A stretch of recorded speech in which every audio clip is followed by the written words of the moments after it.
Hello, my friends. Hello, my family. Welcome back. Welcome back to day two of Revolutionary Blackouts Activism Summit. This has been an amazing event, very educational and very fun to host.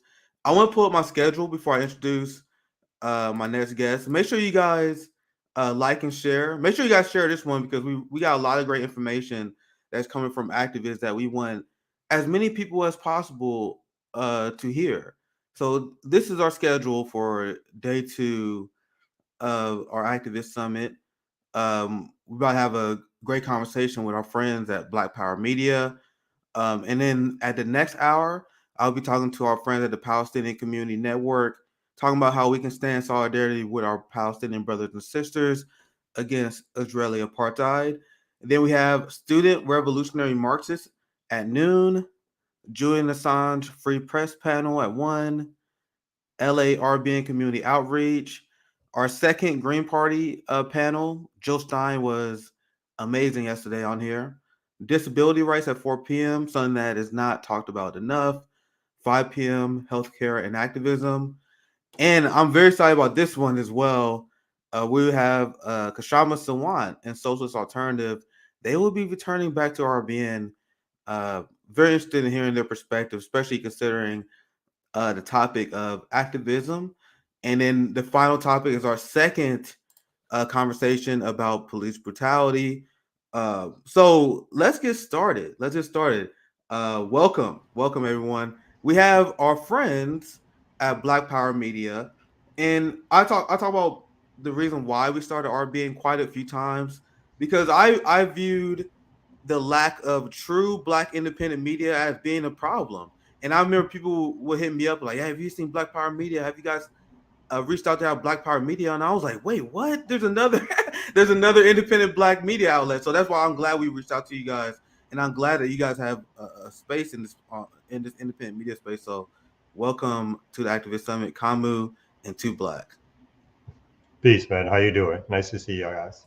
Yeah, great to have you guys back on here. So I want to bring Kamu in first. I'm gonna go around and have you guys introduce yourself and explain the kind of activism that you guys engage in, and you guys can explain what drove you to engage and become activists yourself, and what kind of radicalized you. Because it's something that I'm always interested in talking to when I talk to other fellow Black leftists. So Kamu, we can start with you first if you want to introduce yourself, what the kind of activism you engage in, and what kind of radicalized you and spurred you into action. Sure. So my name is Kamal Franklin. I'm gonna stress No, the ow and not the oo I part. apologize. I No, apologize. that's fine. Just making sure. But I got into organizing.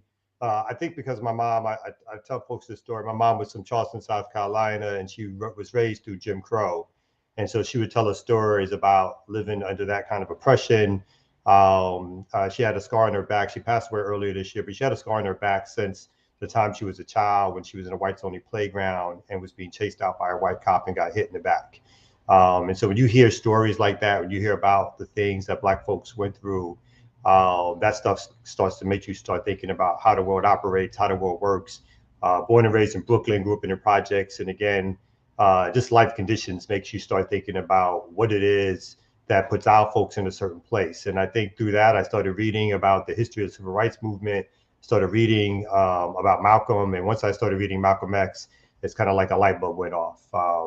Because the same things that Malcolm was talking about in terms of conditions in the 40s and 50s when he was young and grew up, it seemed like from reading those books that the same conditions existed when I was a young person Yeah. growing up in the projects. And I know other organizers, activists who tell me the same conditions exist today, obviously. No change has happened. And then when they read something like Malcolm or something else, it resonates. And so it shows that the oppression is continual.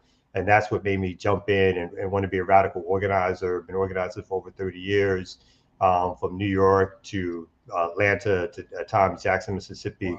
Wow. And so that's really what jump started me, and I've been in organizing since then. Yeah, and you bring up that just things you see in your real life and what your parents would tell you, and pretty much every single Black leftist would tell you the exact same. Like growing up, my dad lived in Alabama. He would tell me about the fights they used to have, like street fights between white gangs and Black gangs. And that's something that a lot of people don't talk about. My dad and a lot of my close relatives that used to live in Alabama, they joined gangs just to protect themselves from the violent scourge of white supremacy. And my dad grew up through the 70s and the 80s. He told me about a lot of the racist violence that he even seen back then, and and the racist policies that we was subjected to. So the mainstream narrative, and I don't know if you guys witnessed the same, and I feel like a lot of people can attest to this, where the establishment was trying to pretend, especially after the civil rights era, where they was like, "Oh, everything's okay now. You guys marched in the '60s, racism has ended, black people and white people are completely equitable now." And my dad was there from day one to tell me, "Yo, don't believe what they're saying. This shit is not over." So that was the influence I always had. I couldn't explain and educate like Marxist lens in terms of what was wrong, but I always knew something was right, that we still need to be fighting for the black cause. So that's very relatable what you said. But I want to pass it to Black, the same kind of question, the kind of activism you engage in, and what kind of radicalized and spurred you into action to Black. Yeah, I'm always bad at answering these kind of questions. I'm gonna do it's a best. tough one. It's a tough one. But I mean, actually, it's funny. Me and Kamau are both we both should be in an organizational meeting right now. Actually, Black Black Alliance for Peace. It was our conference this weekend. The Black Alliance is a pro-peace, anti-imperialist Black revolutionary organization. Kamau actually spoke, did a great presentation. I'd be interested. I'm not putting you on the spot. You could, after I answer, if you could do your distinction between organizer and activist, I think that would be apropos for this conversation. I know you can't do the whole speech, but it was just good, to hear it. So as far as myself, just kind of playing off that whole activist organizer kind of binary, and again, Kamau could expand on it more. But I'm from Indiana, still live here. So we call Indiana the Deep North. It's very much reflective of how the South operates. I mean, they sell Confederate flag license plates at the gas station growing up. It's funny when I got to college and people were like, "Oh my God, they have Confederate flags." Like this was normal, based on where I came from. I remember when I was a kid, we were going to school for it was a field trip. It was supposed to be a Civil War field trip, like a Civil War reenactment, and it got canceled because it was a Klan rally at this same location. Yikes. That was in a different city, but it was all in Indiana. So I'm just giving that as a backdrop. But like, that's kind of, what I come out of. So for me, the reality of it is just what it is as far as the racism.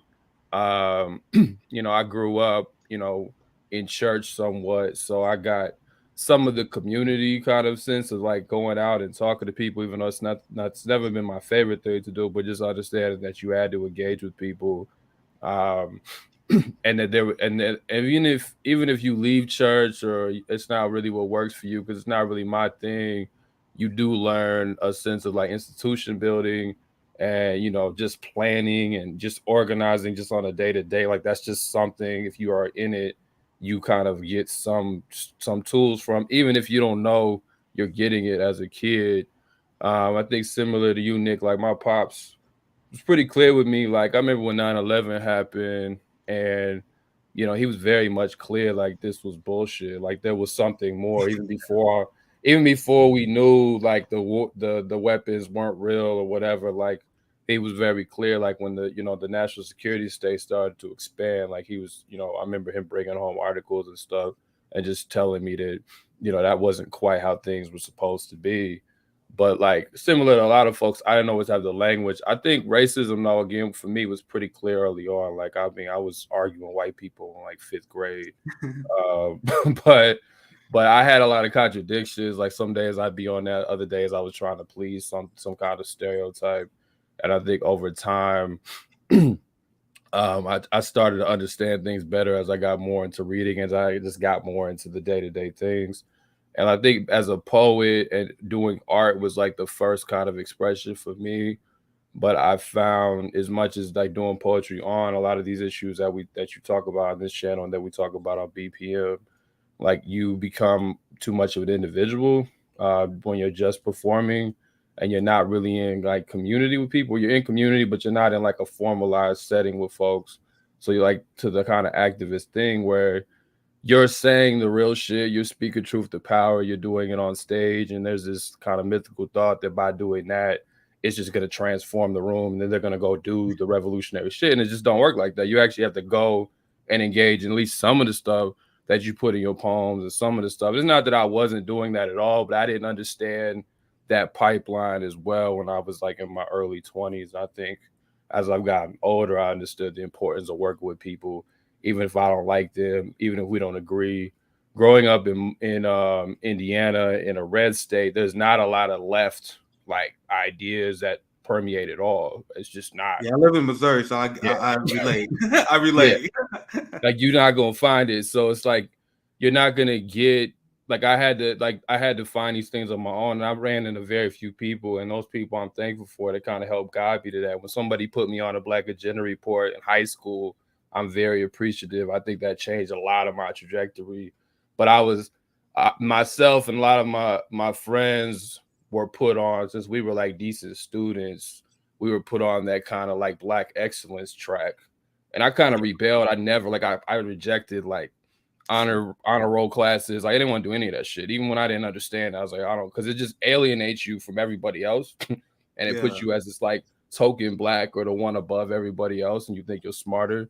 And I saw a lot of people get put on that track, you know. So it's like, I don't know, like those things for me, and even being in church somewhat clarified the class element too. Like the early on, like seeing how they separate us and how we get put on this track, and then we think that we're the good Black people. And that always clarified class to me pretty early. So I think that's what prepared me to, you know, get into the stuff we're into now, whether that's, you know, political prison organizing, whether that's Blackness Podcast, whether that's BPM, whether that's BAP or any other things. Yeah, I talk about this all the time. Like I was a horrific student because I knew that our education was trash. I'm a very intellectually curious person. That's why I tell you I do a lot of reading. I do a lot of research. I always try to prepare really well researched shows, and I do that because I'm just interested in constantly learning new things. But when I was a teenager in school and like listening to the bullshit they was feeding us, I knew there was no value in that. And that's why I mostly was a C student, dropped out of high school. Because they would tell us stuff, and you guys can probably add to this as well. They would tell us stuff like Malcolm X was the radical bad one, and they would whitewash the shit out of MLK, lie about Black history, and that was just the general narrative that I was fed growing up, and I staunchly rejected that. Knew they was feeding this bullshit, and that's why I was a very mediocre student. But you mentioned this speech you gave at the Black Alliance for Peace, that Too Black, about the difference between activist and organizer, Kamal. Mm-hmm. Yeah, I mean, I gave a little talk about what is an organizer per se, like, you know, what does it mean to be an organizer? And one of the things I hit upon was that, you know, every organizer is an activist, but every activist isn't an organizer. And what I meant by that really was that if you're talking about making radical revolutionary change in the Black community, or quite frankly, anywhere, you got to be an organizer and not just an activist. Now, there's certain things that activists bring to the table, as anybody does. If they have certain skills, they show up, they can produce certain things, they can get involved in certain things. But at the end of the day, if you're not in community with like some like-minded people, then those efforts are, let's just say, jilted or stopped or not complete, inchoate. They're not efforts that are going to be completed in terms of making some long-term change. And it's really through organizing, of you organizing other people around you, other people in the community, other people at your workplace, organizing folks on the block, right? Organizing folks who go to church. It's really through those efforts and those means that we are able to build organizations that really can mean something in terms of doing work in our community. And so I just wanted to make sure that folks kind of understood that. Didn't want to necessarily shit on folks who are doing activist work, but to me, it's you know, in some ways we all have to figure out how do we get involved in movement activities, particularly, you know, once we become politicized, once we get involved, when something sort of makes us feel like, oh, there's something we want to do. So that takes some time and effort. But ultimately for me, in talking about it, it was like really about the organizing efforts of people through organization that builds the possibilities for fighting back against capitalist oppression, fighting back against white supremacy.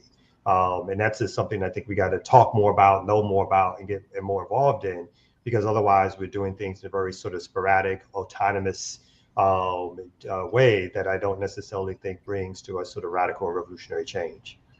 That's a very interesting concept that I definitely got to dive more into, because it's a very once again interesting position to have. The difference between an organizer and an activist, something that we definitely got to talk about. I always advocate, because I don't want people to feel depowered, because a lot of people work, they swamp, they have family that they have to engage with all the time. So I always want to stress to people to try to do whatever you can. Everyone has a role in this movement, so that is definitely very interesting. Now I want to ask you guys this, because we are in this independent media space, RBN being Black independent media. I think there was a very important need for us to have Black independent media, because I feel like there was a large gap that was missing. Like, even like, you not only have corporate media, which is horrible, you had independent media that was the counter to corporate media, but then they start kind of falling in the same line of mistakes, especially with the lack of Black voices that I've noticed. So I'm glad that Black Power Media exists. And I want to ask you guys this. I'll start with two Black first this time. What do you guys think the role of Black independent media should be in terms of activism, what importance that it has in the movement? If you guys want to take that on very broadly. I mean, I don't know. I come from the school of thought that, you know, all media is propaganda. Not propaganda as inherently bad, for those who may not know the logic, but propaganda that, you know, you're dispersing a message, and ultimately that does influence people's ideology, whether you are aware of this or not. So even if I got on here and I just talked about random hip hop songs all day or whatever, like a lot of people unfortunately do on their YouTube shows, like that would still be that a form of spouting ideology, because the way I interpret those songs is going to influence my listeners, right? So if you understand that anything you put out to a vast base of people has some kind of impact on the way they understand the world, then in that sense, like, all of it is propaganda. So then it becomes a question of, like, propaganda for what? Like, what do we ultimately try to work towards? So like Black Power Media, like all of us, or at least most of us to my knowledge, are part of organizations, or at least part of some kind of activity that's tied to, like, you know, some kind of like work beyond just our own individual platforms. Like, that's an important thing. So we're not just saying, you know, this is bad or that's bad, but we're also like doing that work so it informs our media work as well, or we're in conversation with people who are doing that work so it informs our media work, right? So it's like the media should not just be something that is consumed. And I think that that's a problem today, is people just want to consume. And the independent media often, you know, particularly white media, but even overall, I think it's like, okay, now you can consume all the hatred that you might have of the Democratic Party, but you're still here just consuming. You don't really have to do anything other than just talk about how much you hate Democrats or whatever, or, you know, talk about how much you hate corporate media. I'm not trying to call out any particular places. I know Nick can probably speak to those places, but it's like, but as far as just like, you can consume it, and then that becomes the actual political identity and position is, oh, I just watch, you know, Democracy Now, or I just watch these shows, and that's the actual politics. Versus with Black Power Media, we're trying to help frame work that should already be happening and push you into that work. Because like I was saying earlier, as an artist, it's not enough for me to do the quote unquote revolutionary poem and then there's not anything for me to point people to. So somebody comes up to me after an event, or somebody comes up to me, you know, going back to Black Power Media, and wants to have an understanding of what to do. Like, even if I'm not involved in everything I talk about, because that's hard to do, I still need to be able to say, hey, they're doing that over there. They're doing this over here. There is resistance. There is people working right now. There are ways to get involved, because that's what we actually need to build any kind of like broad-based revolutionary or even progressive movement. That's what you're going to need.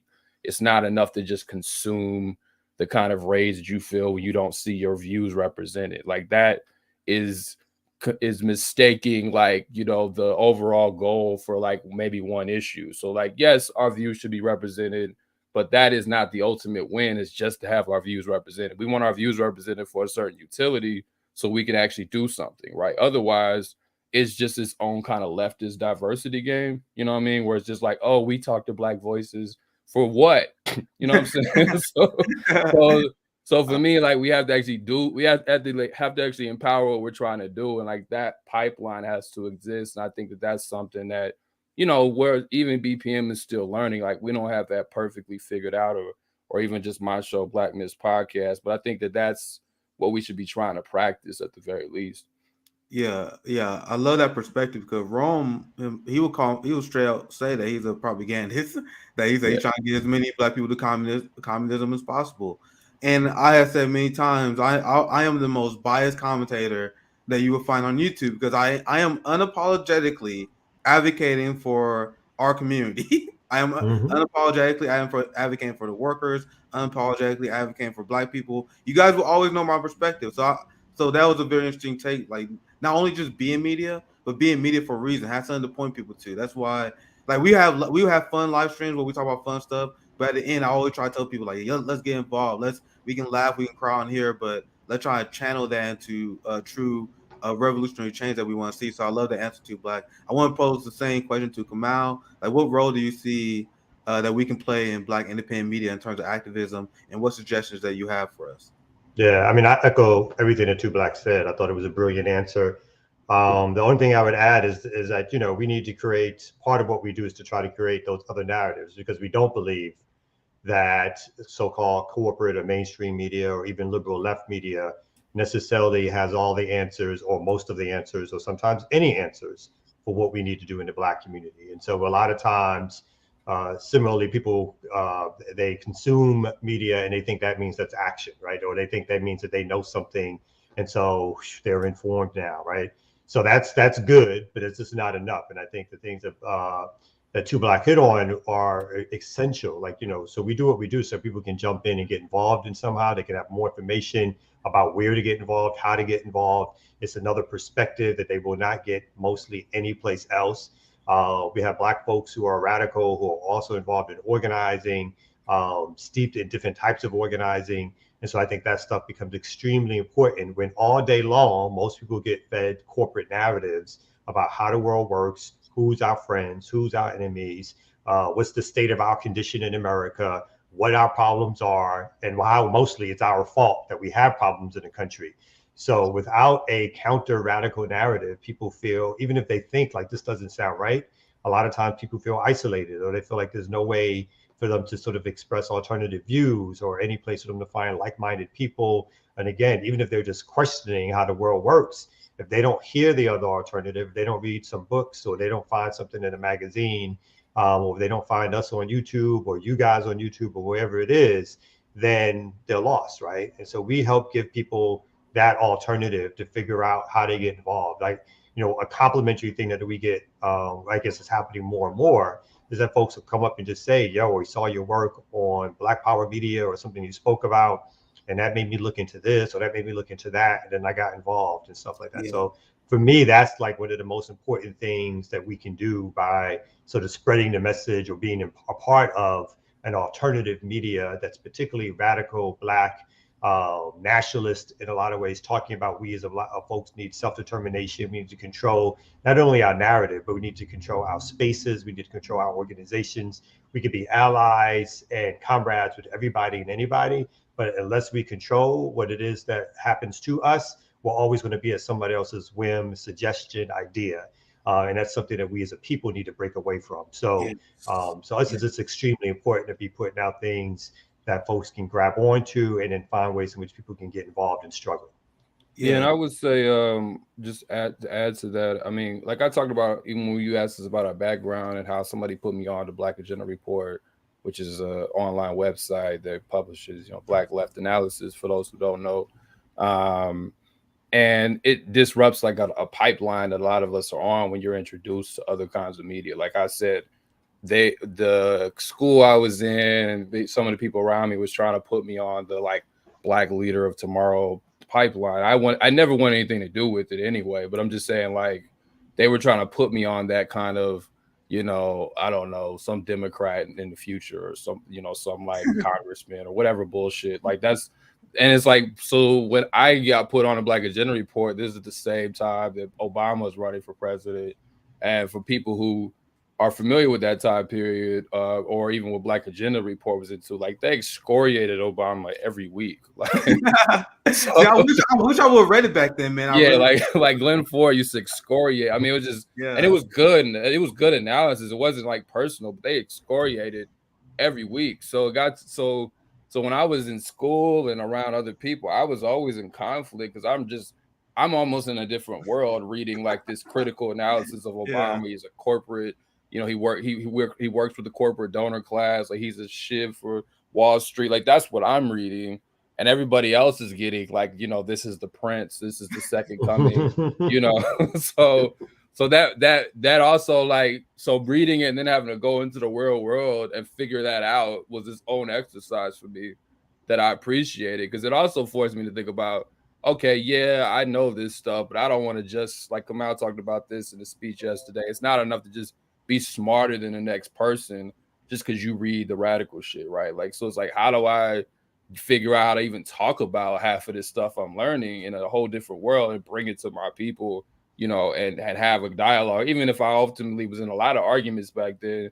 Like, how do I do that, right? But like, I think it's important to, even for media, to do that too. Like, we can't just bang the drum about how much we're being lied to. We also have to figure out like what are ways we can converse with the average person, because I think as much as we can disrupt that pipeline that a lot of people get put on, that's not part of their choice. Again, you're young, and if they're like, oh, you're kind of smart, they put you on that pipeline. It's even worse today than it was when I was younger. The kind of activist pipeline that they build up for young people to put them into just funnel them into the Democratic Party and into, these so-called, progressive politics, right? Like it's terrible. And it's not just even in America. This happens outside of America as well. So I think like media needs to, like Black media, Black independent left media needs to be able to disrupt that process as much as possible.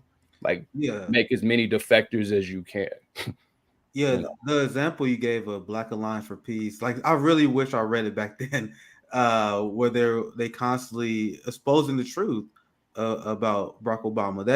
That was desperately needed, because now I call that like the great era of Black liberalism, because Barack Obama unfortunately dragged so many people in our community to the right, where they accepted things they would never have accepted before, and to be honest, he was very successful at that. That 2007 to 2000 maybe 14 era, you can call it the era of Black liberalism, where it was at its absolute strongest. I remember the illusion cracked for me, because I remember being in high school and just in our school, no one ever talked about politics. Like, it was something that never came up. Then the election of Barack Obama, it became the thing in school. Like, it was the theme of like school. Like, who's gonna win this election? Like, teachers were talking about it when school was talking about when Barack Obama won. People were dancing and celebrating in the streets. And now looking, in the hallways, I should say. Now looking back, now like, man, we was celebrating a guy who was a psychopath, a war criminal, someone who was groomed by Wall Street. And the first thing that like started to chip at me when I realized Barack Obama was a fraud was actually the old school debates like Dr. Cornel West used to have. I still remember like the beef between Michael Eric Dyson and Dr. Cornel West. He took a ton of heat from like the BET Hollywood crowd, because everyone was supposed to fall in line. And just real quickly, if you go to Democracy Now! and look up Glenn Ford, who was the editor of Black Agenda Report, versus Michael Eric Dyson. And they debated on, was Obama, I think, good for Black people or something. And Glenn Ford, again, Glenn Ford, if you put anybody in front of Glenn Ford, he destroyed Michael Eric Dyson. It was embarrassing. Like, it was just, he just mopped the floor. And he did it both years. It was 2008 and 2012. Just wanted people to go watch that. Like, it was Michael Eric Dyson's doing all his words and jumping around, and Glenn Ford just like facts. It was. Yeah, I remember when I was younger, I used to listen to Michael Eric Dyson. I used to be very impressed. I mean, I'm like a young teenager. I'm like, this brother using super fancy words and shit. But then you realize his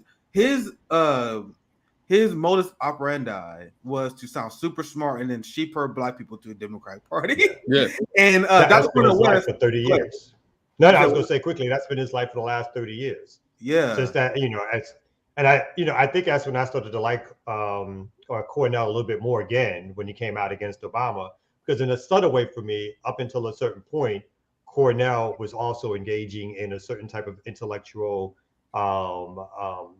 game where it was more about fame than it was action, right? And so I appreciated when he took what he did not have to do, but he took a little bit back into a left turn, an honest left turn, I should say, and really started going after Obama. And I was going to say, like, during that time period, that's when, I was already sort of being a little older, fully politicized. So that's one of the most depressing time periods of my life. Yeah, when Obama was, because it was like one of those things where you were like, how the hell did this happen? Like, out of nowhere, this person comes out, and again, they weren't like a well-known figure in the Black community. Barack Obama was made, right? He was produced. He wasn't like somebody who came up in a certain time period, had certain credentials, certain politics. He was somebody who got scrubbed clean and put in front of cameras and had the great, and he was part of that, right? It wasn't like it happened to him. He wanted it to happen to him. He successfully decided to choose a Black woman from Chicago, who in a lot of ways made all the difference in terms of his being beloved within the Black community. When Barack Obama would talk, he learned the cadence of the Black church. He learned the cadence of Black radicals, and he would use that and infuse that in some of his speeches. So he knew how to excite and delight the Black community. And it was exactly what you said. It was like when Barack Obama won, there were people were in the streets, and it was hard to not be part of it, right? It was hard to be like, you're kicking rocks off to the side, looking like some rejected child. And, the vast majority of your community is out there. So we went out just walking the streets and chatting with people and all that kind of stuff, because you're like it helped us figure out a way, sort of a which way forward after time. It was like, okay, if this is the case, then we should do these other things. And kind of out of that came what, for the organization I was with at the time, something we called the Jackson Plan, was trying to use the electoral capture fully, the full capture of the Black folks within the Democratic Party. It was already there, but I felt it was fading up into a point, particularly with Bush before him. But Obama just, put it back in steroids, where Black folks, the numbers of voters went up, the numbers of registration within the Democratic Party went up. And that's still something that even to this day, there's more critique and criticism of Barack Obama, obviously within the 8 years in which he was in office, and now the several years that he's out of. But still, there's that tension of like, you say something about Barack Obama, particularly to a mainstream Black audience, let's say, or to a church-going Black audience, you better come with your facts. Yeah. You better come with it to deliver it.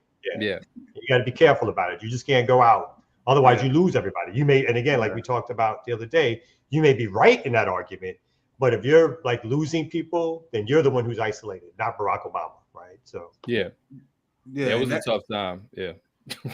And that is the conflict. You are 100% right, because I have receipts on Obama all day, son. I converted people that I know, they don't like Barack Obama anymore. But what Kamal brought up is 100% true. It's like weaving a needle.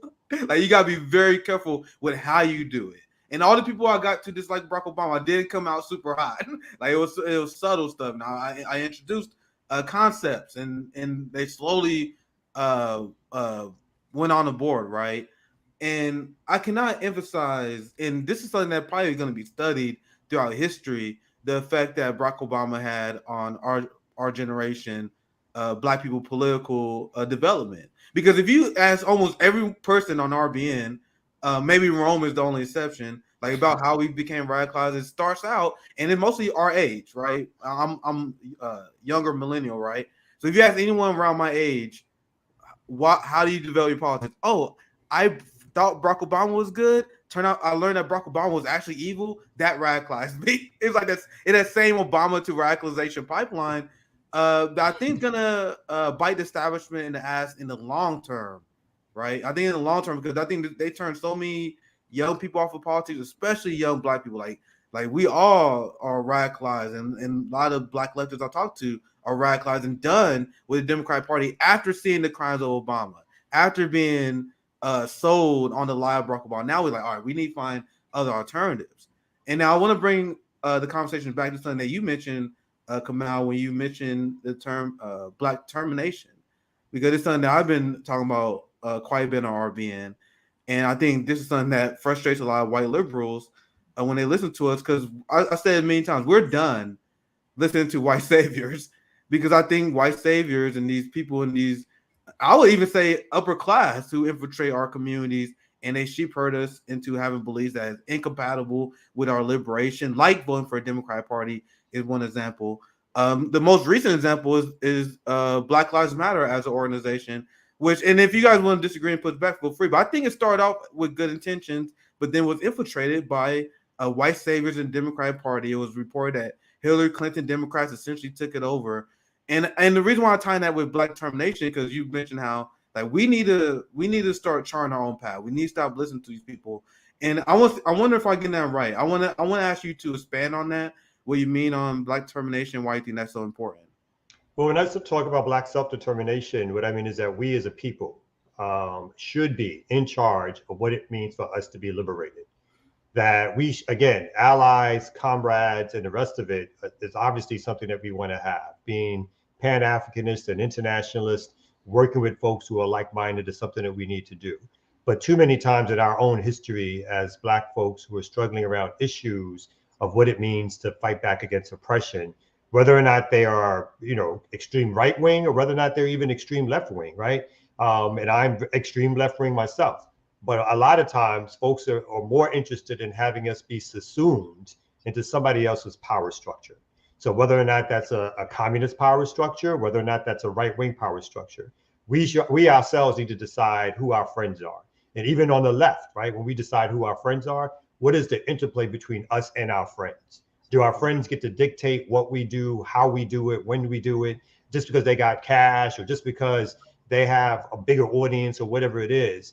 The clear answer is no. If you're an ally of ours and you understand our struggle, the struggle of Black folks is not just to make us sort of subsumed within the apparatus of something that you're doing or your style of leadership or what you think what you think we should be doing in terms of fighting back or how we should fight back, right?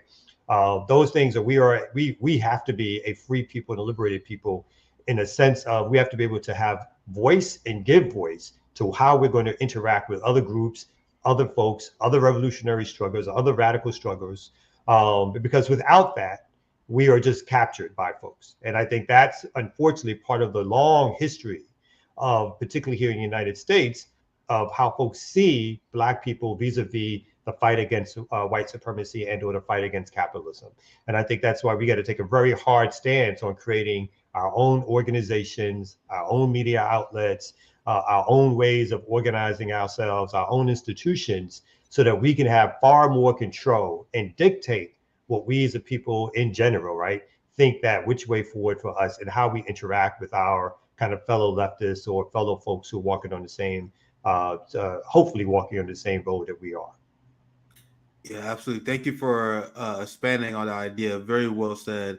I want to take the time to pass it to two black. We got about 15 minutes left. You guys have done a lot of great activism and spreading awareness on political prisoners. I saw that Kamal and you guys covered Mumia. We also did a segment on that. I think that's something that is not talked about enough. We did a live stream talking about the Pillington 2. So since we're on the Activism Summit, assuming that people did not see that live stream, Two Black, do you want to chime in about your activism with political prisoners, why you believe that's so important, and how people can help other political prisoners if they're interested in that? Yeah, I mean, just how we always talk about this, political prisoners, for people who don't know, are people who have been, punished beyond any crime they may or may not have committed. They've been punished way beyond that, much more drastically, for taking a political line. So, you could go out and take Skittles from a store, and if you also are involved in some kind of political organizing, you might get 30 years for that. It might sound cartoonish, but that's how usually this goes.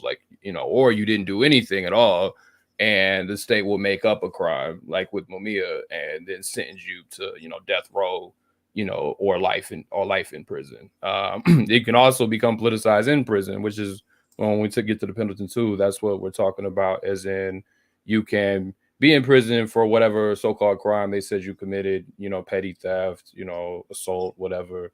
And then maybe you rise up against the prison guards, against the institution, the Department of Corrections, etc., and you are sentenced, much longer, like for 100 years, because you rose up against the guards or you helped try to organize prisoners inside it. So anyway, either way, you took a political line that was against the state, that wasn't in the interest of the state, and you were punished for it ultimately. So with the Pendleton 2, we're talking about two gentlemen, Christopher Naeem Trotter and John Balagoon Cole in Indiana. We're talking about in Pendleton, Indiana, 1985, February 1st, there was an uprising that was started by white supremacist guards, called the Sons of Light. They belonged to a splinter group of the KKK, and they were searching cells, quote unquote. And Lincoln Love was what was the inmate who was targeted at the time.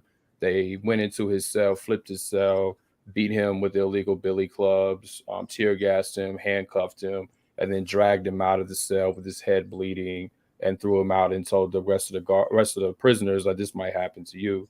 So, the Pendleton 2, Balagoon and Naeem ultimately intervened to save his life. Like, this is the gist of the story. They first go to check on him to see what's going on. They're met with resistance from the guards. They initially tried to do this peacefully. When they were met with resistance from the guards, they had to defend themselves. The guards then attacked them, many of them being, members of the Sons of Light. Again, the KKK splinter group, the guards attacked them. They had to take hostages or to save their lives because the guards were trying to kill them. They occupied the prison for about 15 hours straight. No one died in that time. They called the media. They listed a series of demands, whether that was to better the sanitary conditions or the unsanitary conditions in the prison, better food, more diverse guards, the ability to organize without any type of reprisal, and so on. And then, Naeem and Balagoon were sentenced to 142 and 84 years for this incident, although no one even died in it. And then they spent 20 years and about 33 years in solitary confinement, which is permanent torture. And then when Naeem tried to get his sentence vacated, or his sentence was vacated in 2018, and then they resentenced him to 122 years, having already spent 30 plus years in prison. So that's right now we're trying to organize, obviously, to bring awareness, to build out better programs, and it's a constantly evolving campaign to free the Pendleton 2.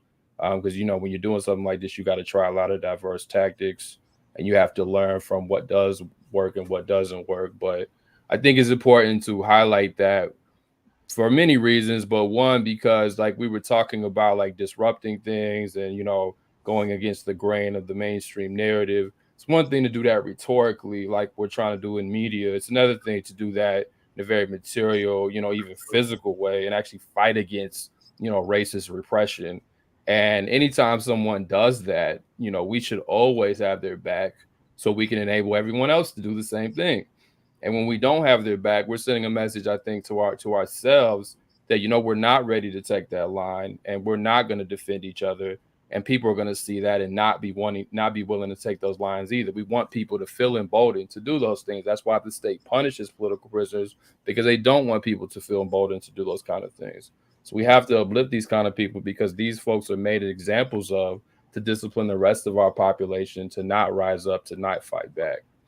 Do you want to answer this question? Because I'm actually kind of interested in it as well. Where Jane said solitary confinement is illegal. We all know that laws don't mean anything to them, but how do they? What method do they use? How do they technically get away with it too, Black? If you want to. I mean, it's not actually illegal depending on where you go. It's been considered in an international sense as a human rights violation, as inhumane.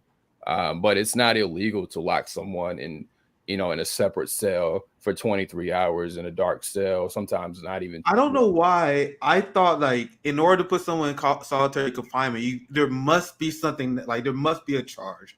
So according to what you're saying, they can just fucking do it. They just make shit up. They say that this person is dangerous, and it was easy to do that with Pendleton too, because they could say, well, they stabbed guards, they were involved in a whole uprising, so we need to separate them from the population. They even built what's called SHU units in Indiana, security housing units, which are just larger units of basically solitary confinement.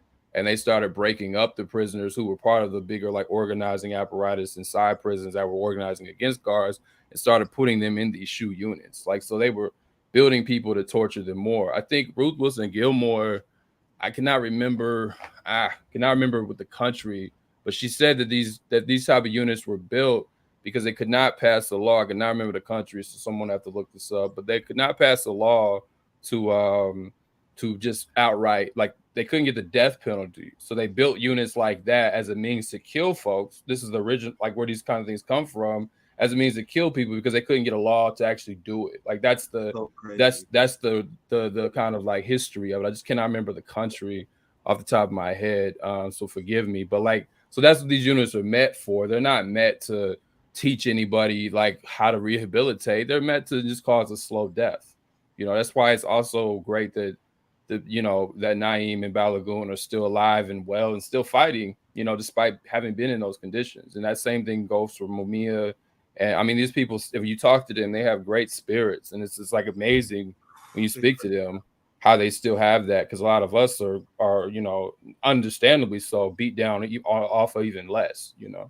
Yeah, that's probably my greatest fear, dude. Like being in solitary confinement, just the way I'm wired. Like I swear to God, you might well kill me, man. Like I swear to God, I'd rather be killed than that. That's like, and that's what we mean when you say torture. Like that, they are torturing people. They are torturing their political prisoners. That's why I love the explanation, because I think it is very important, and it's rightfully so. We got a panel on Julian Assange later. Julian Assange get a lot of attention, but I don't think people like Mumia and Pendleton too get the attention that they deserve as well, because they are political prisoners the same way that Julian Assange is, the way I see it. And I think exactly. Go ahead. That's exactly why we need independent radical Black media. Exactly. Because there's a history of political prisoners in our community that date back, you know, in this modern time to the late 60s and early 70s. People who were part of the Black Panther Party, part of the Black Liberation Army, part of the RNA, part of other political organizations and formations which decided to defend Black people, but part of George Jackson, blood in my eye. So these are these folks and others, right? And Mutulu Shakur, who's still locked down. Other Black radicals who are still locked down. When I was coming up as a younger organizer in New York alone, there was like 8 to 9 Black Panther Party members who were in prison that we went to visit, that we supported their political cases. And little by little, they've been released over the last 5 or 6 years, but only at a stage when they're much older, right? As folks in times have changed, and there's not a movement to the degree that there was around them. But that's exactly why we need independent black media. And you hit the nail on the head. Assange is a political prisoner and obviously needs support. But the idea that Assange somehow jumps ahead of the decades of time spent behind bars that a Mumia has had, and again, as a Mutulu Shakur has had, is something that is unfathomable, and something that we as Black media, as Black organizers, have to make sure that we put those folks' voices and stories out. And as Two Black said, these people are in prison because they were challenging the state, right? They challenged the state head on.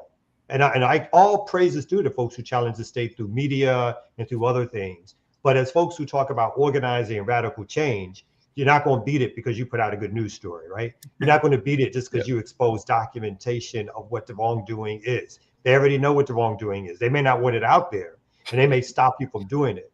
But what they're really scared of is Black folks on the ground radicalizing other Black folks, organizing, taking affirmative action. And that's a scale of action. That's everything from civil disobedience to expropriations to radical action in the street, right? These folks were willing to do that, and they did do it to a lot of degree, and they have been punished by the state. And then the left, which is supposed to be a real left, ignores them because they're scared of the word violence, or they're scared of anything that doesn't fit into a narrative of quote unquote peaceful change, when we all know that peaceful change is just not enough in terms of fighting back against a capitalist white supremacist machine. And so that's the reason why we need radical media to do a counter narrative, to talk about the history of these people, to talk about the roles that they played in forming organizations that challenge the state, that challenge the police, that challenge the electoral politics arena, that challenge military intervention, that teamed up with governments overseas who were radical and revolutionary governments, that didn't limit their organizing to the bloc or didn't limit their organizing to doing media, but decided that they were going to be part of a worldwide struggle for radical and revolutionary change. We need Black radical media to point that out, to talk about that, to hold these figures up as people who are part of our struggle and that need to be not only studied, but who need to be, that we need to do the work that they did, carry on that work that they did in all phases of the understanding of what it means to do radical and revolutionary work. That is so very well said, Kamal. And I want to, if we got a little bit of time left for because Two Black had a chance to explain the Pillington 2 for people who are not aware, because it's such a powerful point.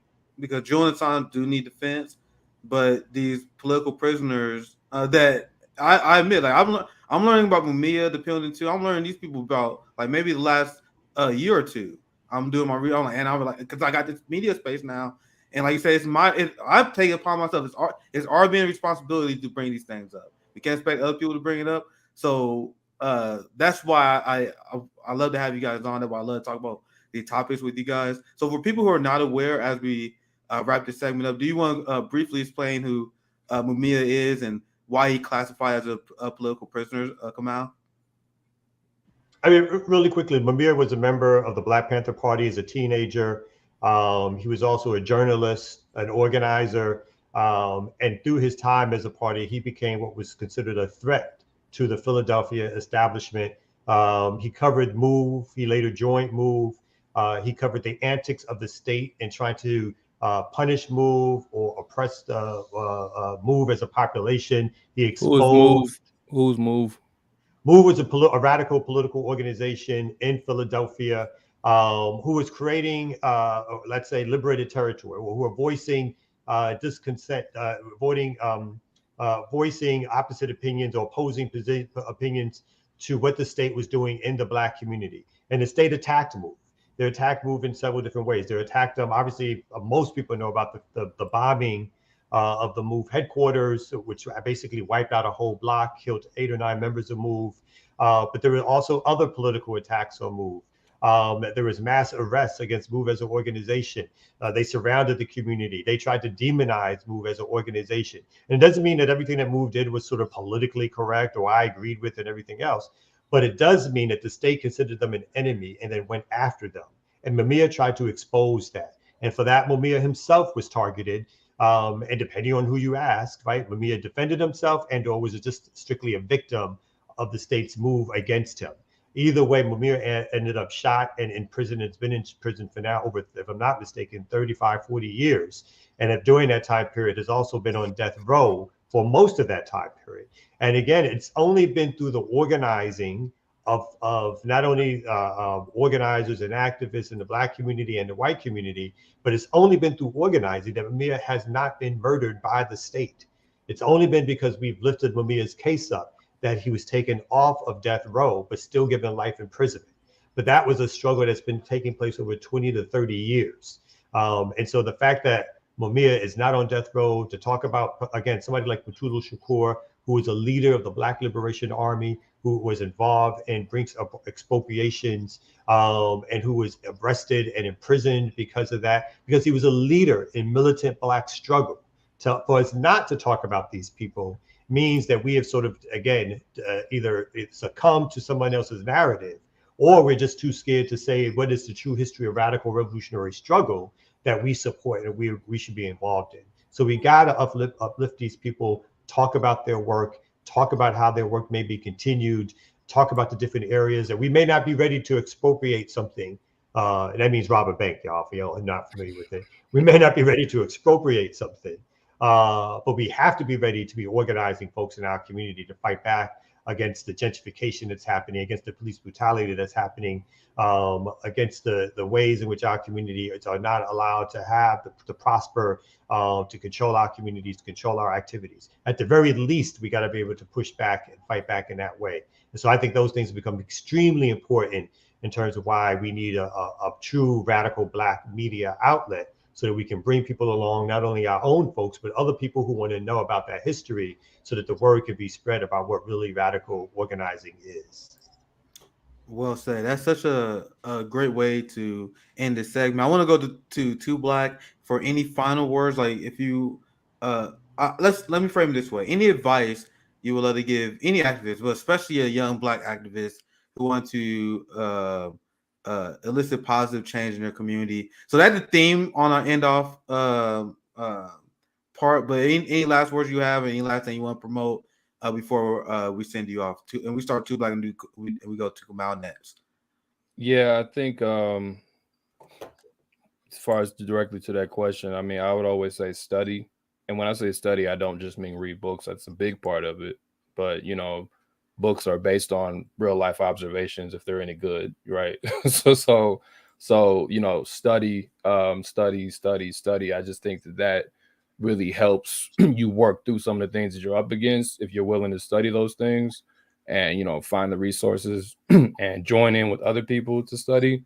You know, because it's just, you know, we talked earlier about we didn't always have language for things, and we didn't have like an understanding or a framework for things. And I think it's particularly nowadays, like that lack of language or that lack of framework can lead people to very reactionary places because they're not studying. They just feel something. They have a rage, as I've written about.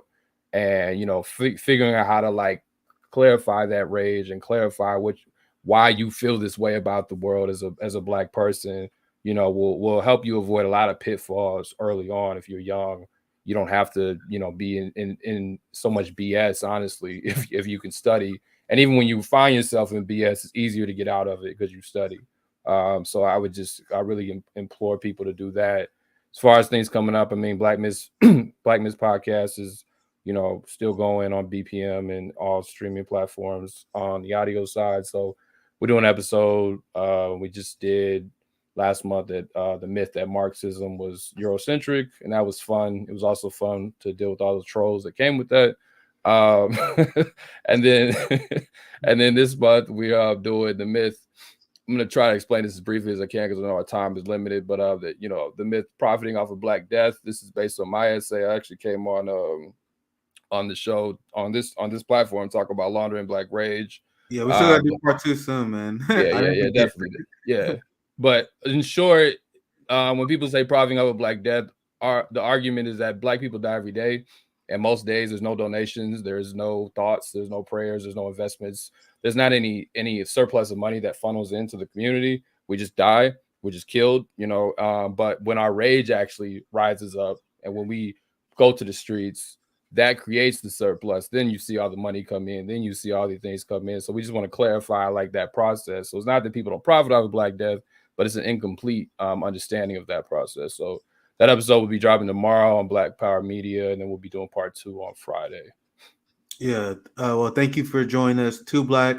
Kamau, any last words of encouragement for activists out there? Or, well, where can they find you as well? Any last thoughts, Kamau? Yeah, I mean, one, I think Two Black's article was excellent. And so people need to read that as a form of study. Because I think anything that starts to talk about how the conditions of our folks impact the work that people do, I think that's a go-to article, and how people either take advantage of it, and how people can, and like you said earlier, maybe not intentionally take advantage of it, but quickly either fall in step to be taking advantage of it, or are led to take advantage of it because of all the goodies that they receive as individuals for doing so. And so I think that article lays it out, and I think it's a great article to read.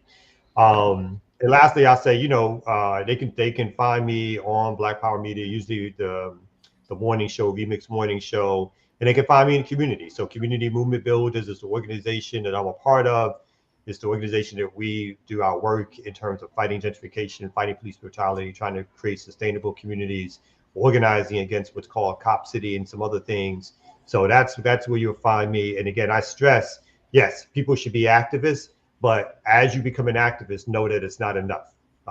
Do what you can do, but for those who have the time, energy, and the willingness, move and shift your position from activist to organizer. Figure out organizations that you can be a part of and join. And if you can't find one that you like, then start one. Because the idea is that we have to organize and struggle to fight back against the oppression that we suffer from, which is based on white supremacy and capitalism. And so you get involved in that. That's what you got to do.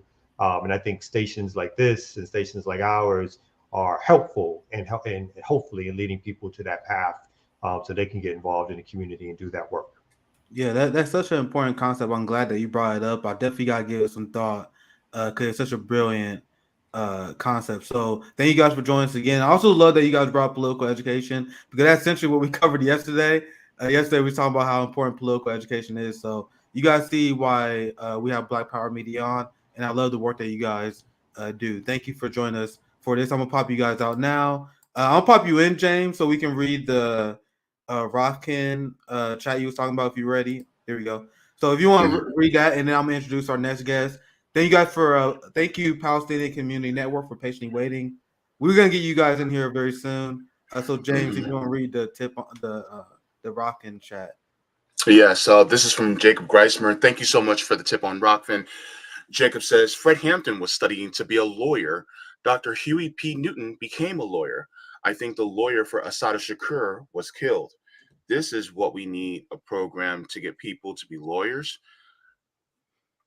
I don't know what the question is. Yeah. Well, just thank you for the comment. Thank you for the chat. Thank you for the supporting in the comments. So, so I appreciate it, but I'm not exactly sure what you mean by making them lawyers. But I mean, part of the thing is though, the fact that they were versed in law, I mean, it did help. But it's just like with anybody who goes into these movements, anybody that can use whatever skills that they have in order to be able to be effective. I mean, they use it for, for the betterment of our people. So, I mean, if somebody happens to be a lawyer, they come into this movement, then great, they can use those skills. If somebody's a great orator, they can use those skills. Or if somebody's a great cook, it doesn't matter. Is that the fact that they use those skills for the betterment of our people. So, yeah. Thank you very much for the tip. Yeah, well said. So I'm going to introduce our next panel and our next topic. Thank you, Jane. Oh, there we go. On Revolutionary Blackout, we have covered the issue of the ethnic genocide of the Palestinians and occupation of Israel, which is an apartheid state. And as an all-Black network, I feel like it's extremely important for us to stand in solidarity because what we see in apartheid in Israel, the same kind of violence and institutionalized racism that has impacted our community. And as you guys see here, this is Gaza. And you see the long time, decades-long solidarity between Palestinians and Africans. And I say Africans because you have Palestinians that showed material support to South Africans that was resisting their apartheid in South Africa.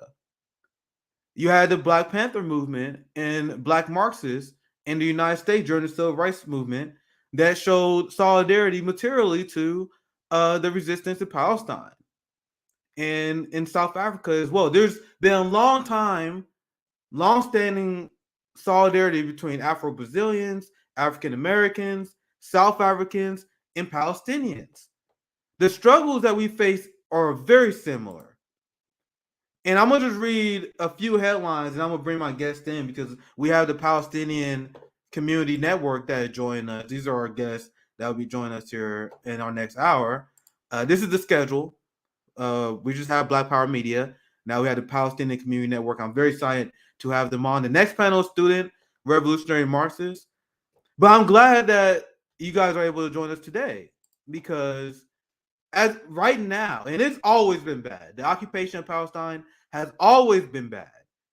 And I would love to hear from them. I see a next level escalation, next level ramping up because of the shield of the Ukraine war. The shield of Western hypocrisy allows Western allies to kill journalists with no consequence, to kill and murder Palestinian children. So with that, I just want to introduce that topic real quick. That's why I want to bring the Palestinian Community Network in with us. I'm popping you guys. And now I'm going to thank you guys for joining the Activist Summit. Tessa, Leo, hope if I mispronounced that. And Ashley, thank you for joining me, guys. Welcome to our Activist Summit. Thanks for having us. And I'm gonna start with Tessa, just because I saw she popped in first. No, don't start with me. Start with Ashley or. Let's start with Ashley then. Let's start with Ashley because I gave a quick intro. I covered the issue of Israeli apartheid on the channel all the time because once again I see the parallels in the struggles. And the United States support Israeli apartheid. We send them a ton of weapons.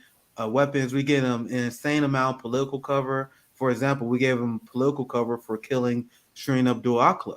And now you have people call Rashida Tlaib, who I have plenty of disagreements with her, but she calls Israel an apartheid state, and she is smeared relentlessly as an anti-Semite, even by Democrats, for stating a fact. So I'm going to ask you guys a very vague, we can go around the panel.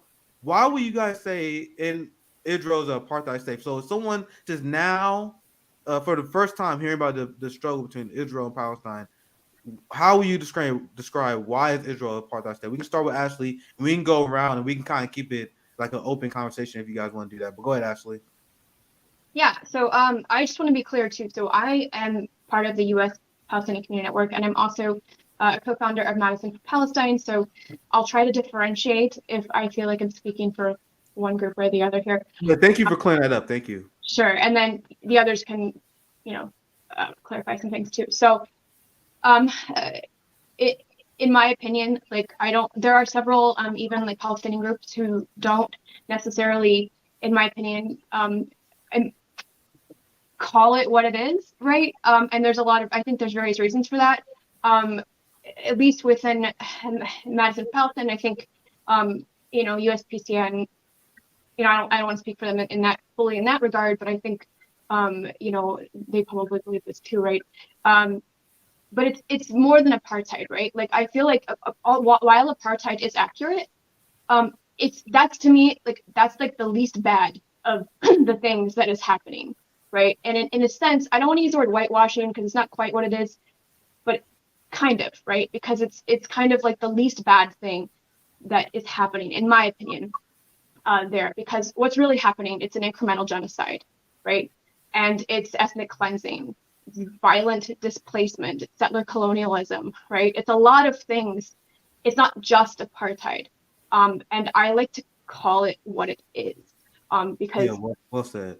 And so, and to be clear too, as far as like a lot of people want to call it genocide because there are like various legal definitions for it and whatnot. But I believe it's I think it's Center for Constitutional Rights. Leila, you can correct me if I'm wrong, but I think that is the group. There's a really good piece that was written about explains why it's genocide, right? Why it's actually genocide. I call it genocide all the time on this show. I think you're right. Yeah, and I try to use the most, to be honest, I don't know, I want to say the word extreme language, but kind of like I want people to understand what's going on. It's not just apartheid, and even I believe some of the Mandela family has actually said at some point. I think there was a headline a couple of years ago, like that they've actually called the what's happening in Palestine worse than actually what happened in South Africa. And I'm not trying to play like back and forth here, like what's worse than the other, but I think it's really important that we understand at least the juxtaposition right? Because you mentioned South Africa, and I feel like I'm going to talk for a long time, so I could keep going. So I don't. Yeah. Feel free. This is your spotlight, so feel free. You guys can keep it open too if you want. I'm very interested in hearing you guys' perspective. So go ahead, Ashley. Sure. Yeah. So, but like as far as South Africa is concerned, right? So it's really cool. So just to give you an example, here in Madison, and I feel like I was going to talk about this a little later. Specifically, our city has this history of actually a really significant history of being a leader in the country in the anti-apartheid movement, for South Africa. It was carried out like by honestly both non-violent and violent means. Some people, from what I understand, when I've read, some people think that the violent things that happened in regards to the Vietnam War, but from things I've read, there was like a bombing, I think, or something at the university.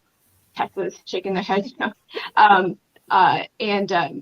things I've read, it was actually related to the South African apartheid movement, anti-apartheid movement. And our city specifically, there were several legislative bodies that made these decisions passed various resolutions basically condemning the apartheid. There was various sit-ins, all kinds of like stuff. But basically, they got the entire university system to divest from any entities involved with South African apartheid. So, and you can actually read it. Madison was actually a leader in the country on this. Yet, I'll go into this part later, but for some reason, we can't seem to get any of these same leaders, not same leaders, but leadership now to understand or recognize what's happening to Palestinians. And it's not that I don't think they all don't understand. I mean, some of them don't, but I think there's also intentional ignoring of it. Our city is also, in my opinion, very Zionist. And look, I think there's a lot of places that are very Zionist because that's just this country. I feel like I'm just going into a lot of stuff right now. But there's also a lot of Zionist history too, right? Like there's, I'm looking here, there was this journal article written back in the 2000s, earlier 2000s. And it was, let's see. Okay, it was called A Case Study in Madison, Wisconsin, a battleground for Israel's legitimacy. Okay, and then there was this whole. I feel like I'm giving a lot of information here, but basically, our city has this weird history of being very anti-Zionist and very anti-South African apartheid. So I can talk later, and Lael and Tessa can talk later about kind of things that we're doing here as far as that goes. And I think I went way beyond your question. So I'm going to... The reason why I asked the question the way I did, because I wanted to elicit that kind of response. So yeah. I'm glad that you brought a lot of information, and we definitely get back to you, Ashley. I really hope I'm not saying your name. Is it Lael? Am I saying that correctly? Yes. All right, I want to pass it to you next if you want to chime in based on what anything Ashley said, if you want to take that on.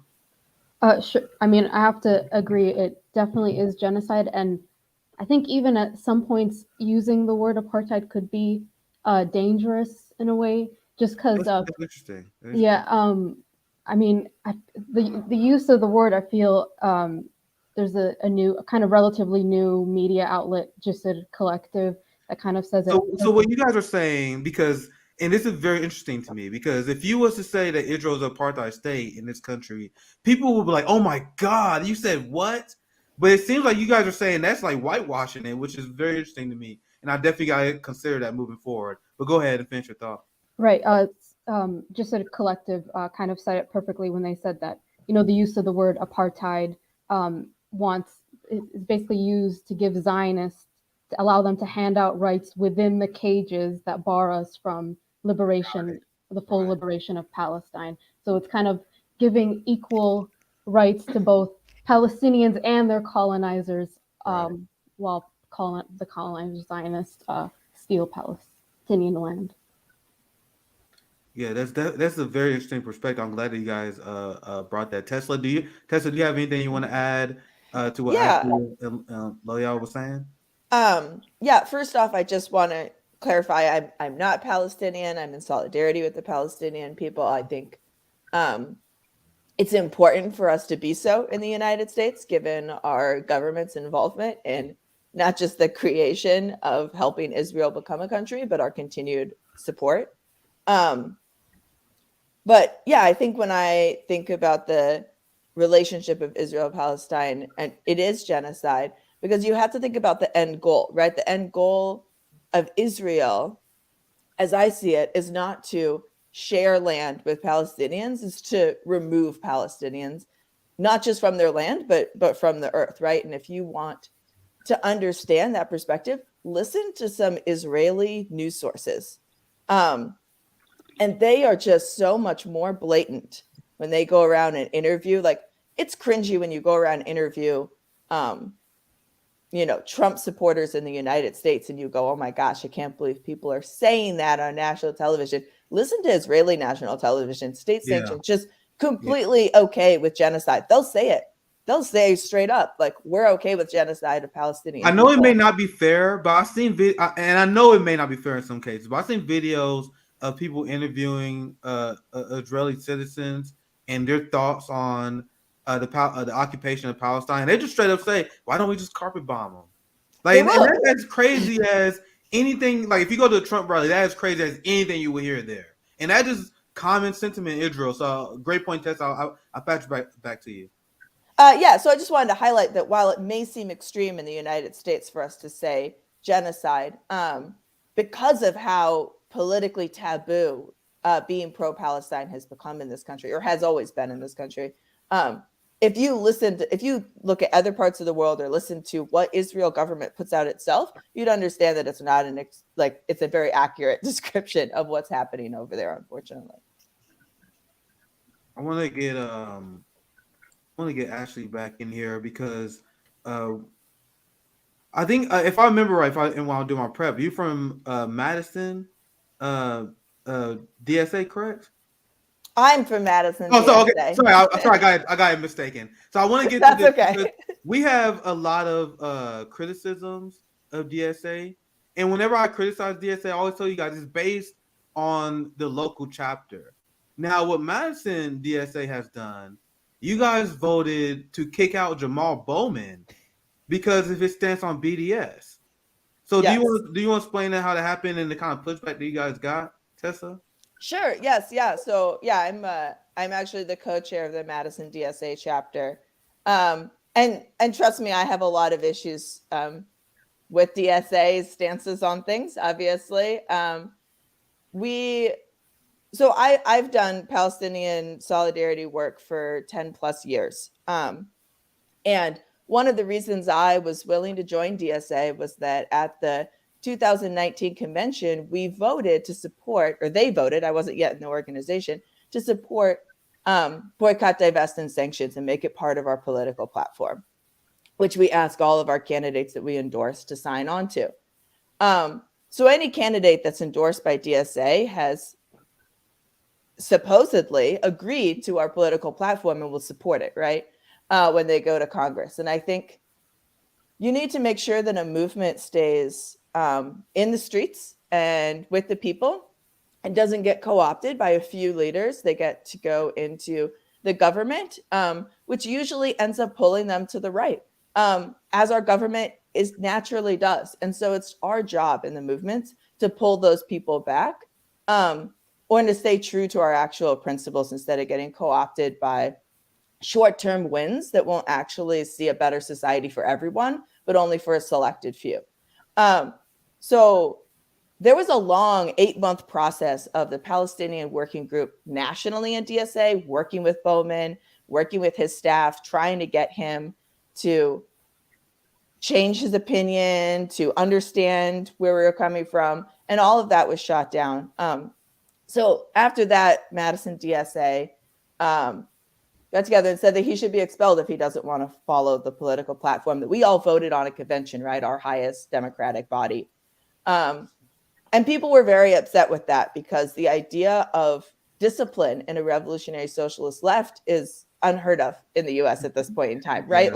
Yeah. And we should have, I believe we should have that. And I believe there are lines that we shouldn't cross. There's multiple of them for me. And everyone has different lines, right? So for me, crossing the picket line of BDS is a line. Yes. As are many other things, not supporting universal health care, prison abolition, lots of things. But that's So- the topic for today. So that's kind of why we did it. And then yes, we had a lot of backlash nationally, but I just want to point out that 1/3 of chapters of DSA voted to either reprimand or expel Bowman during that time. And it was never really acknowledged that 1/3 of the organization came out opposed to, or came out in support of BDS. And we haven't had a national convention since that time. So we'll see how it plays out. Yeah, when that happens. Yeah, we have criticized DSA a lot. We have a lot of criticism of DSA. Please but do. I have often said that organizations like DSA and like many of the organizations, a lot of the work they do is based on the local level. A lot of the local DSA organizations are not good. But from what I've seen, Madison, and that's why we had Tess on the show, you guys calling out Jamal Bowman and trying to get him expelled, that's a positive.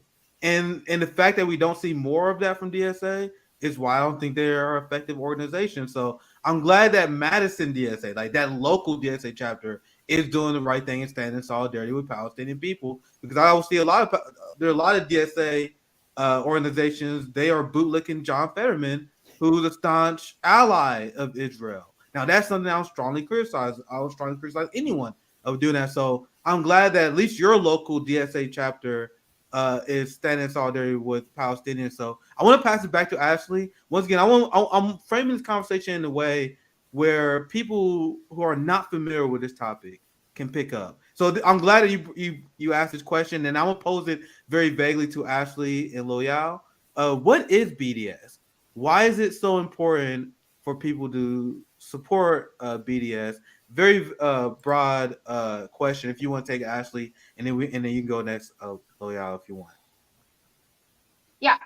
So it refers to boycott, divestment, and sanctions movement, which, by the way, was employed in South Africa. It was very successful in essentially, I don't say ending the apartheid there, because there's still a lot of inequality there, but it was very successful within, I guess, minimizing that situation, right, for South Africans. And, you know, the pro-Palestine, the Palestinian movement here sort of adopted it because of its success in South Africa. And the idea behind it is basically sort of financially, economically, system-wide crippling an entity that's responsible for oppression and, you know, the violent displacement, you know, whatever that entity is doing, right? Like, you know, apartheid in South Africa, right? So like, if I'm not, like, for instance, like if Nick, if you have a business and your business directly supports the, or even indirectly, directly supports the murder and violent displacement of Palestinians, right? Either because you are either a weapons manufacturer, and that's pretty direct, right? But not even like that much, like, you know, there's also things like, you know, even honestly just anything in Israel, right? Boycotting that, right? Removing the financial incentive, like, so make it hard for them to exist. You're not gonna be able to exist if people stop supporting you, if people stop buying your products, if people, you know, and that also goes for just, you know, things like food, right? Like, there's a lot of like boycotts.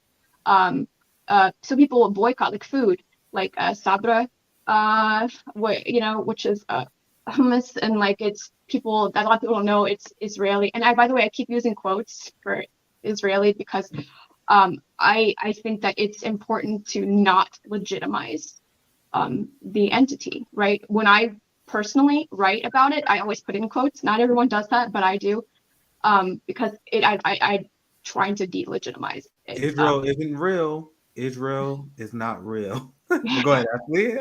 Yeah, sorry, off on a tangent there, but and then Not you know, really. and then sanctions, which I think speak for themselves, right?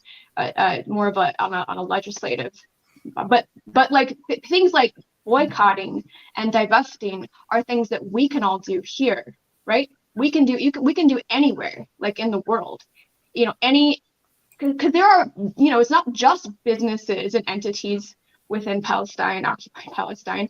It's, I mean, like, look at the UK, look at Palestine Action, right? I don't know if you know who they are, but they're a group in the UK And they've literally been physically, they're called the Elbit 8 now. They've been physically putting their bodies in the way between like the authorities and these weapons manufacturers. They basically been destroying weapons manufacturing.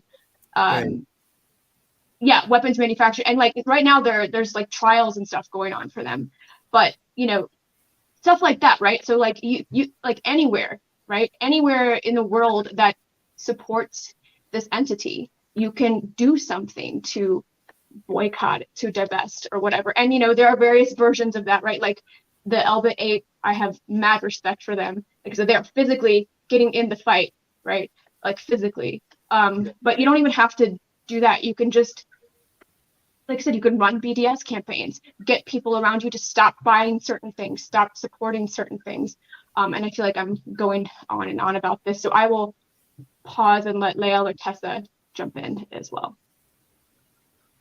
I mean, Ashley did a great job of summarizing the BDS movement, but I think as a university student, this is kind of the basic foundational level of how you can support Palestine is through supporting the BDS movement. So you have a lot of universities passing BDS resolutions calling on the university to stop selling, as Ashley mentioned, Sabra hummus products in cafeterias, or stop bringing in weapons manufacturers that are for job fairs that are, you know, essentially killing not just Palestinians, but people in Yemen, people in Kashmir.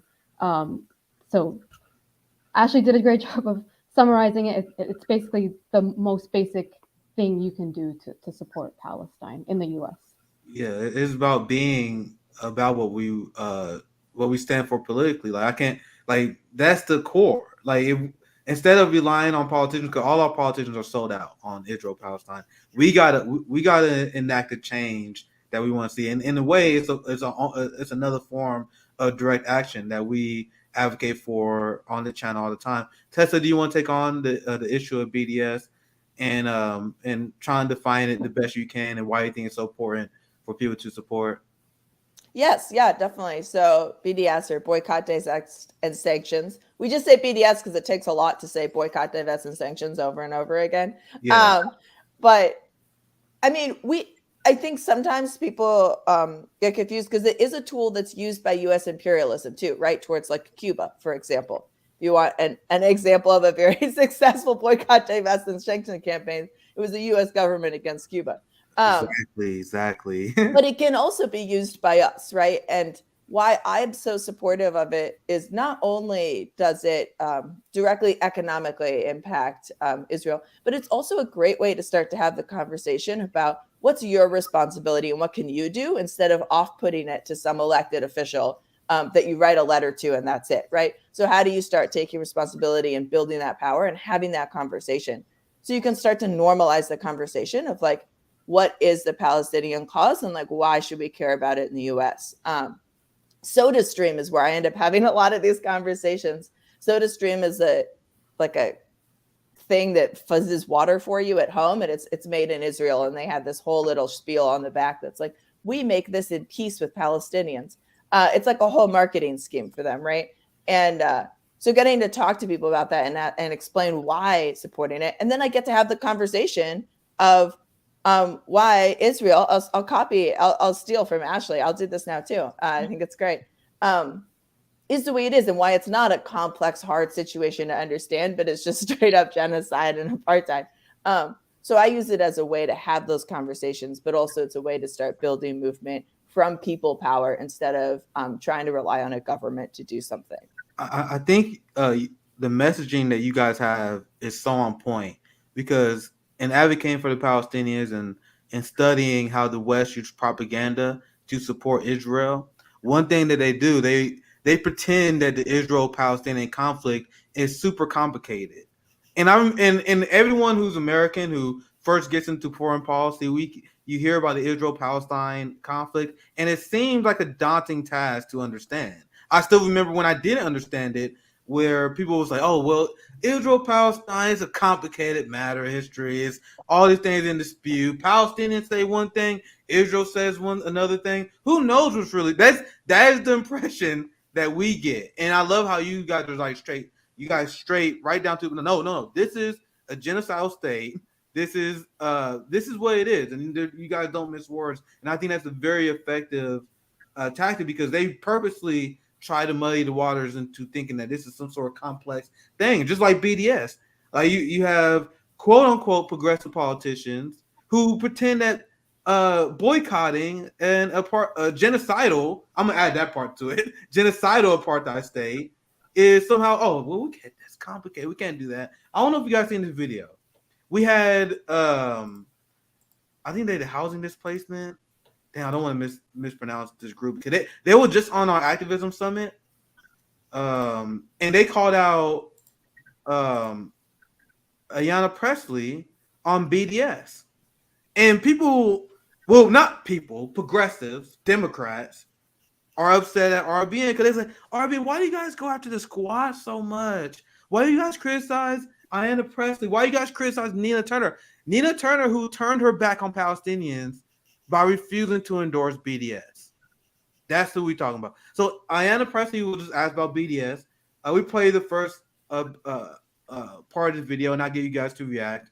And this video, the reason why I'm showing it, is a symptom of an overall greater problem among the established professional managerial class left, where they feel like they can sell out Palestinian people. So let's watch the video, and I'm gonna give you guys thoughts on it. Let me. I was just gonna ask you a question because SJP, so Students for Justice in Palestine, like we. I'm sorry, this video. I gotta fix the audio. The audio kind of low. Let me fix it. Here it is. So here's the video. That's what you are, a student leader. Just never lose that. I was just gonna ask you a question because SJP, so Students for Justice in Palestine, like meets in here. Okay. And we we're just wondering, like, do you support BDS? So like boycott, divest sanctions, and like what your stance was on that. Yeah. And if you're willing to say that you support that, Oh, well, first of all, how often do you all meet? I'd love to come and be a part of a meeting. Can we do that?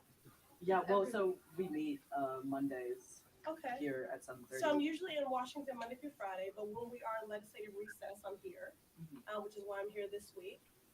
And can I participate in a meeting like via Zoom or something? I would love to do that. Okay, so let me tell you this: as an African American, many of the progress that my people have realized would not have been made possible without boycott. Okay, so I would not be here and have the freedoms that I have were it not. Yes or no, motherfucker. Yes or no. So she deflects to being black, does not answer the question, and I cut it off here because I wish they would have put their foot on the gas, because she, throughout the rest of this video, don't even replay it all, and this is like an 8-minute video overall, she never answers the question on whether she straight out support BDS or not. She deflects, and then she's trying to distract them by saying, hey, can I join your meeting? I want you guys to understand when she does that, can I join your meeting? Hey, what part of organization are you on? Where you at? That's stalling, because she's stalling to figure out how she's gonna get out of this. Then she bring up the fact that she's black, and I'm telling you, that shit's infuriating. Do not use our identity to shield a genocidal apartheid state. So I'll start with Ashley again, and we go Lowell. Do you guys have any initial reactions to that? And you also can respond to the weakness among the progressive movement on Israel-Palestine, and your thoughts on that, Ashley, if you want to take that on. Well, I don't have any respect or love basically for any elected official at this point anymore. I say this coming from you. I once upon a time was a big champion of Bernie Sanders, and I, did all kinds of electoral stuff. I want to clarify that I come from doing lots of electoral work. I was a campaign manager a few times, and I left that all behind me because I don't believe in that system anymore, because I don't believe in the people in it anymore, because every single one of them, as you said, is a sellout, and they use platitudes, and frankly, they exploit Palestinian suffering. Not in this case Pressley, because Pressley wouldn't even address it, but people like AOC. And frankly, in my opinion, this is my opinion to be clear, I think even Tlaib as a Palestinian, that I don't frankly personally have a lot of trust for her either. But I just want to, there are a lot of politicians that do this, including some local ones, which I could talk about later if it comes up. But yeah, this situation, it's first of all, like I'm not sure how her being black means being against BDS. Again, South Africa, you know, but How dare she? In fact, like that, the fact that she would even use that, the fact that she would even use that is actually disgusting to me. Just like you guys know, that is unbelievable. But go ahead, Ashley. That's so disgusting that she did that because we should be standing solid. Don't use the fact that you're black to deflect. That's anyway. Sorry, Ashley. I don't want to cut you off. It's so crazy that she did that. But go ahead. Feel free to rant. I will probably agree with all of it. Like I said, I don't have any love really or respect for, honestly, really anyone in power anymore because, yeah, like I said, they all essentially they sell out. I mean, most of them vote to send the billions of dollars, to quote Israel. You know, and even the ones that don't, you know, they don't actually do anything material to help us. They could use their platform to speak out for us, and they really don't, not in any meaningful way, in my opinion. Like locally, for instance, Mark Pocan, our congressman, he, for some reason, gets all this credit for being this amazing progressive, which, anyway, yeah, no, it's terrible. He's horrible. He actually, quick side note, he actually told a group of healthcare activists, which I was involved in at the time, that he would not bring Medicare for all to the floor during Force the Vote. He told us directly. That's a side note. Okay. Just to give you some context here. He also voted to send the billions of dollars, to quote Israel, and somehow people think that he's this like pro-Palestine champion, which not at all. Like, and none of them are. Now I'm off on like this tangent or something. I'm sorry. No, actually, but yeah, and also to be clear, and this is not a criticism of you or anyone else here, like one of the things we try to work against or work for is ending the normalization of the Zionist entity, quote Israel, right? And one of the things that we do, like I do at least, like I don't say like Israel Palestine, like I just say Palestine, right? Yeah. Sometimes if I need to clarify, I'll say occupied Palestine. Right. Yeah, I try my best too. I try my best not to avoid saying, and if you guys see my coverage, I try my best to say Palestine. Israel isn't real. So I 100% agree with your tactics, actually. It's hard because like you have to like train yourself to like, because it's so deeply embedded, even like on the left too. It's hard to train yourself to get out of it. So I'm not like faulting people who are trying to like be good allies and work towards that process. Yeah, I feel like I lost my train of thought here a little bit. I'm sorry. So if anyone else wants to jump in, feel free about. Yeah, we're pretty much reacting to the weakness that a lot of the progressives have on BDS, but we can go Loyal and we go back to you, Ashley. We still got quite some time here. So Loyal, you want to add your response to the word salad that came from Ayanna Pressley and your general reaction on the weakness on the left, because based on what you said, Ashley, I'm very interested hearing your opinion on the two-state solution, and that is still something that progressives like Bernie and the squad publicly champion. We get to that next, but I want to ask your reaction to that video, Leah. I mean, I love those kinds of videos where people go up, confront these politicians. That's just my relaxing kind of videos. I watch that for some courage. I love it too. Yeah, but I mean, it's not surprising at all. I mean, it's surprising that she responded the way that she did, but not that she's not in support of BDS. But I think that's the kind of stuff we need more of. I think it said in it, Students for Justice in Palestine was confronting her, which is a student group. We need more of those types of people to confront politicians, not to change their minds. I don't think we can do that at this point, but just to expose their hypocrisy, especially on the issue of Palestine, and to kind of just publicly humiliate them in the hopes that maybe they will do something in regards to Palestine.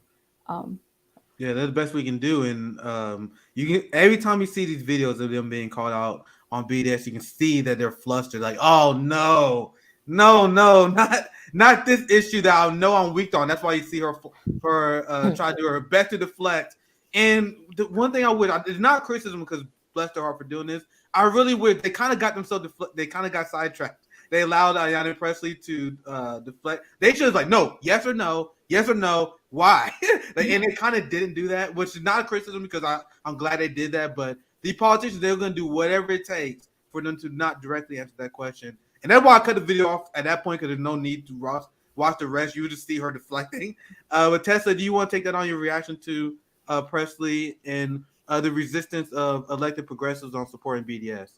Yeah, definitely. So one thing I think is a fact that most people don't know is that most states have made it illegal to boycott, divest, or sanctions from Israel, right? So in Wisconsin, it's illegal. Free speech violation. That's a free speech violation, by the way, guys. Go ahead. So like at the University of Wisconsin, right, our big top 10 university, if you work there, you have to make sure that any company that you're bringing on as a contractor does not participate in boycott, divest, or sanction of Israel, right? So it's so ingrained. It's not just the politicians, right? Like they've passed laws in the U.S. That's how extreme they are at protecting Israel's image in the U.S., right? Because if they didn't protect it constantly, people would understand how messed up it is, right? How they are committing genocide. So they have to constantly put the fear in people to not do it, or they'll lose their job, right? And so you see politician after politician not stand up for it because they're going to pick their career over this issue, right? And so that's crossing the BDS picket line for me. And just on that note of, you know, using identity in these situations, I think representation is so very important, but I also care more about the policies that you're actually enacting on people and making sure that movements are so easily co-opted by a leadership that moves right. And it's our job to make sure that that doesn't happen to our movement. So Israel, for example, is super open for gay rights, right? And as a queer person, pink washing gets thrown out there all the time. Like, oh, but Israel is okay with gay people, therefore they're a good country, right? We see the same thing with cops in the US, right? Oh, they supported a gay wedding, so it's fine that they just shot someone. What right? you talking about is the new. This is the new era of liberals, and this is the quote unquote wokeism, where people use social justice issues as a way to justify and support imperialism. Where they say, "Oh, we're gonna support sanctions, we're gonna support this country, we're gonna support invading this country, we're gonna support being hostile in this country because they got different take on social issues than us." And then we also going to support genocidal empires as long as they fly an LGBTQ flag. And with right, that, which is insane. Go ahead. And so I think it's important for us to not let us get divided, right? For us as different oppressed people to connect with people across the world and understand the thousand cause, and not let politicians or leaders or militaries divide us or confuse us. Yes. With throwing those different things around. They will co-opt our language and they will throw it back at us. And we have to sift through that and make sure it doesn't happen. Like the Madison Police Department trained in Israel and then came back and suppressed protests in the US, right? Like it's direct impact across that like imperialist communication. And so we need to do the same from the other side, right? They are communicating and doing what's best for imperialism. And so oppressive working class people need to do the same in return and not let them co-opt us or confuse us with what these politicians do, right, in their stepping stones towards their career. This is a great comment, and I'm glad you brought it up. We covered this when it happened. Abby Martin sued Georgia and won because the quote-unquote free speech right implement laws that crack down on BDS. Ron DeSantis, the quote-unquote free speech warrior, has anti-BDS laws on the book in Florida. You guys understand? Anti-BDS laws are a free speech violation, not a theoretical free speech violation. So I'm a free speech absolutist, but when Twitter bans someone, that's theoretical free speech because that's not a government standing for the principle of free speech, right? When you have BDS laws, that is quite literally the government violating your free speech rights. That's the entirety of, honestly, both the Democratic Party, but the Republican Party as well. And that's why I emphasize all the time on the channel, do not buy for 1 second the idea that Republicans on the right are for free speech. that bubble falls apart real quick when you ask them about BDS. And I just like to add in as a point that also they're now making it so that if anyone teaches or basically even mentions anything about being queer, especially if they're a teacher, they get fired in their school. So I wouldn't be surprised if they did the same thing regarding BDS in schools as well. So I just wanted to point that in. Yeah, we never the Bill of Rights, free speech, they are temporary allowances. So for the Palestinian community, free speech never was a thing. Free speech was never a thing for Black people. These are things that if you have them, congrats on the privilege, and they are temporary. Trust me. And if you have them, you need to use them. Yes.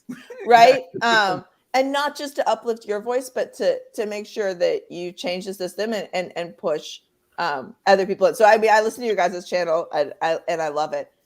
We need more news sources like this because that's part of how that happens. Yeah, absolutely. So we got about 10 minutes left. I want to ask this question once again for the normies that are watching. Let me show you. Let me frame it this way. Let me show you guys this because we talked about Ayanna Pressley. Brought up Nina Turner's weakness on BDS. The progressives was wiped out this year because the progressives are weak. And this is the new progressive hero, John Fetterman, because that's how weak the progressive movement in the United States is now. They got a probable guy who put a shotgun on a black jogger and who's a straight up Zionist. This is the progressive movement now. John Fetterman says he'll lean in on U.S.-Israel relationship as senator. DSA everywhere endorsing this person. The Bernie Sanders movement is endorsing this Zionist. And also, everyone in the progressive movement are selling weapons to Nazis in Ukraine and arming and funding the Iron Dome in this country. I just want to illustrate. I want to put this illustration up to realize how ridiculous and how unhinged the West is. So the guy on the right, these Azov battalion Nazi thugs, they get billions of dollars in weapons. But the person on the left is smeared as an anti-Semite. While at the same time, the West arms her occupiers to the tune of billions of dollars. The one on the right, according to the West, is a good guy. The one on the left, according to the West, is a raging anti-Semitic terrorist. These are the messaging that is repeated and is supported by the people who support a two-state solution. So I want to ask you guys this question, because the official stance, people like Bernie Sanders who say, you actually mentioned how saying Israel's an apartheid state is not enough. Bernie said if you say Israel's an apartheid state, you're being deflammatory, right? And these people support the two-state solution. I support a one-state solution. Explain what do you guys think? I'll start with Ashley again. What do you guys think the anti-colonial position on this is? Because this was something I remember I was thinking like, oh yeah, I guess two-state solution, whatever, because I'm still learning. But what is the official stance that people should take? One state, two solution, Ashley, if you want to take that on for the normies watching. Okay, I want to be clear again. I am going to give you my personal opinion here. First of all, fuck the two-state solution. Not a thing. Like it's. I don't even. I mean, I feel like you just opened a can of worms. But to be honest, first of all, it's not even possible, right? If you look at maps of occupied Palestine, right? If you look at maps, like they're called land loss, but land theft timelines, right? You see how broken up and how fragmented like our land is. It's even if we wanted a two-state solution, which we don't, it's not possible. Like it's physically, geographically not possible. All you have to do is look at a map and see that it's not possible. It's like the land that is technically Palestinian now it looks like they're islands, right? They're broken. It's broken up. It's fragmented. You know, it's Israel once Palestinian, once the land and once Palestinians, in my opinion, in pieces, right? Fragmenting the land, the people. They don't want people to live. So yeah, again, fuck the two-state solution. As far as the one-state solution is concerned, I mean, I guess that would be the default, but I guess you could say, in my opinion, the anti-colonial position, again, my opinion, is land back, right? Like the indigenous movement here in on Turtle Island. I'm trying to use like the language here too, because that's the name of the U.S., right? But here on Turtle Island, the land back movement, Palestinians land back, except Palestinians call it right of return, but it's effectively, the same thing. It's like Palestinians should get their homes that were stolen from them back. Should get, you can't give lives back, but you know what I mean? Just give the land back. And a lot of people will start saying, okay, well, what about, the Israelis that live there? Well, what I say is that no one even blinked when they violently displaced the Palestinians and moved there. No one even blinked or thought for a second what would happen to the Palestinians. And the land is rightfully the Palestinians. So that's my opinion. Well said, Ashley. I want to show you guys some context, and I'll get Loyal in here as well. This is a map of Palestinian land loss here, and this alone should debunk the two-state solution. What second state? Israel took it. And this is an old image. As of 2010, do you guys understand how much land Israel has taken in the last decade with their offenses into Gaza? So this map is old, and trust me, shows way more Palestinian land than there is. So with this, I want to pass it to Leal if you want to chime in. Two-state solution or one-state solution? Which is the right answer? Absolutely one state. So it's very simple. You steal something, the only right thing to do is to give it back. The land, the image that you just showed, that is all Palestine, from the river to the sea. The only thing that we can do that's right is to give it all back to the rightful owners, which are the Palestinians. It's very simple. Yeah, well said. Tessa, what's your thought? Yes, obviously one state, Palestine. I couldn't agree more. From the river to the sea, Palestine must be free. I think the reason that people who colonize places are so terrified of the idea of land back is that they know what they did to take the land. Yes. And they're afraid of that, right? But returning land to the indigenous people of that area is not the same thing as coming in and colonizing it, right? I listened to a speaker a couple weeks ago, and he was talking about the land grabs and stuff, right? And they say, so when you're listening to the news and they say, oh, these homes were Palestinian homes were demolished because they didn't have the right permits. He was like, understand that 98% of Palestinian permits are denied by the Israeli government for building, right? So that's why their homes are illegal. And so I think there's just so much context mixing to make it sound so normal. Oh, they built an illegal house, so they bulldozed it. Oh, well, that seems fair. Until you realize that they make it illegal, right?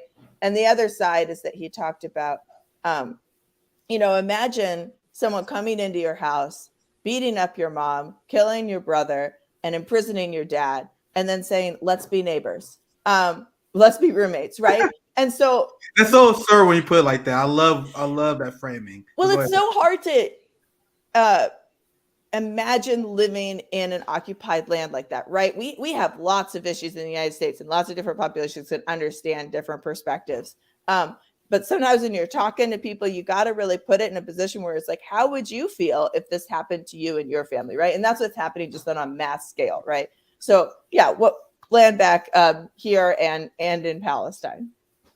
Yeah, well said. It was such a great conversation, and you guys actually helped me a lot. I'll get to you, Ashley, but you guys helped me a lot with my framing as well, because I love talking to real Palestinian activists and their allies, because there's a lot for all of us can learn, so we can be better advocates. So I'm gonna give. I'll pass to Ashley for the last word. I appreciate you guys for coming on, because we gotta get ready for our last panel. I'm gonna use Ashley as the surrogate for the last word here. Any last thoughts? Anything you want to add? But also, what is your suggestion for people who want to support the Palestinian cause? That's the final send-out question for you, Ashley, before we move on to the next panel. So I have about probably another hour's worth of stuff. I'll try to put it in about a minute or two. We gotta have you back on, Ashley. I enjoyed. we cover Israel all the time. I would love to have your perspective. So we definitely gotta do. Yeah, we would love to come talk about it.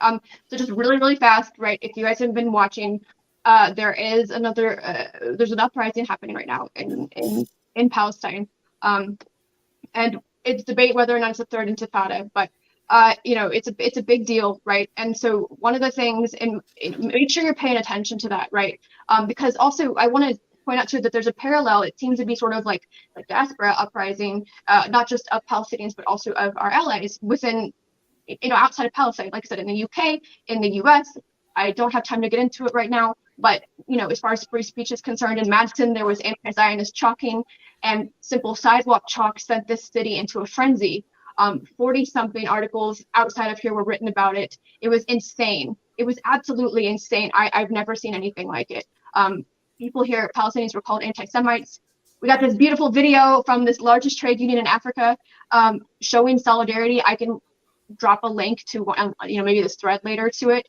You guys should watch it. The largest trade union in Africa literally sent a video showing solidarity explicitly with Madison Palestinians and how they're being suppressed here. In my opinion, there is not, you could say a mini uprising, right? At least in Madison. Like I say mini because it's not remotely compared to what's happening in Palestine, right? But I feel like this is happening in other places too, and I don't have time to get into that either. But the things I want to say is like what people can do. I personally am not going to tell you to write your congressman or to do any bullshit like that, because I personally don't believe that there's any point, because that's part of normalization, right? What we push is anti-normalization with the Zionist entity, right? And there are a lot of things. I have a big list of things you can do. I'll just give you a few small handful of things, right? So one of the things, like we said earlier, don't, in my opinion, don't legitimize the state of Israel by even saying it's Palestine. And if you have to clarify, say occupied Palestine, right? If you have to, we have to say it to bring brand new people in, say it, and then tell them what I just said, right? Don't say IDF. They're not defending anything. It's, Israel Defense Forces. We say IOF, and even then I feel like there's a level of normalization there we need to work on, but Israeli occupation, like Israeli occupation forces, right? Yeah. Say that. I'm taking that. I'm using that from now on. Yeah. The other things, sorry, I'm gonna probably miss some stuff. Basically, never denounce Palestinian resistance for any reason. Yes. Armed resistance, non-armed resistance, never denounce it. Some people get uncomfortable with the idea of armed resistance. But what would you do if someone came to your home, pointed a gun at you, or killed your family even, right? Or said, get out. What would you do? Would you fight back? If you had a gun, would you shoot them? Like, I bring this up to people all the time, because apparently responding to violence is violence worth condemning, but not the initial violence itself. I mean, children, this is the other thing I say too.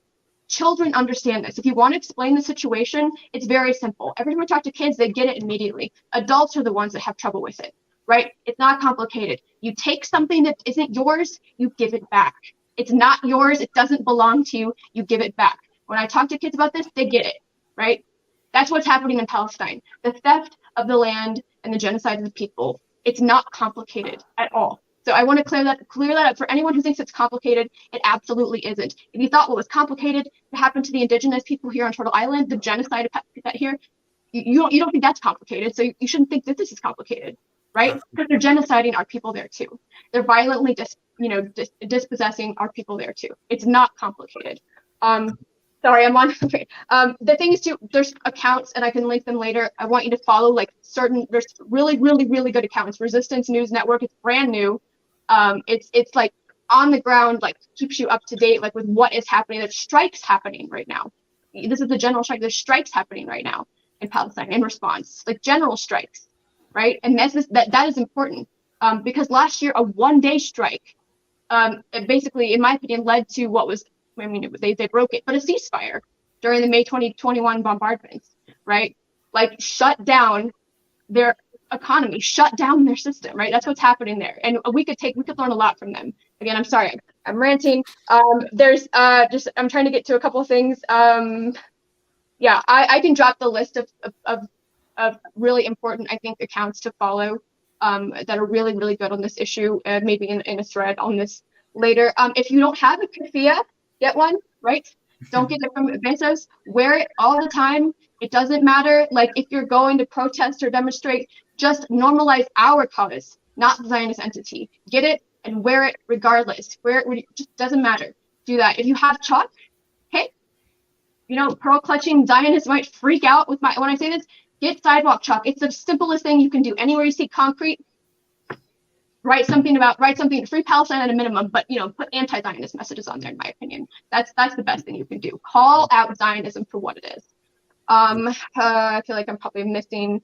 Oh, and use the hashtags. This is Zionism for anything that comes up that look. You know, you see the videos of the soldiers hurting people or settlers hurting people. Anything that shows Israel, that Zionism entity for what it is, use this as Zionism and then Zionism out of whatever city it is, right? We use Zionism out of Madison here. It's a hashtag we just started, for instance. I've gone on for a while now. Yeah. I feel like I'm probably missing something. We appreciate you guys. We definitely have you back. Yeah. Because there's a lot to talk about this. And Ashley, I loved your fire. Cause that's the tone of this network. If you don't know, so it feel like you fitting right at home here. But we're a little bit over our time. We'll pop you guys out. Thank you guys for joining us once again. I apologize for going slightly over time, Savvy, but I'm gonna pop myself out and enjoy Savvy Sab Hour. Let's go. See you guys. All right, you guys ready for the next panel? I'm gonna go ahead and whoopsie, I popped in Tessa. Pop in the next panel here. Make sure I got everybody. All right. I want to go ahead and put a banner down at the bottom here. This also helps. Oh, you got it, JB. What? Okay, thank you. Awesome. All right, guys. Our panel is Student Revolutionary Marxist. So what is up? I want to give everyone a chance to introduce themselves. So let's go ahead and get started. We'll start at the top. Go ahead and introduce yourself and where is your location? Hi, I'm Ryan and I'm in New York City. All right, Ryan, welcome. Hey everyone, I'm Katie calling in from Oakland. Oakland, the Bay is in the house. Next, the gentleman in the hat and the glasses. Hey, I'm Maheen. I'm from Amherst, Massachusetts. What's up, Massachusetts? Me too. And next. Hey guys, I'm Sam, also calling in from Boston. I'm Harrison. All right, so Massachusetts is representing.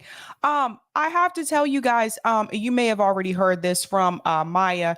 My goal is to really motivate and organize the students because there's so many colleges here in Massachusetts, well, in New England altogether, but particularly in Boston, right? There's a lot of colleges here. I worked in higher ed and there were things I wish I could talk to the students about in reference to socialism and Marxism, but because of my job at the time, I could not do that.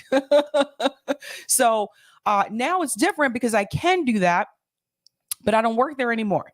So I want to hear from you guys. Please explain to everyone what is Revolutionary Marxist Students and why was this organization created? Feel free to jump in. I can share a little bit. Maybe others can jump in too. Basically the idea is that students are kind of in a divided position. Some students come from working class backgrounds, others from middle class, petty bourgeois backgrounds, even some from the ruling class, especially at elite institutions. Students can go either way, really. They can see their stars aligning with the ruling class, join the professional managerial class, maybe even pretend to be progressive, work as a director at a nonprofit, or run a pro-Democratic Party YouTube channel, for example, as we see many doing. Or they can join with the working class and the oppressed people and join in the revolutionary struggle to overthrow the capitalist system.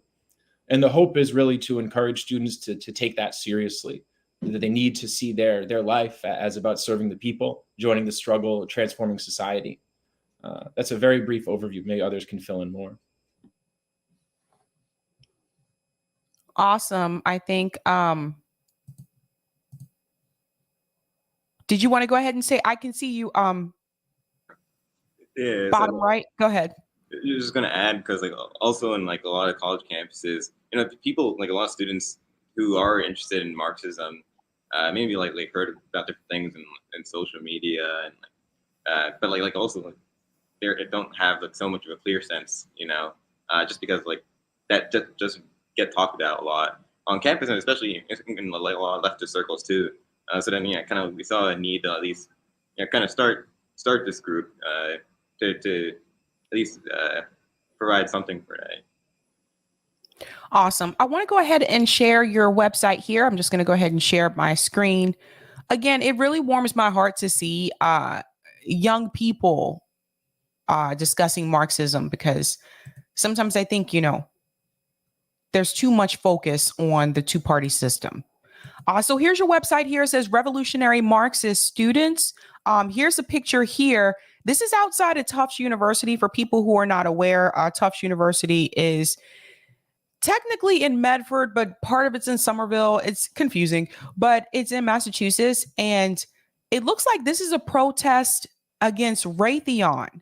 So I really appreciate you guys like doing these types of actions too, because in reference to climate change, we talk about climate change often, but let's be real. The military industrial complex is the largest single most polluter, right? So it's good that you're protesting against companies like Raytheon or Lockheed Martin.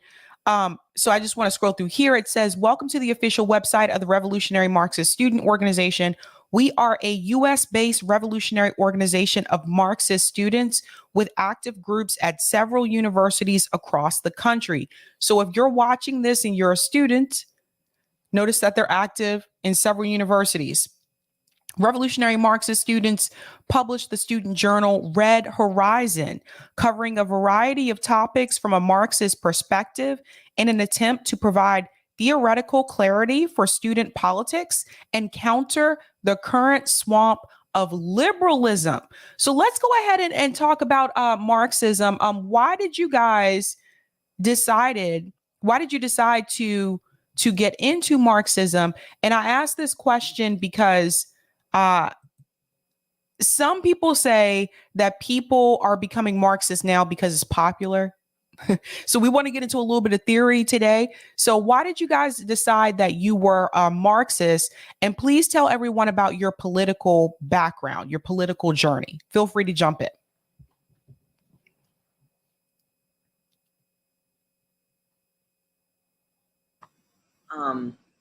Yeah, so I can get started maybe, but I think, we see pretty clearly we're on campuses, Marxism is a very unpopular thing.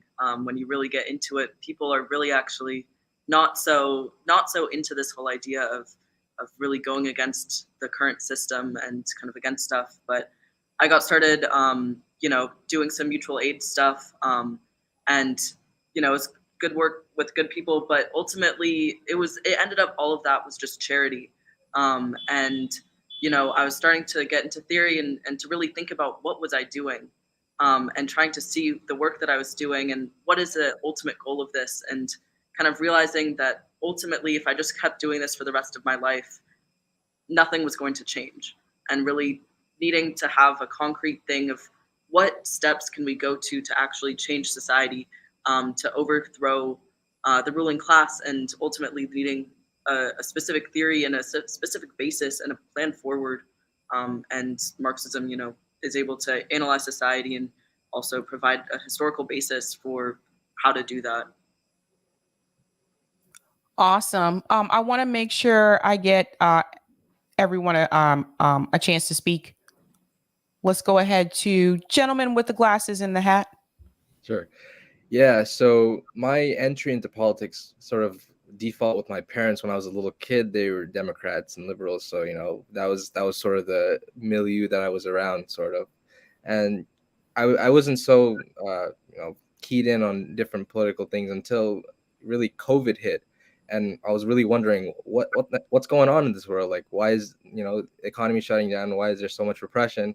The George Floyd protests were really popping off, and I wanted to get a sense of why is it that, there isn't actually things getting done in the system, and started questioning. And I was talking to a few people online, we started discussing these things about Marxism. What is the state about? What is the ruling class out to do? How does this capitalist system really function? That got me wondering, like, things need to change ultimately. And I had come from something of a scientific background, studying computer science and trying to have that scientific outlook of the natural world, but also I wanted to see what would be the best way to also understand society. And Marxism really provides that scientific outlook. We want to change the world through really understanding the different forces, through understanding the material world, really. And so started studying more and decided, it's not just about studying, but we have to actually practice to change. And that's really the core of Marxism, is that you have to be involved within the process of changing society in order to actually continue to advance to the more equal society, and also gain a deeper understanding of it. So that's sort of what shaped my development into seeing Marxism and participating in the revolutionary movement. Awesome. Let's go to Ryan. Yeah, well, I'm a little older than some of the others on the panel, so kind of a big thing that clarified to me that the Democrats were, to put it frankly, full of shit was the when Chelsea Manning leaked the Iraq war logs. And I had been really excited about Obama. I grew up in the Bush era. And then it was like, he's doing the same things. At first I was justifying it, oh, well, the Republicans, Mitch McConnell. And then I couldn't anymore when I saw what was really going on in Iraq. And I didn't really have a clear sense of where to go from there. Went to some protests, got involved a little organizing on campus. When Eric Garner and Michael Brown were killed, I got really kind of involved in activism. But a lot of what I was doing was spinning my wheels. We were trying to make change, and as quickly as a group would come together, it would fall apart. We weren't able to, in different circles I was in, really make a meaningful impact. And for me, one of the things that really clarified a lot was learning about the revolutionary Marxist movement in India and the Naxalite or Maoist movement there in particular, which is a huge movement involving millions of people. And just learning, I had no idea. There's total US media blackout about this movement, but that really provided a lot of clarity for me and an impetus to study revolutionary history, how we got to where we are, why the revolutions in the 20th century were successful, and then why some of them were defeated from within, what that was all about, and to kind of see the need to, Lenin has this point that Marxism is based on a profound scientific knowledge of society, of history, and to take that seriously, which doesn't mean academic studying like we do in college, but means really going amongst the people, investigating what's going on in different situations, piecing that together. So that was kind of something of my trajectory. Awesome. KT? Yeah, I think as Maheen pointed out, it's not too hard to see things all around us in society that are really disturbing and rotten. I mean, I'm sitting here in my car because I'll go to work after this, and right in front of me are a bunch of large tree logs that one of the self-proclaimed most progressive cities in the US, Oakland, California, places in side streets to keep homeless people from parking their vans. But there's all sorts of other examples that we can point to. And I was certainly one of the people who spent a good amount of time wading around in this swamp of liberalism that you highlighted being mentioned on the website. Just trying to figure out, how do I understand and explain all of this stuff that I'm seeing around me that I do want to change. I do want to do something to get rid of it and make a better world. But it wasn't really till I started studying more of the theory and history of Marxism and different revolutionary struggles across the world that I felt confident that I actually could understand these things and change them. I know there's a quote from Lenin that I can't really repeat word for word, but he says even the ruling class, even the elites can observe and identify class oppression, but it doesn't mean that they're going to do anything about it or that they're ever going to try to really get rid of it.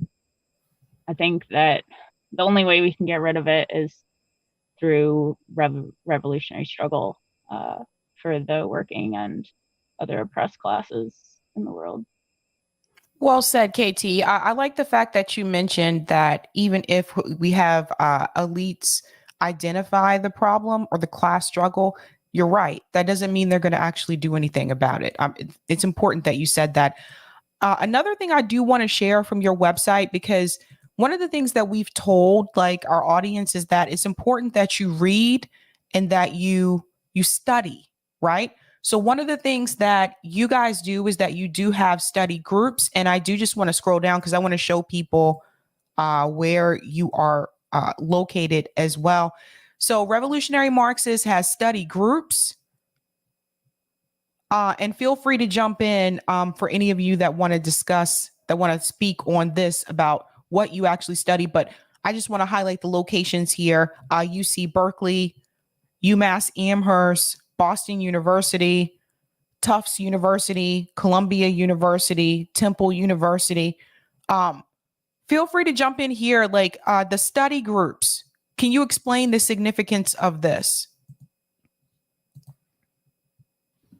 Yeah, well, I think, like was said earlier, there's a lot of confusion out there right now about what Marxism is and isn't.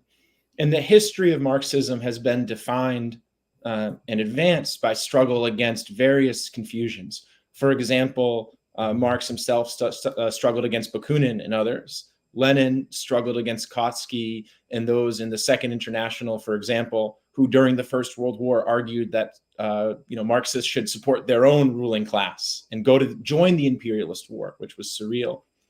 And then there was people may be familiar with the Sino-Soviet split and what was called the Great Debate, the debate between the Soviet Union and China over the question of socialism, revolution, communism, and so on. And so today, there's a lot of confusion, like historically, but sometimes more so in the US because of DSA type politics, because of all the anti-communism in this country. People often feel Bernie Sanders is a socialist, when in fact, what he's really advocating is capitalist welfare programs.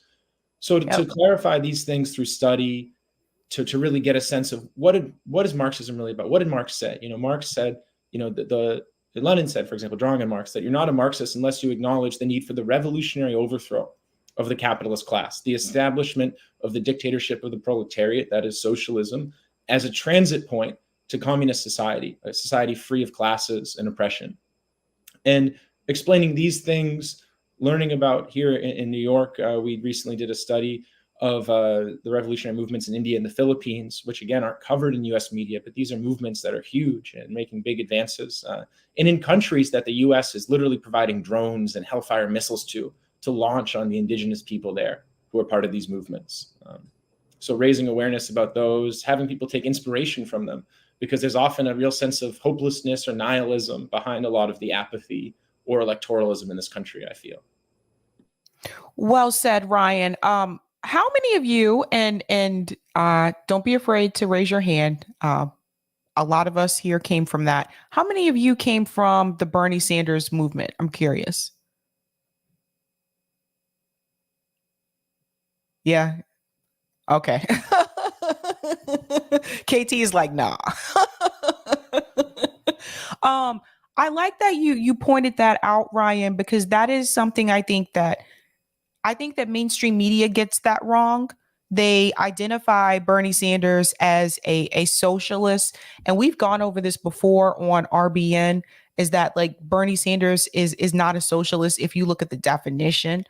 So I like the fact that you pointed out these are capitalist programs. And I think that's important for people to really understand. When we talk about socialism, and this is a piece I feel that was missing from the Justice Democrats platform. When we talk about socialism, we also are talking about workers owning the means of the production. And that piece was not included as a part of the progressive movement. That could have been a game changer, I think, in my opinion. What do you guys think about that?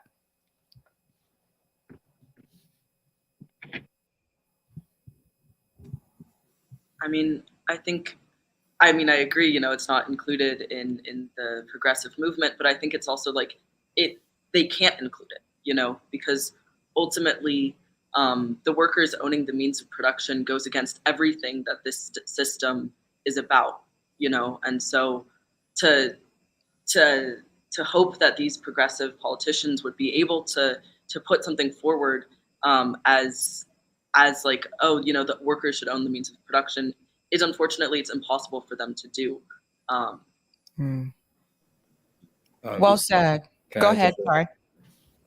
So the very basic point behind the workers owning the means of production is the political power of the working class has to be there. The working class has to be the ones in charge of the state power. If the capitalist class are the ones that are creating these legislative bodies or the judicial system to rule over, you know, the very basic things like property relations, then they're going to be setting these relations to be in line with their very basic economic outlook. So as the working class, we need to be taking the reins and really taking state power and saying that and transforming these property relations. And that's the very basic point behind socialism, is that the working class has to be in power for that to even that being prerequisite for any sort of like ultimate change in society, right? Yeah, it really, you know, it's really eye-opening, I think, to some people. I have to say, you know, I actually was reprimanded for having a Bernie Sanders sticker in my office.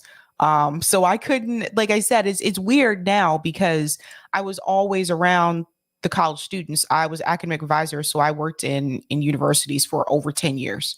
And I had access to the students at that point, but there were certain things I could not talk to them about. And one of it was obviously politics because it offended some people, right? But I always wanted to really energize the younger people because I feel like you guys are the future. And I feel like you are less likely to buy into the duopoly. It's just something that I've noticed. And I want to get your take on this. What could we do? So like those of us here at RBN, what could we do to reach the college students in a better way? Could we go to campuses? Because one of the things we talked about doing was like a campus tour at some point. Do you think it would be beneficial to go to campuses to talk to students, or do you think something else needs to happen? Like, how can we reach the younger people?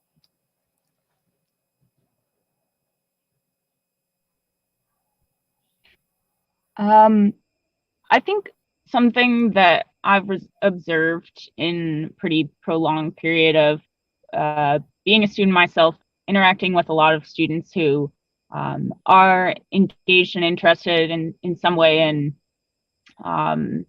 social change in the broadest sense, is that there is a lot of pessimism or even nihilism that's pretty prevalent amongst students.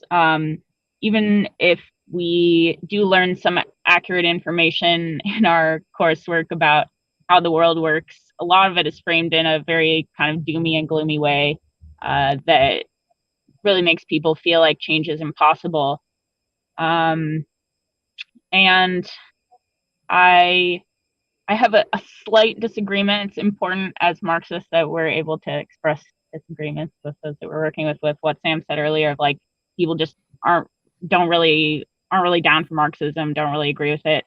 I think a lot of people have heard a lot of weird shit about Marxism that isn't true or doesn't really resonate with the way that they see the world or what they want to see in the world. But I think that bringing some basic truth about here's why class society exists. Here's what people have tried over the course of history to do to eliminate it from our society. And here are some basic ways forward that you can engage with right now, has been a way to kind of reinfuse some spirit of optimism among some of the students that we've worked with for the past year or so. I'm not sure what kind of work that you all are involved with, but I do think that, yeah, go for it. So one of the things that we're really big on is mutual aid. So we have Arome, who's one of the members of RBN, does Tour for the Poor. So he travels across the country doing mutual aid, clothing and feeding homeless people. We are actually just getting ready to start our individual chapters in our location. So for those of you that are in the Massachusetts area, I'll be starting one here in Boston, mutual aid group, and everyone else that's a part of RBM will start one in their city. So we're really big on mutual aid. We're really big on direct action. And that's something where I really want to get that message out to the younger people, is that, you know, no one's going to save us but us. Right. And I grew up during a time where there was a man named Barack Obama. And he told us, like, yes, we can, and there's hope and change. And he served 2, presidential terms, and I didn't see any hope or change.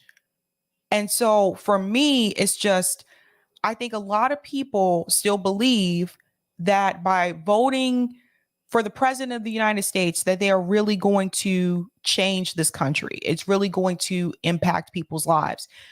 And the more I got to learn about politics and I saw how big money interests pretty much controls it, that's when I realized we have to do something different. And we didn't come up with this idea, obviously. The Black Panthers started, they did mutual aid. They realized a long time ago that the politicians were not going to save us. And the other thing that I really focus on is energizing people to participate locally. And I say this because for those of you on this panel that live in Massachusetts, we are a ballot initiative state. So you can go vote in November and not necessarily vote for the candidates, but you can vote for those ballot initiative questions, right? So that's how we legalized marijuana here in Massachusetts. That was a ballot initiative. That's how we were able to the fight for the $15 minimum wage. Obviously, if you look at politics on a national level, this whole fight for 15, they're years behind. We passed that in Massachusetts years ago. So this is the thing. Some of these progressive policies, I feel like we can get done faster if we focus on the local level. We focus on the state and not so much the national level. So I want to get you guys' opinion about that, like focusing on what we can do locally and helping the community. Let's go to Maheen. I think an important part of the local situation is that it also fits into a larger national picture, right? You don't have these isolated local situations. We have to also link up these different struggles and also get involved within the struggles. Like if there's something going on with working people, trade union organization, we need to be going on the ground and saying, how can we get involved in the struggle at the workplace, and really working on getting the knowledge out that we as students gain in the university systems or studying Marxism, because we have some of the time to do that, and really raising the consciousness of the working class like that. Or other struggles like the housing projects, where in New York City, for example, if they privatize the New York City Housing Authority, then that's 600,000 people at the risk of becoming homeless. That's a huge issue that's facing the imminent danger of the residents in the projects. And through these struggles is how we ultimately build up a larger national movement, in addition to the struggles locally. I think that's really what's important for students to get involved in, is the different struggles that are going on and trying to raise the consciousness of the people. I want to jump in. Just a quick thought. I think the issue we face at all times as revolutionaries is we need to advance and make gains for the people, win reforms of one form or another. But we need to do so in a way which doesn't deceive the masses into believing that the system can work.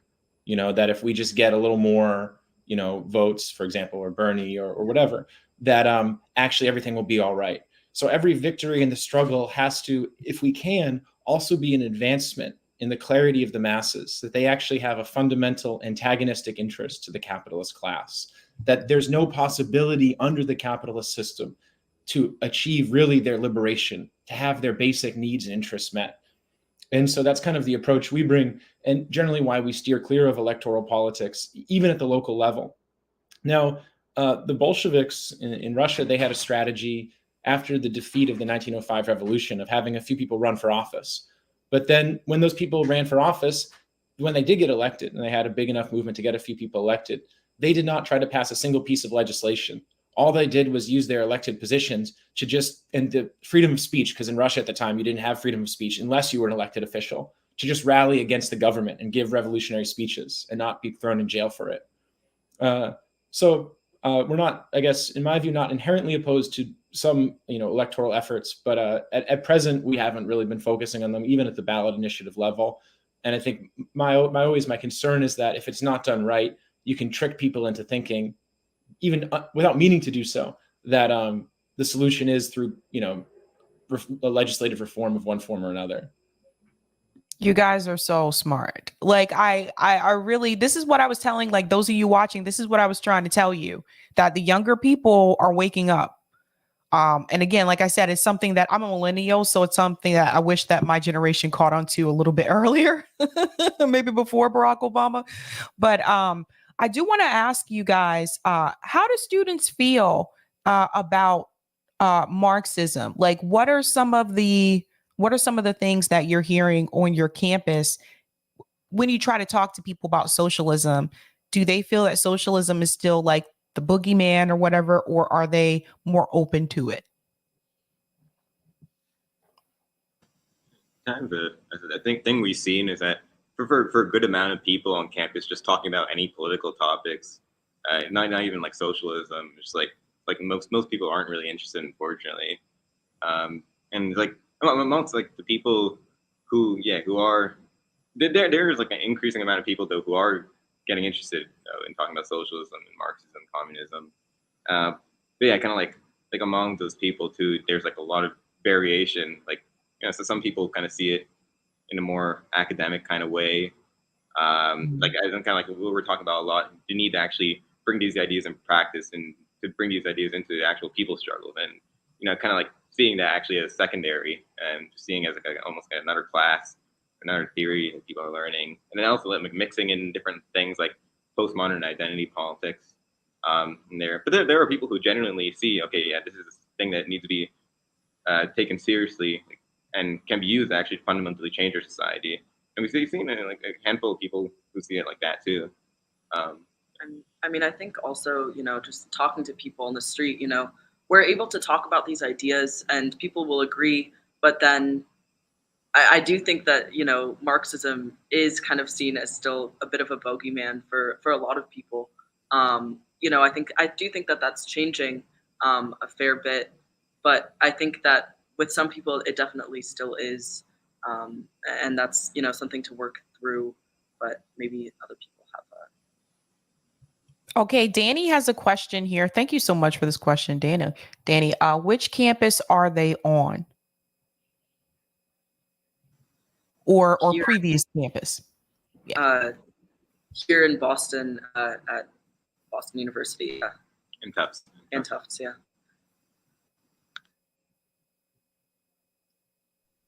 In New York. I've been at the study at UC Berkeley. Okay.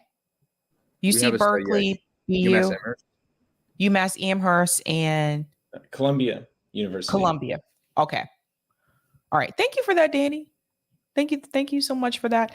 I will say as well, it's interesting. I worked at Boston University and the audience, a lot of the audience members knows that. So there will probably be a question that comes up that says, you didn't know her. Like, no, there's a lot of people at Boston University.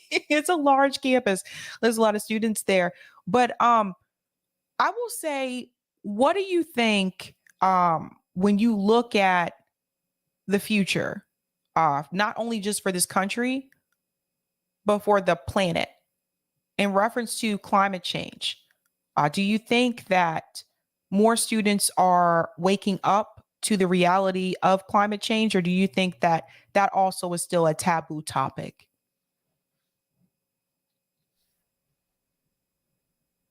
I know that like watching the Al Gore, what was it, The Inconvenient Truth, when I was in middle school, it definitely shook me a little bit. It made me, I remember I was thinking like, oh, there's something wrong here. Like, all is not well necessarily.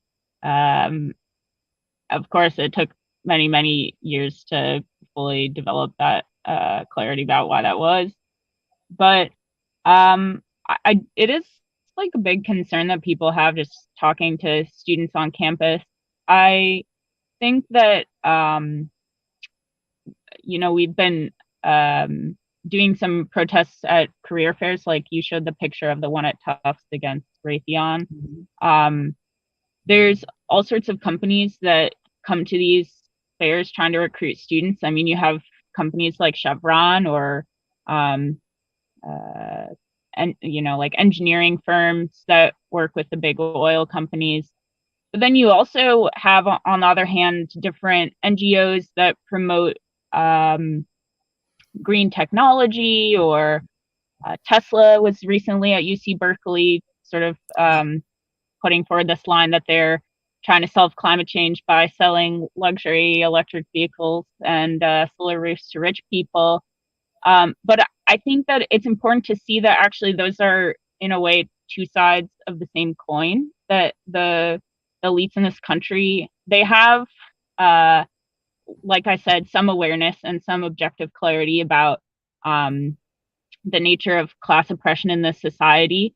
And there are many students who earnestly want to do something to solve these problems. And I think these career fairs are a really good example of like the many, many different ways that such students get ultimately channeled back into the project of maintaining an oppressive class society. Because Tesla, even if it eventually does increase its productive capacities of electric vehicles to where it can actually sell these cars to working class people, will do so on the backs of working class people. We've seen that in their past production pushes, people are working 12-hour days, 6 days a week, getting injured, facing really serious health and safety problems, that the metals that are required to build the batteries for these cars are mined in countries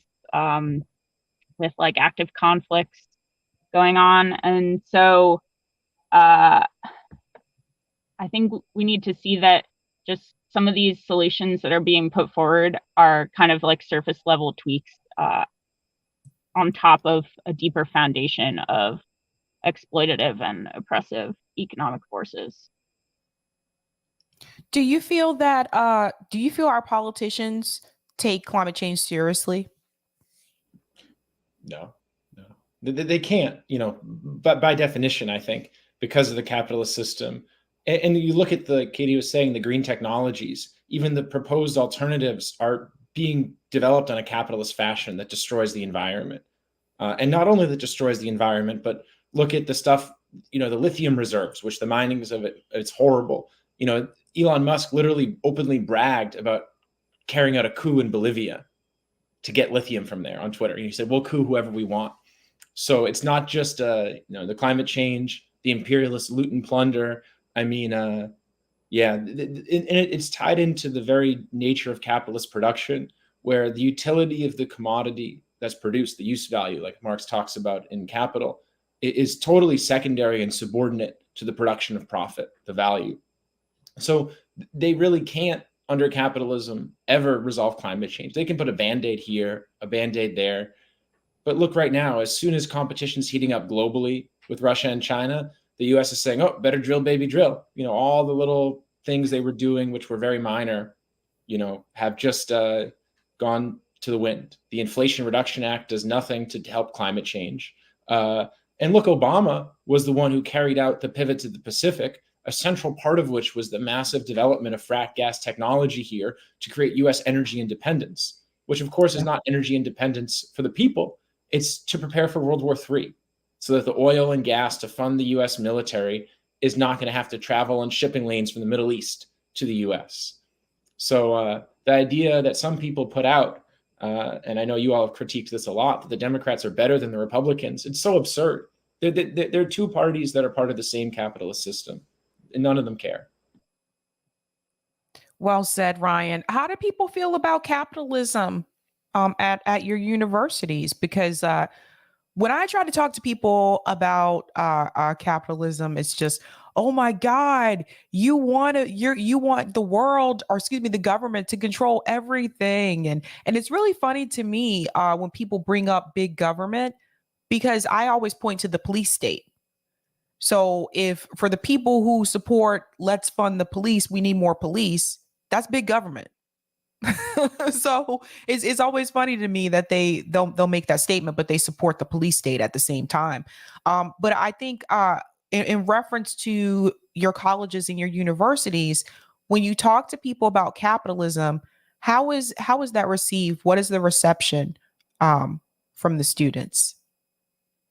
So at UMass, just to give a little perspective, so a lot of the students, you may talk to them and they may recognize, hey, yeah, there's these huge problems with capitalism, but what the hell are we going to do about it? We're such a tiny proportion of people. We can't actually make change with this. So might as well just go into our professional managerial class job, or just, try to get a nice career and live out a cushy life, and maybe make a couple of bucks to buy a ranch out in Maine or something like that, and try to isolate ourselves from society. So that's sort of like the general sentiment I've observed. There's not so many people thinking about, hey, how can we actually get involved and struggle against the system? Or, hey, the system's the best thing ever, we need to preserve everything. It's like really a nihilistic outlook here. How do you guys feel about, oh, go ahead. I think someone was chiming in. Sorry. Oh, sorry. I was just going to say the same thing, where it's like a lot of people are like, oh my God, capitalism is so bad. I hate capitalism. But then ultimately are just like, yeah, there's nothing we can do about it. So I'm just going to say it sucks and move on. Even talking about kind of like the terrible things that companies like Raytheon or General Dynamics do, and it's just like, oh yeah, that's very terrible, but and then like people just like shut their minds off and, oh yeah, I could get a job there anyway. Yeah, it's one of the reasons why when I was at BU, one of the reasons why I left, and I did explain this to my boss, was that I felt like I said, we're teaching them to go work for someone else. I was like, that's all we do. And so I was just like, we should be teaching them how to solve real world problems. We should be talking to them about climate change. We should be talking to them about how they can impact the future. And I said, and every day I come here, all we do is teach them to go work for such and such company. And I think, I think one of them got it, understood where I was coming from. I think the other one was just kind of like, but that's just how we are. That's how this country is, right? But to that aspect, what I wish I could have done was to teach people about worker co-ops, to teach students about the importance of unionizing. And I want to get you guys' opinion about worker co-ops, because I always say that unionizing should be the first step, but worker cooperative should be the ultimate goal. How do you guys feel about that? Just some like kind of some of the stuff I heard about the worker co-ops, kind of like, I don't know, it goes along the lines of just like kind of having like your own small business almost, and then it's kind of like, it's not like, so you're not being like a capitalist, but then kind of exist independently, but still within the capitalist system. So like, I guess like still playing, kind of going along with it. There's also like, I don't know, different things I heard too about almost like a hierarchy kind of forming, where it's like, yeah, there's like originally the people who form these co-ops, but then kind of they're kind of all working together, but then they hire like a lot of laborers for themselves, that are treated just like the way like the way a lot of the other workers are just treated in like pretty terrible ways. But yeah, I don't know. It's like with the worker costs, I think there is a bit of a problem. Just a thought, kind of one of the early debates between Marx and Proudhon, who was something of an anarchist kind of philosopher, was the question around worker co-ops. And Marx argued that under capitalism, you couldn't really have worker co-ops. I mean, they could exist to some degree, but insofar as the big businesses and capital exist, they have to operate along those lines.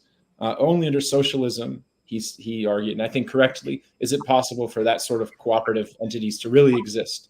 And I think Harrison may be referring to Mondragon in Spain, where initially it started as a worker co-op, but now the leading people in it are kind of worker owners. And in order to become a worker owner, you've got to put a big amount of capital down. I think tens of thousands, if not over 100,000 euros or more. And then there's a series of people who are workers but aren't really part of the cooperative. It functionally ends up reproducing capitalist relations of production. And that's why I think, in order to really have worker control of the means of production, we have to break the political power of the capitalist class in order to carry out production not along capitalist lines. Because the rulers of this country, they would rather drop atomic bombs on people than really let them be free. And they've shown that. This is the only country in the world that's used atomic weapons in war and then used them again and again and again, not in the sense of exploding them, but in the sense that someone robs a convenience store with a gun and points it at the clerk, even if he doesn't shoot, uses the gun to rob the store. The US is constantly threatening other countries with atomic weapons and the population here with all sorts of repression. So as I see it, the key question, we definitely encourage students to get working class jobs, work to unionize, but we don't focus as much on the cooperatives because I think we have to overthrow the ruling class before those can really flourish. Yeah, could I add one more point on this question? Because I worked in sort of a cooperative style grocery store when I was an undergrad student, and I think that's a somewhat unfortunate but true fact that even just at the most basic level, like the exercise of trying to work together as a group to accomplish a goal is not necessarily a skill that the universities currently work to develop in people. And so from that perspective, I think it was a good experience to have working with people to get something done. I think there's other ways that we can do that as well through maybe more politically clear efforts. But I think about that grocery store, I'm like, okay, yeah, we were operating sort of cooperatively within the store, but then every day we get shipments of food in a truck from some company. Who's driving the truck? Some employee who's exploited by the company. Where did the bananas in the truck come from? Some farmer or probably agricultural worker who works for a large agricultural company in South America who exploits their workers. How did that banana get shipped to the US? Probably on a cargo ship where all the people working on the ship are exploited. So it's like, okay, you could imagine a scenario where gradually all of those different enterprises get cooperatized, but I just think that it's not really realistic to imagine when we're in a society where, as Ryan correctly pointed out, the ruling class would rather kill people at massive scales than lose their own supreme political power over the human race. So yeah. Interesting. I do want to make sure I get to because JB, I think you told me there were Rockfin comments, but let me go ahead and bring up. I'm not sure which one of the super chats was said, but I do see one here from Roger Meadows. Jay, this whole thing with book banning won't work and will backfire. Want to know why? Because we live in the internet age and it's available at our fingertips. Trying to keep info from kids. How'd that work with porn? That's a good point. JB, let me know when you're ready to show the Rockfin comments. Sorry. I'm ready. Okay. Yeah. I'll get it up right now. Yeah. JB's funny like that. He likes to just pop in to say, hey, and then pop back out. But I do want to make sure, guys, if you have not seen the link, because I do want to make sure I'm adding that to the chat. Please go to their website and check them out, Revolutionary Marxist Students. They also have materials, which again, I think this is really important if you're going to talk about not just talk about theory, but they're pointing people to the information, which I think is good. If you go to their website and you click on materials, you'll see here, just scroll down, Shut Up and Calculate. right? And so they have documents here that you can download. Tufts, the CIA, and U.S. imperialism. So this was what I knew about this, like tough halt CIA campus recruiting, real handshake descriptions. So all this information that you can download as well. So definitely check out their website. So some of the comments on Rockfin were for the previous panels that we didn't get to because of the allotted time. Okay. But I just want to make sure I get to those before we move forward. So this is from Jacob Greismer. Jacob Greismer says, seems like the only way to really get things done and threaten power is via the court system. If Newton and Hampton were in this direction, I think that's a hint. Lawyers like a king or queen on the chessboard. Mumia is a great orator as well. Bush boycotts and civil rights brought them to their knees, as did Gandhi's salt marches and cotton boycotts. Thank you for that tip on Rockfin. And then there's another tip on Rockfin as well that I'm going to make sure I get to. This is also from Jacob Greismer. It says 101 on why to BDS Israel. A friend of Rachel Corey's thanked me for making it, and a professor told me it was important information that all students on campus should see. The mainstream media spoon feeds the masses what they want them to know and say. I can't even get people to watch a documentary, let alone read a book. This is about a 5-minute read, and he gives us a BDS flyer. So Okay. I'll read that in a little while. And then another tip on Rockfin. I want to make sure I get to all of them. You can just hit tip, right? If you go up to where it says live chat and click on that little down arrow. Yeah, that's not on the pop-out version. What? Yeah, that's not on the pop-out version. Unfortunately, it's not. So I wish, but unfortunately, it's not on there. See, this is something that we got to talk to people on Rockfin about. They're gonna have to do better. We gotta do better. Yeah. But thanks to everybody for your comments on Rockfin. I just want to make sure I get to those. And did you get to the other comments on for super chats? I'm not sure if this one was said. Hope sorry. Division. It's so good hearing all this. Thank you so much for that. The super chat, Hope. Yeah. And then I also want to highlight this one. Chris Hedges is an avid supporter of BDS, and he has been punished for it. He is also a great ally of Palestinians. So, yeah. Yep. So thank you for everybody for your tips on Rockfin as well as your super chats. And that's time for me to go. Take care. Peace. All right. Okay, guys. I put your website here in the chat for people. One quick question for you before the Assange activists come in.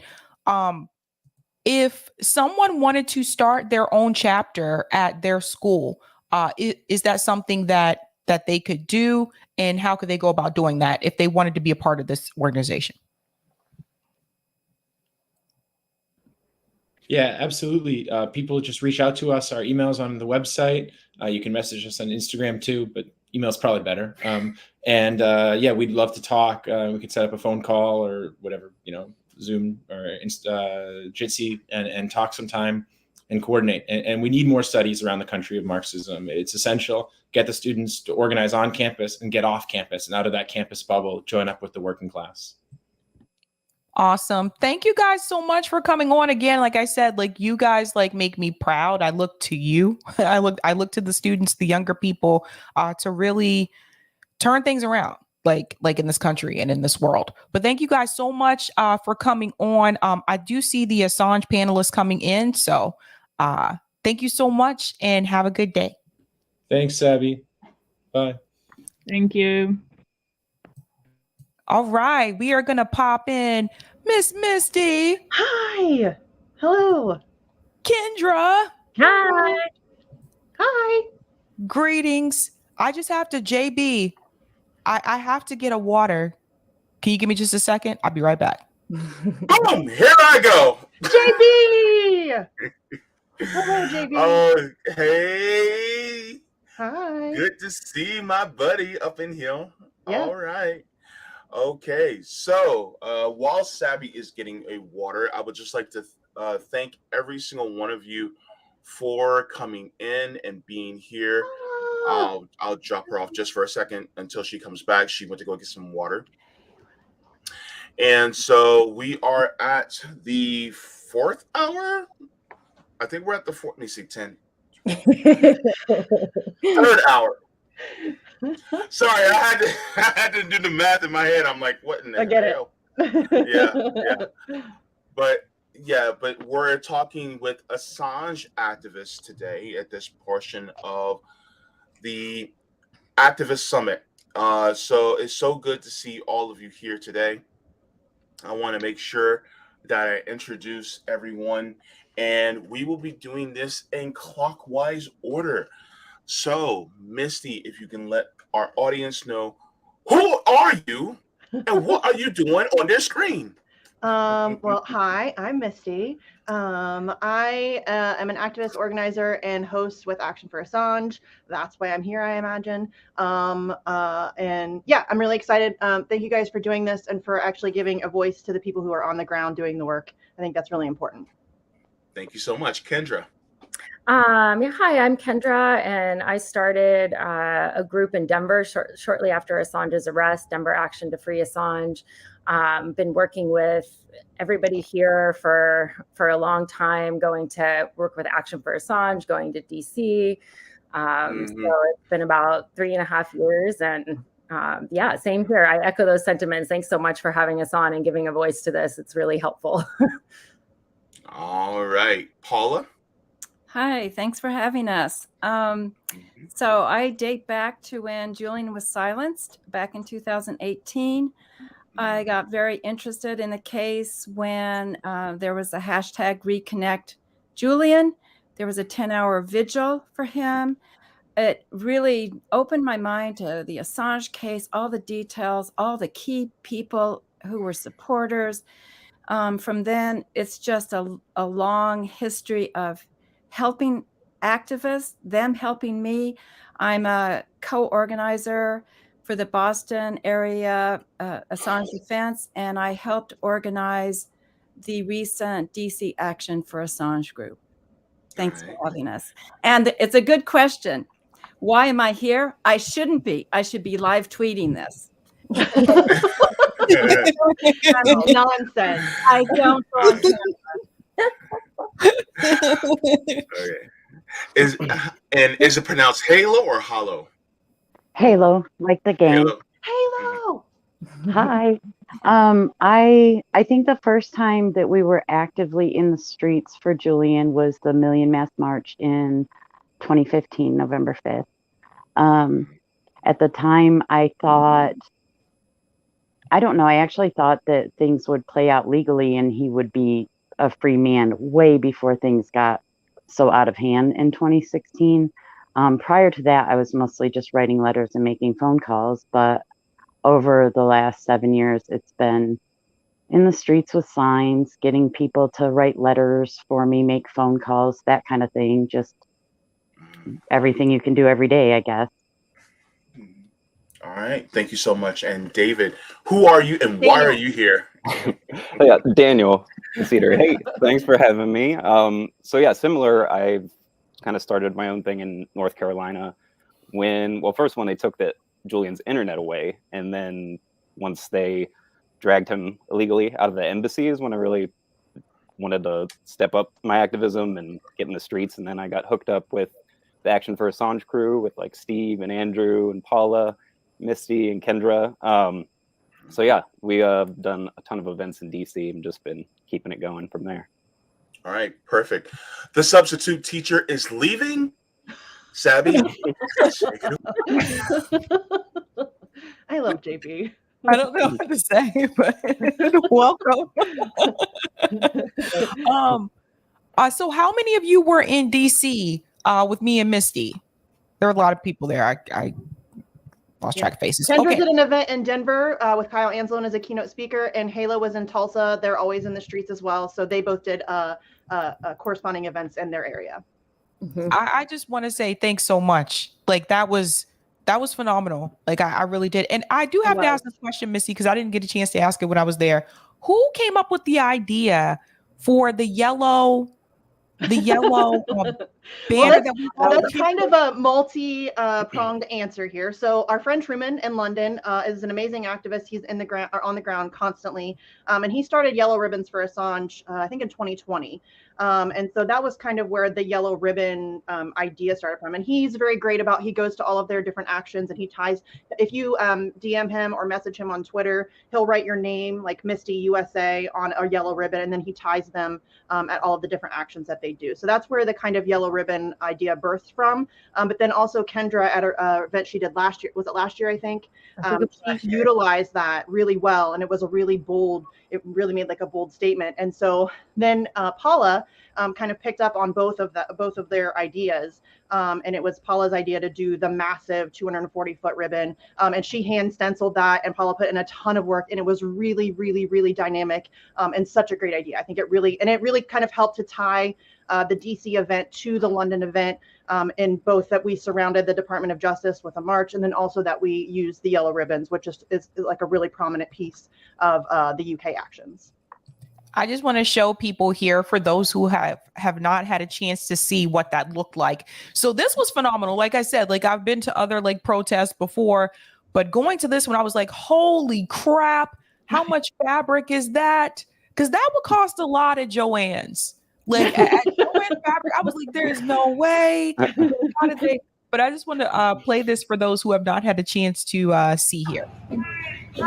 Julian Assange, free, free, Julian Assange, free, free, Julian Assange. You're welcome. Julian Assange, free, free, Julian Assange, free, free, Julian Assange, free, free, free, free, free Assange.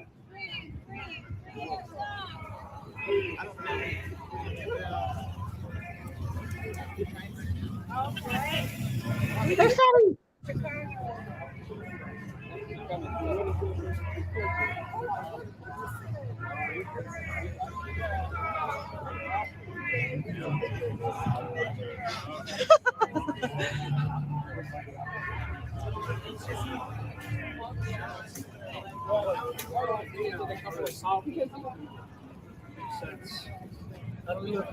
Beautiful.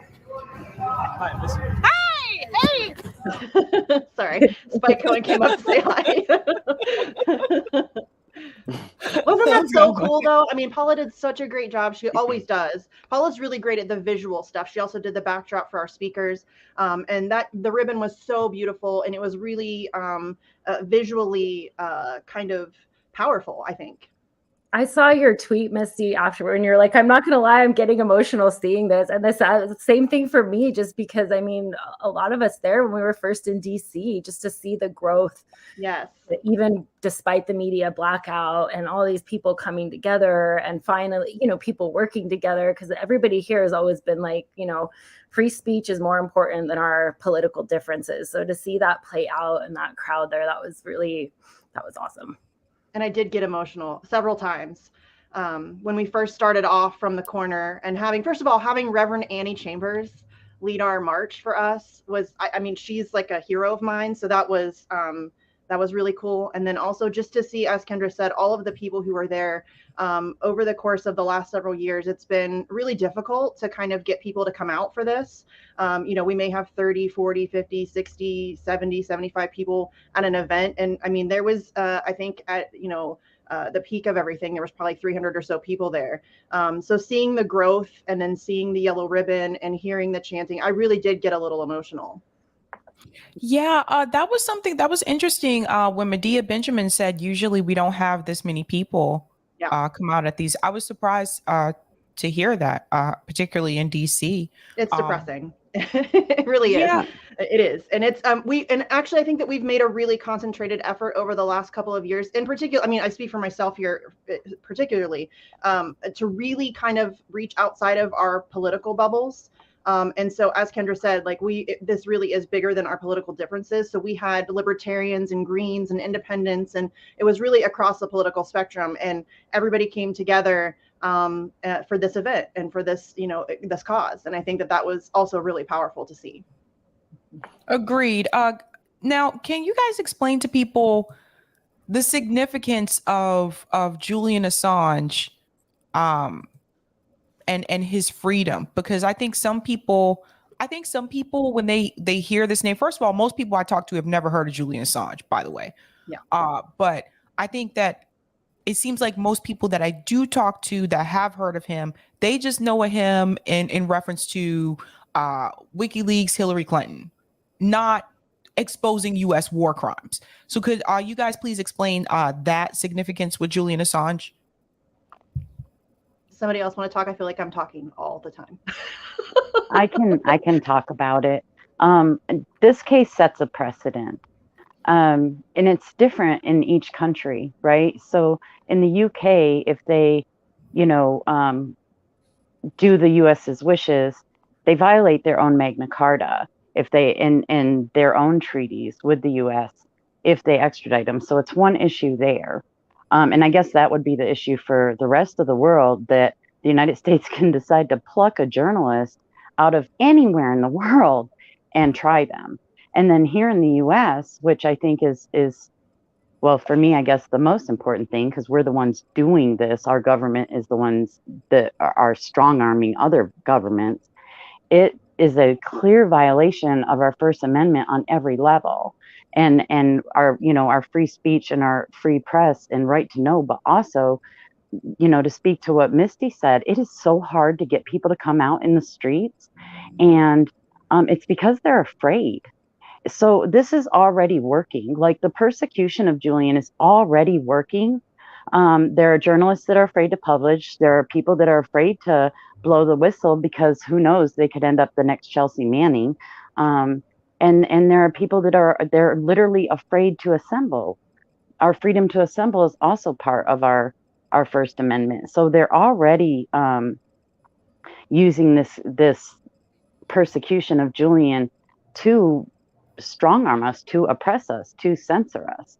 And if they succeed in doing it, that's it. That sets a precedent to go after our First Amendment on every level. And I think that's why you see so many people from across the political spectrum, because we might disagree about other issues, but we all agree we need to be able to talk about it, whatever the issues may be. So that's right. I will say too that something that's really interesting to me, I did see the video. I can't play it on here, but for those who are not aware, there was a video. It was on Twitter at some point. I think Twitter probably took it down from everyone who posted it, but it was a video that showed U.S. war crimes, something that Julian Assange did capture. And I remember hearing U.S. soldiers saying, "There's kids in that van," and they killed them anyway. The kids didn't die, but they did shoot at them. Or shoot at them. Survived, yes. That's the collateral murder video. I highly recommend everybody go and watch it. It's about 38 minutes long. I will warn you, it's not easy to watch. And frankly, it's aside from watching it, it's, in my opinion, much more difficult to listen to it, because the cavalier attitude of these soldiers and these Apache helicopters, and just it sounds like they're playing a video game, you guys. They're killing people, they're murdering people in the streets of Baghdad, and it sounds like they're playing Call of Duty or whatever. It's like, light them up. And at one point somebody says, well, you shouldn't have brought kids to a gunfight. Well, the guy who was driving the van didn't bring kids to a gunfight. He happened upon a massacre that had just happened, and got out of his van. I think he was on his way to take his kids to school or something. Got out of his van in order to render aid to those who had been slaughtered in the streets of Baghdad. And the Apache helicopters performed what's called a double tap, which is a war crime, and that's when you fire upon an area and then circle around and come back and do it again. And get the people who are trying to be first responders. So it is video evidence of a war crime that WikiLeaks, through the courageous whistleblowing of Chelsea Manning, released to the world. Right, and that is one of the most famous videos or war crimes that WikiLeaks did reveal, which I'm sure it is being censored all over the place. The one thing with that, though, I think more people have seen that than ever before, thanks to Roger Waters and the tour he's doing right now. They has a amazing short like clip and video, powerful video, showing that scene, which again it's like 30 minutes long, but yeah, his video that he put together is really powerful. Wait, he all over the world. He shows a clip of that at every single one of his concerts. He's on tour right now, and it's really powerful. He kind of explains what it is. He talks about the whistleblower Chelsea Manning, and then also talks about Julian Assange, and then he puts up on this huge screen. It's a very visual show. He puts up this huge thing that says "Free Julian Assange," and it's incredibly powerful. And he's reaching like just thousands of people with that message, and it's really cool. Oh, I think we have another one. Oh, yeah. Yay, Allie! Hey guys, can you hear me? Yes. Yeah. Allie is currently camping, and it's like the butt crack of dawn for her. So thank you, Allie. It's 3:15. So early. Oh my God! Wait, is Allie in the UK? I thought it was going to be 4, but where I? No, she's in Australia. You're in Australia right now, right? Yeah, I'm in Australia. I'm not on mute, am I? Because I can't see my little. No, you're icons. good. No. Your connection's a little spotty, but I think you're okay. Can you hear me? Well, Yes. yeah, I'm doing caravan park Wi-Fi, so it is going to be a bit funny. So I'll, if I'm not successful in communicating, just let me know. I'll go on my phone, but I don't have any holding devices for that. Now I am in Australia because I returned when Klaus Schwab took the restrictions off. Coming back here. So everybody knows, Allie is actually one of the key members of the London crew that does. They're out in the streets twice a week.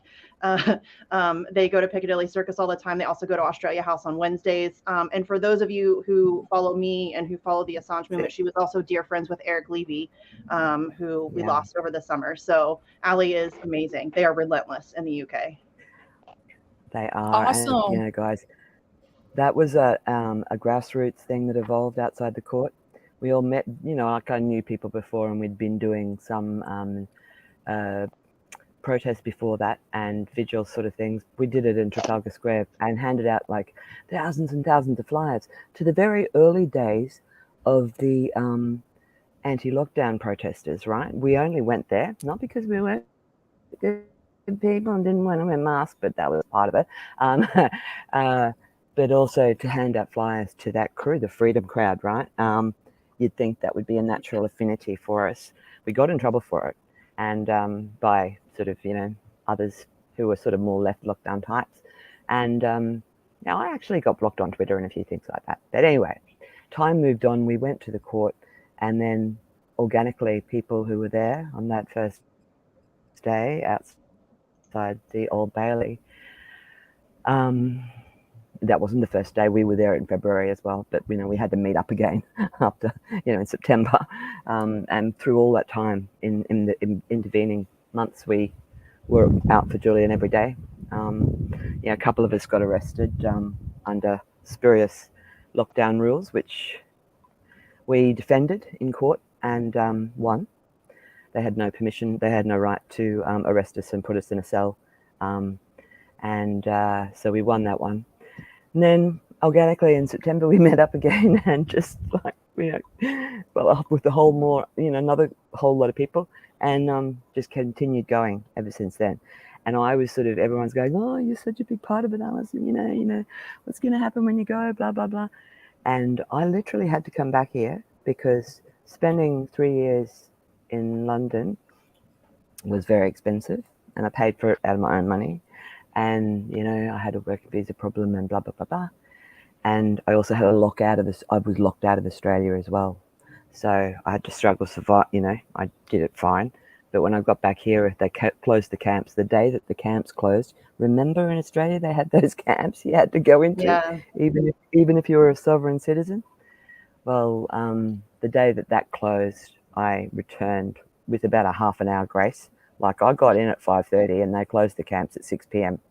So I was going, oh my God, they're going to take me to the You camp. cut it close, Allie. That was cutting it close.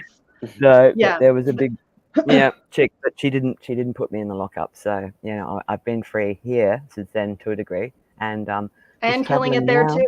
Like you guys are killing it in Well, Australia too. The Australia crew's they- doing a lot of stuff, and they've been really Amazing. successful in getting their politicians on board. Which Yeah. we're not going to see that in the United States, but that's No. been. I mean, we're still trying to work on Anthony Albanese, who is kind of useless at this point. But yeah, Allie's been on the ground for a long time. It's all gone to a sort of like diplomatic levels, that we can't know about, and Quiet diplomacy, is that what he called it? That's yes. Yeah. And Jennifer Robinson, Julian's lawyer,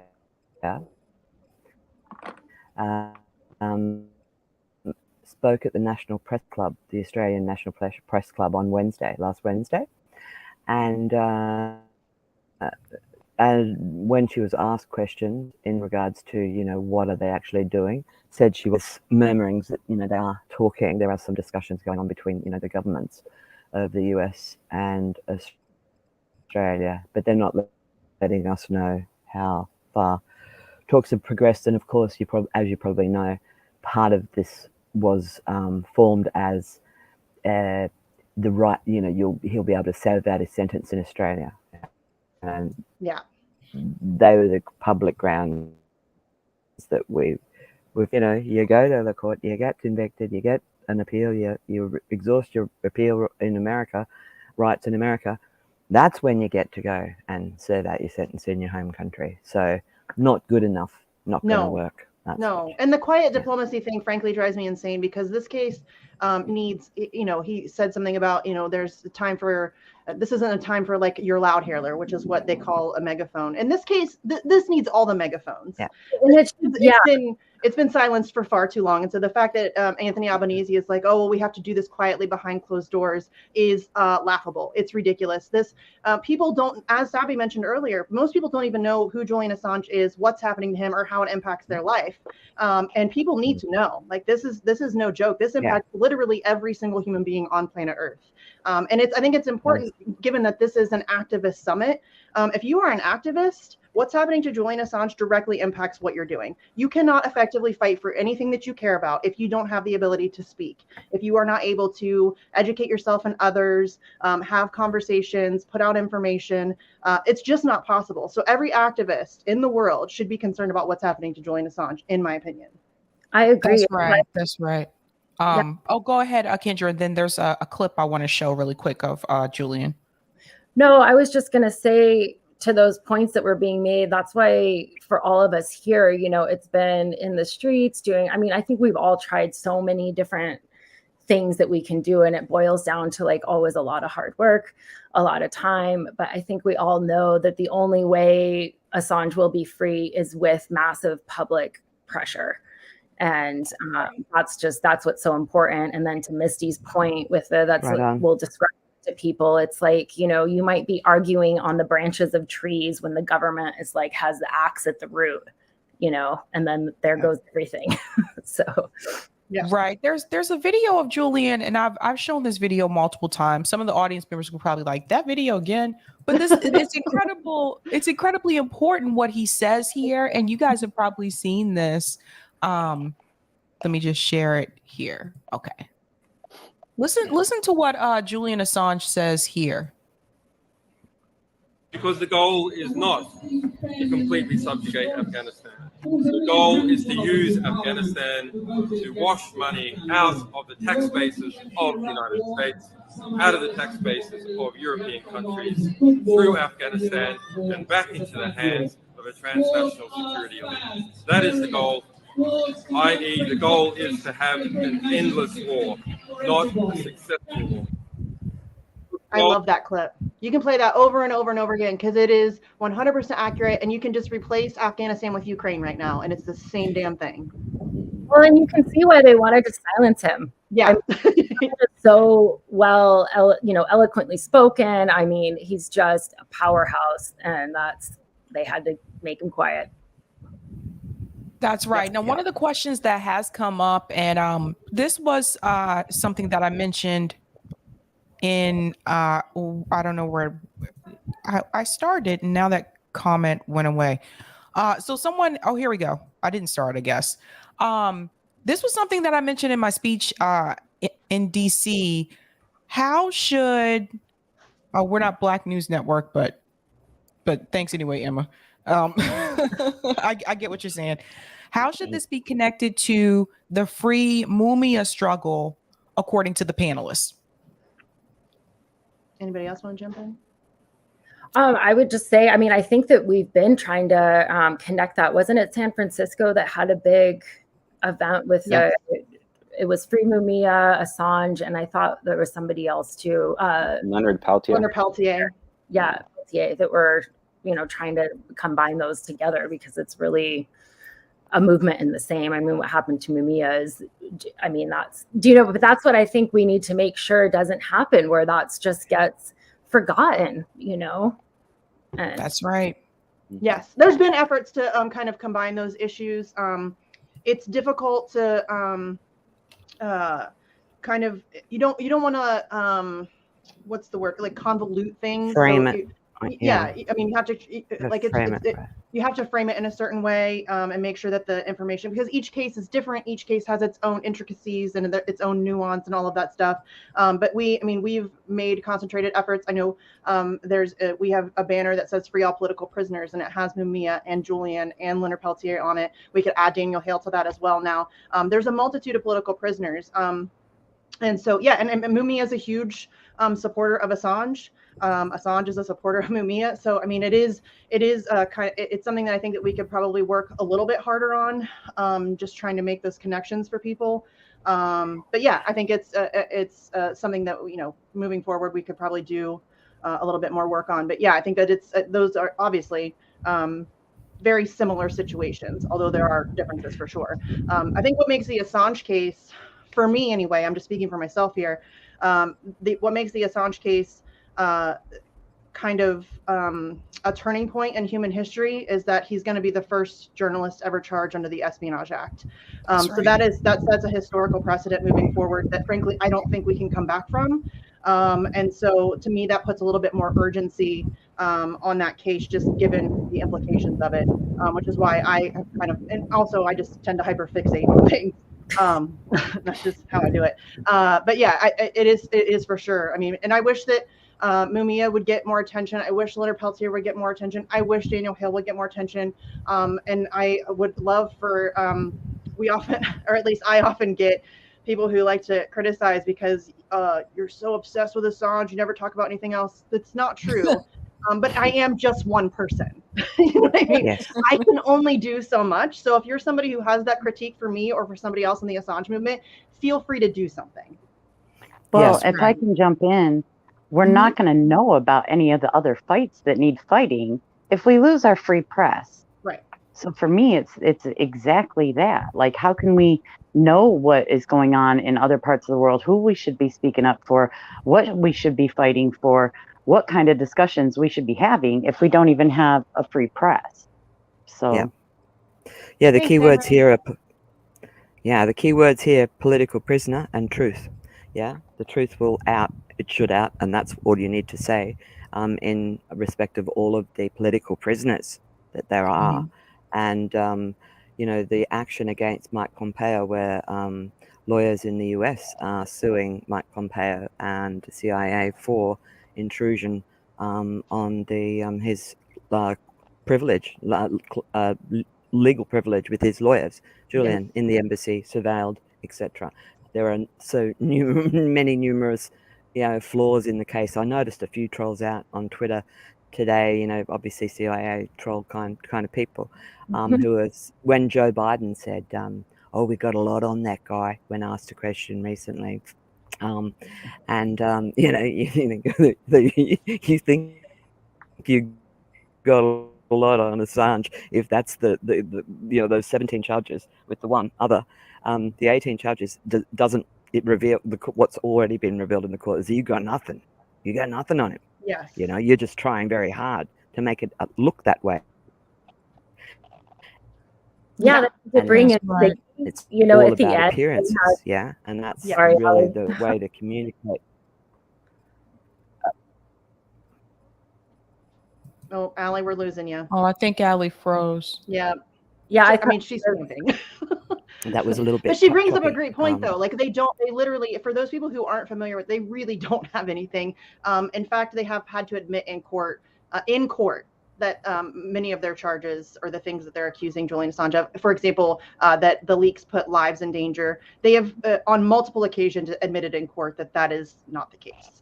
So their case is completely imploded over, in particular, over the past couple of years. So yeah, it's kind of embarrassing at this point that they're continuing with this. It's ridiculous, and that's what I think should make everybody so fearful. Is that if they're able to do this to him with absolutely no cause whatsoever, I mean, you guys, that's not good. That's not good for any of us. So Jennifer Robinson's press conference at the National Press Club, her speech was very good, and it was interesting for me. I was a former mainstream media journalist who hid themselves as a sub-editor, because after I did the course and parents said, "Oh, you got to get a job," I was like, "Hey, this is corporate media. Why did I do this course? You know, like I don't want to do it." But I ended up in this Murdoch newspaper in Brisbane in Australia, right? And I went, I just can't do this. I've got to hide myself as a sub-editor, you know, where me and my best friend were, you know, used to, you know, while our nights away on the subs desk, writing song titles into headlines. That's how much we. Oh, we're losing you again, Allie. Uh-oh. Arts, man. We had for the mainstream media. We're losing you, Allie. Now, I at don't know if we the, can hear. oh, Can you hear?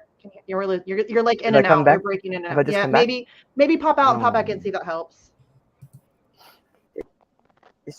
I can hear you guys. We can hear you. You're just, it's like you break in and out. Like, so we're catching like every third to fifth word ish. Yeah. One thing I was going to say just real quick is that if anybody is more interested in that, you can go to Assange Defense, and they have I'll go to all the transcripts from the hearings that they put out, and they are fascinating. And it is so worth your time to take a look at some of those, because to Misty's point, I mean, they just, like, everything that the US was throwing at it was answered. You know, again, having to admit to no harm. Again, it comes out that actually not only was it WikiLeaks who redacted, it was Assange who stayed up like all night personally. So do you know what I mean? It's like, and spent days on the phone trying to get in touch with somebody at the State Department to warn them and to get them to take action on it. You know, there's video of that. There's literal video evidence of him being on the phone with the State Department, trying desperately to warn them that, hey, we didn't let this stuff out, but somebody released the encryption key that is allowing people to have full access to these leaks, which is their unredacted names are included. And the State Department couldn't have been, they did not care at all. They were not at all concerned about that whatsoever. Right, he was trying to get through to Hillary Clinton, yeah, specifically, which is just. And they just kind of gave ironic. him the runaround, and oh, we'll have somebody call you back, and he's like, no, really, we need to, like, you need to handle this. So yeah, I mean, the case, I use that word very loosely because they really don't have one, is a joke of epic proportions. Right. At this point, it's just kind of like they're making an example out of him, I feel like. Yeah. There's a question here I do want to ask you guys. This is from Khan. You all should also collaborate with the Progressive International Group. Sabby, see if you can get Yanis Varoufakis on your show. Are you guys familiar with him? Yes. Yeah. Okay. Yeah, I mean, he's an Assange supporter. He talks about it openly. Yeah, I mean, I don't know that like I could get him on the phone, you know what I mean? But like, yeah, he's a supporter, and has been for a while, and has been very vocally supportive of the cause. So yeah, I mean, it's growing. I mean, we're seeing more and more people, especially more and more high-profile people. I think as the stigma kind of drops away, which is frankly thanks to the hard work of activists like the people on this panel right here, who have for years been combating the misinformation and the smear campaign. That's why I'm so glad that RBN is doing this activist summit, because very often people who have like the blue check and the the notoriety and stuff will get airtime, but really, and in particular with the Assange case, it's we wouldn't have those people on board if it weren't for some of those people. I mean, there have been people who've been on it since day one, but because of the work of activists who are on the ground every day, putting in the work constantly, relentlessly, that's why we're seeing the support grow. And activists very rarely get the credit that they deserve. Especially the people here, not myself. Like, I'm not speaking about myself here, but like Paula in Boston is relentless. They're out there, I think, every other week. She writes a newsletter to Julian every month and updates him on all of the actions that are taking place across the world in his support. Kendra in Denver has been doing amazing events for a long time. Tulsa has been doing amazing events for a long time. Daniel has a billboard campaign in North Carolina that he's been running for months and months and months now, where he's got billboards going up. And as I already mentioned, Allie in London and now in Australia, they're all these are like some of the most dedicated people in the Assange movement, and I'm super grateful that they're getting like the credit that they deserve. Not that they ever asked for it, but they deserve it. Well, one of the things I that want was to say something. Can I speak to that a bit, because this is an activist summit? My daughter she's almost 25. She's kind of grown up in the Julian Assange movement, but mostly because I dragged her around at first. But watching Paula, y'all might not know this, but she goes outside Merrick Garland's house. Yes. With her banners, and she just, I mean, she's been hassled and vetted or whatever by the Secret Service. And what that has done to my daughter, for my daughter and her group of friends, like, you're a legend, Paula. Like, I don't think that people realize that when you know what I mean? Like, my daughter thinks Paula is the rock star of activists. You know what I mean? Like, that you're brave and bold, but it makes them feel brave and bold, and, finding that inner fight and how to express it or whatever, and seeing the lengths that you're willing to go to. Like, every time we take a stand, we encourage someone else to take a stand. Like Julian said, courage is contagious. You know what I mean? And in Paula's case, that is definitely the truth, because you've got like a lot of young adults here in Tulsa, just they think that you're the bee's knees, So thank you for all of that, Paula. Truth to power, taking it right to them, because they're embarrassed when they, they're here, Paula, absolute legend. And there's legend. There's a crew in Sydney that go to the Albanese office and all the time, and they, and it's worthwhile doing. I mean, the look on Mike Pompeo's face when we were outside the Policy Institute in London and doing a big with a 5 or 6 man protest, and the Secret Service, had their arms out trying to hold us back like we were going to run towards Mike Pompeo, and do anything to him. He hid inside that building for an hour before he could come out. They tried to divert us around the other way, pretending by taking all the black cars and motorbike brigades and all that around the other side. But we knew, no, this is a trick. This is one of your smart CIA tricks. So we stayed where we were, and Pompeo, like a rat, eventually had to come out. And the way his face fell when he saw that we weren't going, yay, Mike Pompeo, we were going, yo, murderer, CIA gum, was priceless. Yeah, so there is something in that to teach people not to be afraid, like Paula is doing, of these powerful people, take it right to their faces and, tell them, it is not right. This is not the truth. I feel like we are if you want to do a baseball analogy, we've got all the bases loaded and we're going for the home run, because the narrative is falling away from them. We need to stay on the message that Julian is a political prisoner, and that this is the death of the free press, and you're trying to kill him with it, so stay on that message. And Jennifer Robinson said at her press club launch speech that it's a political solution that needs to be done. So, I mean, it'd be amazing if we had one of those CIA cutout, like as well funded as a cutout, like Bellingcat or something like that, to be constantly pushing the narrative in the mainstream media. But, in this world, of course, we cannot do that because we don't have the money, and they wouldn't let us get our copy in. the papers and the the online news outlets. But one good sign from the luncheon was the press club asked questions afterwards, and there were no questions that averred from this is urgent. How are we going to achieve this political solution? Because as Jennifer Robinson said, we could go on for it could go on for years more still to come after appeal to the High Court if it's accepted to the Supreme Court, European Court of Human Rights. That's some years. A political solution is needed now.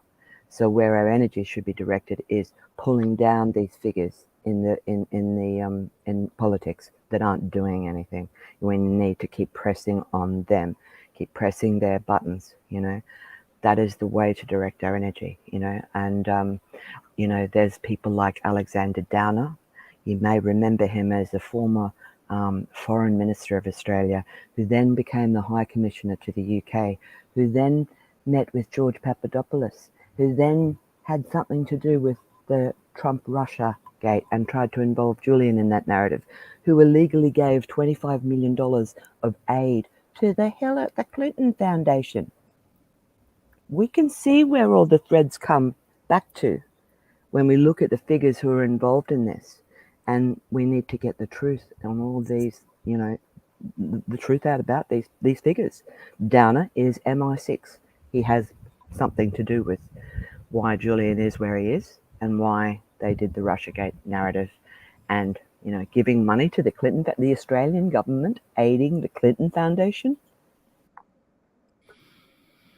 And somebody who's done great work on that, Allie, is Matt Kennard at Declassified UK. Retrospectively advertised it, so you put out a contract. Allie, we're losing you again. We're losing you. But somebody who's done great work on that, on connecting all the dots, is Matt Kennard at Declassified UK. He's really gone into depth into all of the really nefarious connections that all of these people have. Something I do want to show here, this video, I'm still impressed by this.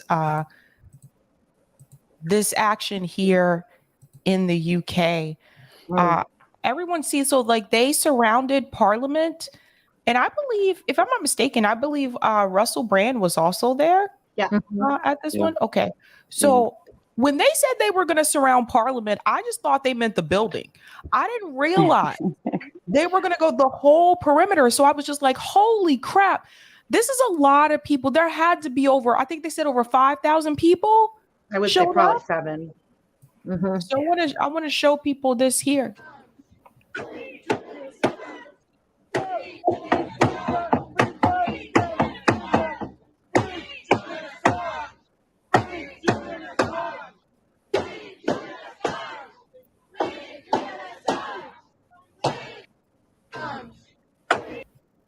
So that one, that was like huge. But I will say, I think the fact that you have people like Roger Waters and you have Russell Brand be very vocal about Julian Assange, I think that helps. It helps the movement. I do appreciate when like people use like their celebrity like platform to get those causes out. I don't think they should lead it. I don't think they should lead these movements. But it does create more awareness to the issue. So I do appreciate that. But I think that one of the questions I do have for the panel, and I'm going to start with you, Daniel. What do you think will happen if Julian Assange is sent to the United States? Well, really hope that never happens. I don't want him to step foot on U.S. soil. But I think if it does come to that, which is a possibility, obviously, I hope, and especially from like our last event in DC, I have a lot more hope too that the pushback and the protests and people's voices will just get louder and louder, because we cannot have it. And yeah, that event in DC the last time was just so heartening. And thank you, Sabby, for being there and speaking. And maybe I'm a little biased, but like all of those speeches were amazing. Even if you weren't there, it's like worth just watching them. And it was just the right kind of energy and like anger too. Like that's what we need. exactly, and that's going to have to get even louder if he does come here. So we are growing, so that's good to see. But yeah, I hope it doesn't come to that either way. Yeah, there's also been a I guess you would say like mainstream media has kind of been avoiding this story. And that's why some people don't know about it. Yeah. Right. Right. And like Ali was saying, I mean, obviously we don't have anywhere near the resources that the US government and the intelligence agencies do, and their ongoing smear campaign of Julian is just unbelievable. I mean, it's been going on for years and years, and that's why, you know, we have to do what we can to push back, and, you know, even if that's just having conversations with people, you know, because again, I think there is more support than ever, but it's still frustrating to me when I'll talk to a friend or something and they like agree with us, but they have to like preface it with, you know, I don't like him, or I don't think he's like a good guy, or what, you know, and that's just from this ongoing smear campaign. It's just like, because if you ask them, they don't really know why, and like all those smears are proven lies too. So I don't I would tell people, don't preface it with anything. You're doing half of the CIA's job for them. Yeah, as much as we should fault mainstream media for their part in that, it's also incredibly frustrating to me that independent media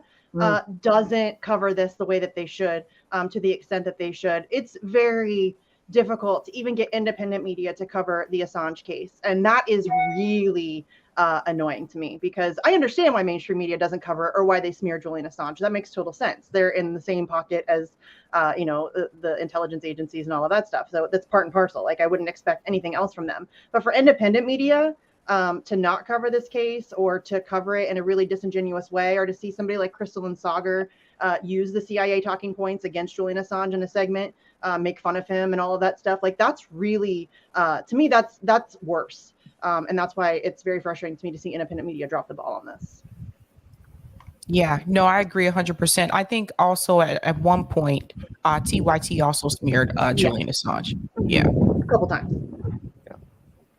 Yeah, that really doesn't help. Ali, what is the sentiment in Australia, because that's his home country, correct? Yeah. I'm traveling up to his birthplace at the moment and to rally troops there. I have not met one person in Australia that is not supportive of Julian and who does not think that he should be brought home immediately. Not in shackles, but as a free man and allowed to recuperate and recapture his life and live with his family peacefully. That is, what Julian will obviously do. He's not fit to continue his work at WikiLeaks to the capacity that he did.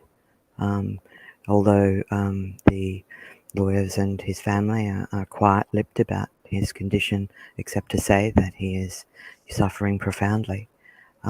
We have to take that as the word. He's not fit. If you imagine yourself in that position, being arbitrarily detained for 12 years, with the threat of being killed by the CIA constantly, being spied upon, etc., fearing for your family's life, etc., he needs to recuperate. So he's no longer a threat to the CIA, and he needs freedom. His freedom, it upsets me when people use Alex Navalny as a comparative case of a political prisoner. When Julian's only ever been about good and right truth, and to help the world. If we could convey to people that, this man who tried to save us and, save truth for us and to open our eyes to what's going on has, committed the crime of journalism only. And he sacrificed so much, and he did it willingly again and again, over and over. Sorry if I sound like I'm whispering, but a man came out from a caravan and said to shush down, are you going to finish soon? So...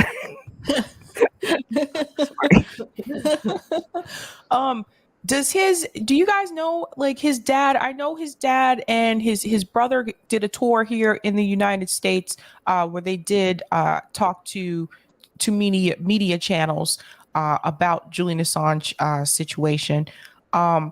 Is his family members, are they allowed to visit him, or are they allowed to see him? They do get visiting rights. Yeah, Julian can have a couple of visitors a week in slotted times. And, the vetting process to go inside that prison is horrendous. Here's little children getting their mouths checked, their shoes checked repeatedly. And, it's just heartbreaking when you hear their stories of it. Stella is talking to him every day on the phone. His dad, when he's in London, I think he's in Europe at the moment, going to a series of events who have Julian's friends. It's an event that's, a month-long thing of event, outside events, actual events, not virtual events, music, everything. They're doing that in Berlin. He went to various other places to receive awards for Julian, the Sakharov, and Stella's out and about. They're just campaigning so hard for him. And when he hits London, he'll go and visit him. And he's able to see and speak to him. John's a powerhouse, absolute powerhouse. He just doesn't stop. Oh, sorry. To Ali's point about the what they have to go through to visit him, it's really worth listening to Stella's speech for the, I'm going to pronounce it wrong. Is it Sakharov award? And she goes into detail with, honestly, it's hard to listen to with what the kids have, and she and the kids have to go through just to see him. And they also have to go through a dog search. Can you imagine that as a little tiny kid? And we've seen, Max was like, 1 or something. So now he's grown to almost the same size as Gabriel. And it's just so, that whole time they've been without their dad, it's just it's so sad to see. It's absolutely terrible. I do want to go ahead and shout out this for Henry. Henry, thank you so much for the super chat. Everyone on this panel, in this chat, in this larger community gives me hope. Thank you so much for that, Henry. And also thank you for the super chat, CEB Applejack 59. I absolutely love Sabby Sabs and Misty. Thanks so much. And thanks, Zach, the Celtics guy. Sabby rocks, so does this panel and entire channel. Thank you so much for that. Just wanted to go ahead and shout those out. How can other people get involved? Like if they want to, get involved with Assange activist events in their city, in their state, how can they get involved? Paula, you want to take this? I just think we all can take an example from Nils Melzer. He didn't just come in and examine Julian, write up a UN report on torture, and then drop it into a black hole that wasn't going to be reported by mainstream media. He was out doing every possible interview. So I think that energy begets energy. I think, like Stella said, everyone who's active on Twitter for Assange must take their action into the real world again and again. So people like repetition. Truman is an example of repetition. He came out with the yellow ribbon thing, and it became an important visual for all the courts in session during the extradition. And then it became a global uniter by him handwriting our names on each individual, thousands of names on the ribbons. And I don't know, people ask me why I write to Julian in that, and I say, energy doesn't disappear, it just expands. And you can't, it's really easy to get demoralized in this effort. But I see growth. I see every critical point that we come up to, we get more support. We have the latecomers now. The situation with Julian is dire now. It's dire. So we're going to get more and more people because we're at the end game now. This is it. So right now I have 3 different campaigns I'm trying to keep straight that's going on. One that's coming up is Vote for Assange. A DC Action for Assange is doing a Vote for Assange campaign during election season, which is now through 2024. So the idea behind that is cast your vote for Assange, cast your vote for the First Amendment, because honestly, we don't have a vote. We have no one representing us. So I think it's really important for people to speak up and speak out for Julian. The way to do it is just be active, get in the streets like Randy Credico's doing. He's he's in the streets talking to people, giving pamphlets, and he's really good at that. He's very engaging. Stella encourages a lightheartedness, as does John Shipton. Like, don't let the bastards win by having a frown on your face all the time. Stella points out the dance. They did a dance party at Belmarsh a few days ago. She loves that kind of energy. So I think we have to keep a hopeful energy. When people come to your actions, ask about them. Who are they? Like in Boston, it turned out Tarang Saluja had written 2 articles on Julian. And I just thought he was a young man who popped up and started talking at our action. And here he was, actually written a journalist and an activist. So be engaged, ask about people, ask about the people paying attention to what you're doing, and encourage them to do more, because I think they see you being organized and doing a lot, and it gives them energy to replicate what you're doing. So awesome. I do see, I think for the next segment, some of the panelists are trying to come into the room. So I think that we can go ahead and try to wrap up here. Can I just really quickly say something about how people can, because I think that this is really important, and that's really what this whole thing should be about, is how to get, we need more people involved. I mean, that's it. As Kendra said earlier, I think it's going to take mass public pressure. We can't depend on the courts to do the right thing. We obviously can't depend on politicians to do the right thing. And there are so many things that you can do. You don't have to be like obsessive person like I am. Like, you don't have, that doesn't have to be you. You can, it's as easy as writing emails, or making phone calls, or walking around your neighborhood and hanging up flyers, or just having conversations with your friends and family. There's so many things that each person can do, and really it is just about getting the information out, because so many people are completely unaware about what's happening. They don't know who Julian Assange is. They don't know how, because I can't impress this upon people enough. This isn't about Julian Assange. This is so much bigger than that. It's so much bigger than him. He's being used. He's the, the kind of the head on the stake outside the castle walls, right? He's the warning. And it's not just about journalism, because they get to define what a journalism is, or what a journalist is. And so this could come for any of us. If you have a blog, if you tweet, if you have a YouTube channel, that could apply to you. And this really is about, they are trying to criminalize truth. Period. End of story. They want to be the sole distributor of information. They want to manufacture your reality for you. And I'm not comfortable with that. These are known liars, right? And so this really is about our ability to fight back against that. And so, trying to galvanize other people to get involved is really important. Just getting the information out there is really important.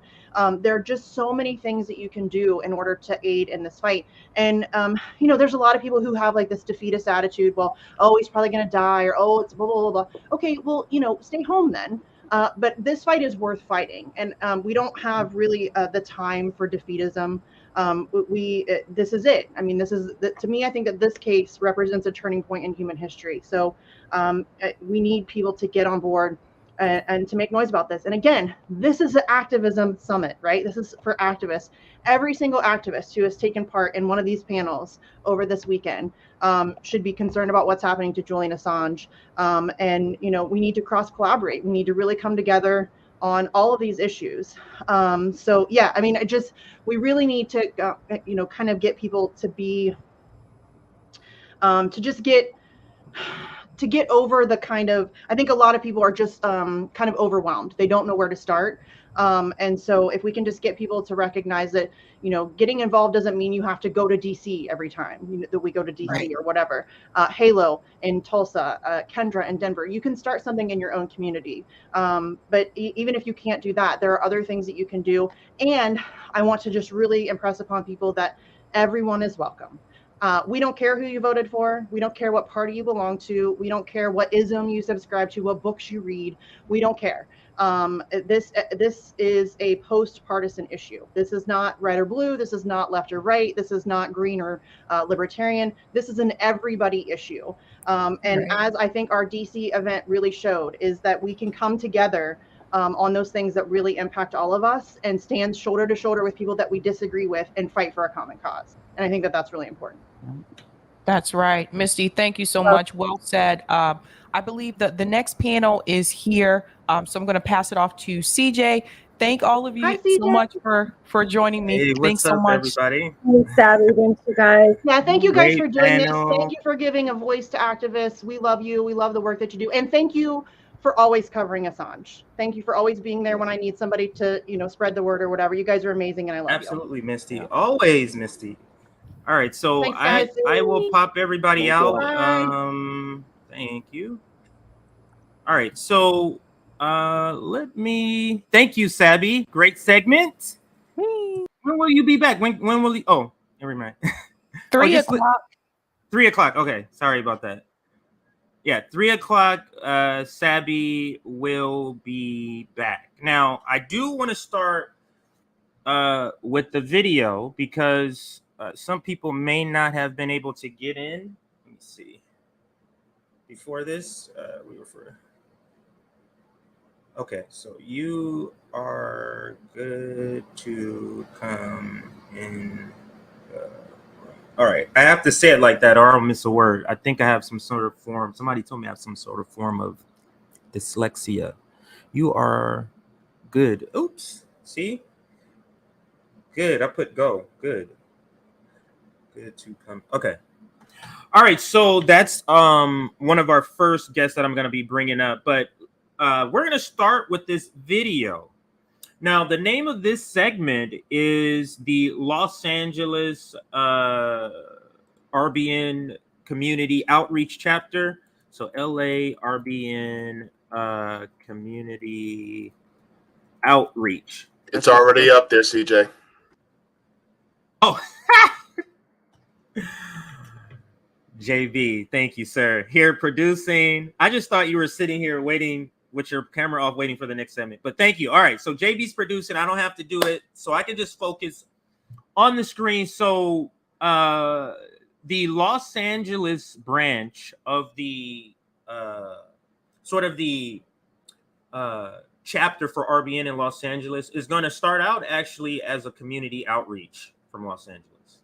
So it's not technically the chapter, but this is sort of the seeds to the beginning or to the genesis of the chapter. I do see Tanya here, so I'm going to be bringing you in just a segment. In just a second, Tanya is our first guest, and I'll explain who she is. But actually, let's let this video explain who she is, and then I'll talk about it more about the chapters and how this video is connected to what we're talking about here. So let's look at this local news channel in Los Angeles. Wow, they really just go from channel to channel. This guy used to be on another channel. But let's play it. It's a story we really love because it is an extraordinary Watts resident who's really just devoted her whole life to the community, and her goal is to try to get troubled kids back on the right track. Yeah, what started as a boxing gym to help keep them out of gangs has actually transformed into her life's calling, and it has also grabbed the attention of some of the biggest names in Hollywood. Haley Winslow has this Black History Month highlight. Dressed in lab coats and onesies and armed with markers, microscopes, and National Geographics, the next Armstrong and Da Vinci. These future leaders are part of an after-school program for kids in Watts. We connect with the teachers. They send us over their schedule so we know what they have, what their struggles are, and what's their strengths, so we can pair them up with another kid so they can show them their strengths and then they can lift them up. Tanya Dorsey started Watts Community Corps in November 2019 as a boxing gym at Nickerson Gardens, a way for at-risk youth to release tension. COVID hit, and Dorsey started feeding the kids and their parents who would otherwise go hungry. It quickly turned into a feeding program with a weekly line of about 700 people wrapped around the block, with help from a Food for Less partnership and a few stars. Who knew? I remember you asked me once before, who did I know or would I ever imagine being close with Brad or Fleet? I will never, ever imagine me rubbing elbows with these stars, but their family. You're more than rubbing elbows. I saw you hugging it. Yep, the Brad Pitt, or as Dorsey calls him, Pitts. It's a funny joke to us. That's what we do. And he cracks up. I'm just getting on the 105, so I'm probably about 5 to 7 minutes. We were there in the summer of 2020 when Mr. Hollywood came barreling through the back in a box truck full of baskets so Watts residents could wheel home their groceries. He secretly did it every week, along with actress Monet Mazer, who serves on the nonprofit's board, and Flea from Red Hot Chili Peppers, who just held an auction for the nonprofit at his home. I like being connected. And so the people that are coming today to receive food, they're in a very humble and vulnerable position. He also hears us when we need him for advice and everything. He's family, so he comes here, him and his wife. While still regularly giving away food, WCC recently moved next door to transform the top of this gray duplex on East 112th into a safe after-school place for kids to thrive. With help from other volunteers, Dorsey counsels and ministers to the kids and inspires them through art, math, and science. This is our research and development room. We want the kids to come and explore and go deep into DNA. Are there gems in here? Absolutely. And that's their first kit of assignment. We have the lab coats starting them off with being with NASA. Rocket scientist. Yes. Watts Community Corps also hosts toy and clothing drives, giving away diapers and other necessities. So the kids get some shoes. Dorsey still offers boxing and even skateboarding at this local skate park where kids used to just run up and down the ramps. All thanks to donations from the community and this Watts woman who juggles 4 side jobs to selflessly give back to the community where she was born and raised and help at-risk youth realize their dreams. A lot of people grow up and they still don't know who they are to even know what they want to do. So when we find out who we are on the inside, then we can put it out there and display it in our works. With it being Black History Month, what is your message to kids here in Watts? Just learn the history. Every time you hear a story and you get connected to the story as why that person was deemed a Black history hero, then it will have you appreciating life. Then you will find your niche to see how you can change the world. Just like you're doing. Thank you. In Watts, Haley Winslow, Fox 11 News. Love that story. When you let your light shine that way, it I don't need their commentary. So thank you for the video, KTLA. I think that's the name of the news organization. But let's bring in that lady you saw on the screen there. They're being interviewed. I think they called her Tanya, but it's Tanya Dorsey. Let's bring, is Tanya? Okay, she has her camera off. Oh, Tanya, I'll wait. I think she went somewhere. Let me check the chat. She may have went somewhere. All right, so I'll wait to bring her in, but I'll also go to the next slide, which is the website. Let's talk more. And JB, when she gets here, you can just pop her in.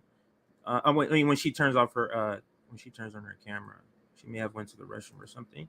You can just pop her in. But here is the website. So let me further explain what's happening.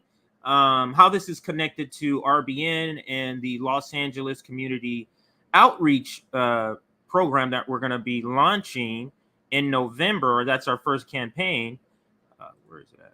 Okay, let me scroll this up a little bit. So how we're going to launch the organization in Los Angeles, we're going to first launch by supporting already established groups, already established programs that we deem as programs that are trying to meet the material needs of people. Watts Community Corps is one of those organizations. There's like 3 organizations we're going to be working with, but Watts Community Corps is the one we're going to be working with when we do the work in Nickerson Gardens or Watts. That's where this organization is based. And let me read a little bit about, I'm sorry, this is section here, right here. Just who they are, so you get that part here. So here, Watts Community Corps is a 501c3 nonprofit committed to making a difference in Nickerson Gardens and the surrounding areas of Watts. We truly care about our community and offer a number of invaluable resources to youth, and family. Our services, from food relief to education, safe spaces for youth, positively impact the lives of the Watch Greater community on a daily basis. And the way how I got even connected with this organization, and this is the same organization, if those for you who have been watching RBN for a while, we did a fundraiser last Christmas to provide, I think we did 21. The goal was 20 $50 gift cards to provide to families. And I knew about this upcoming event where they were giving out food and clothes and stuff like that for Christmas. And it was this organization. So I met up with them. After the fundraiser, we raised a little more than we needed to. She may be having. Okay, there she goes. All right, so I do want to give you the proper introduction. So this is the director of the Watts Community Core. I meant to take this one out. Of the Watts Community Core, this is Tanya Dorsey. How are you doing? I'm wonderful now. It's like crazy. This technology is acting up this morning. Hello, well, everyone. Good that you. I'm grateful to be here on this morning. Right. So good that you were able to still get it, because sometimes we have connection issues. It's not you. Don't think that it's you. It always happens with this system that we're using. So, but we showed people, we showed our audience a video, like a local news organization interviewing you and talking about the organization. And then I was just showing people your website. But from your own mouth, can you talk about your organization, what it does, and why you started to do the work that you're doing? Amazing. I can definitely elaborate. How we got started was a local boxing gym. It was a no contact boxing is what we decided to do, because we are forever facing kids that's going through trauma, anger issues, and bullying. So we were basically trying to teach them how to redirect their anger, and that fighting is not always the answer, but sometimes when you fall back and breathe the right way, then you can find out that it can be channeled, and you can find a better way to cope with that anger or frustration that you're dealing with. It went from there to, we noticed that some of the kids was coming, but then they was like coming and leaving and coming back, only to find out that there was a hunger issue, not only that day when they came to practice, but throughout their family. They had no food to eat. So we decided to open up a feeding program.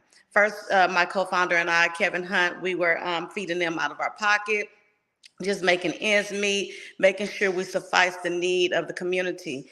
And one day we decided, all of the members, it was like 75 members of our boxing program, to come and get your groceries. By this time, it opened up a big wide, where's my groceries, from the other community members. So we sufficed that need until we end up feeding like 200 families, 400 families, and then it went to a whopping 700 families to all of the Nickerson Garden and the community surrounding Watts area. So we saw that security was something that needed to continue. So we did that. And when a pandemic hit, they were, instead of shutting down, because you can't shut down a need, they need the need. So we opened up a safe place for the kids to do virtual learning with the schools that they were going to, so they won't fall behind on their studies as well. They sent the home the proper tools. However, they have no internet connections in the homes because of them staying in the projects, and it's made of brick. So it's hard for them to get online. So we opened up the gym where we started at, and we had those classrooms open for them to come and do their homework assignments and also get tutoring. We found out that it was a need for not only the kids, but hard for the parents to keep up with the core math and whatnot. So we sufficed that need, and that's how we started. That's how we ended it, and we continue to survive with the community by finding out what they need through surveys. We have to keep up with PPE. The homes have to keep up with their cleanliness. So we opened up to where we gave them cleaning supplies as well, so we can stop the spread of COVID-19. And since then, we're still thriving. We're still doing, the need is still here continuously. And we're just doing what we need to do. As a nonprofit organization, we come into communities to give what's needed, not what we want to give, but give what's needed.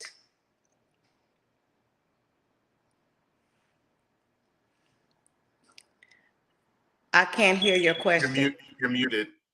Okay. Sorry, I had my air conditioner, so I wanted to turn it off while you were speaking. But before you got your actual 501c3, how long were you doing the work before you actually got that?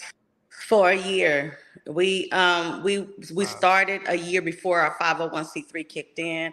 Thanks to the Go campaign, they saw the work that we were doing. So we basically had a meeting with them, and they gave us our first grant of $25,000 so we can do that. But that was after we had already put in our monies for feeding the community.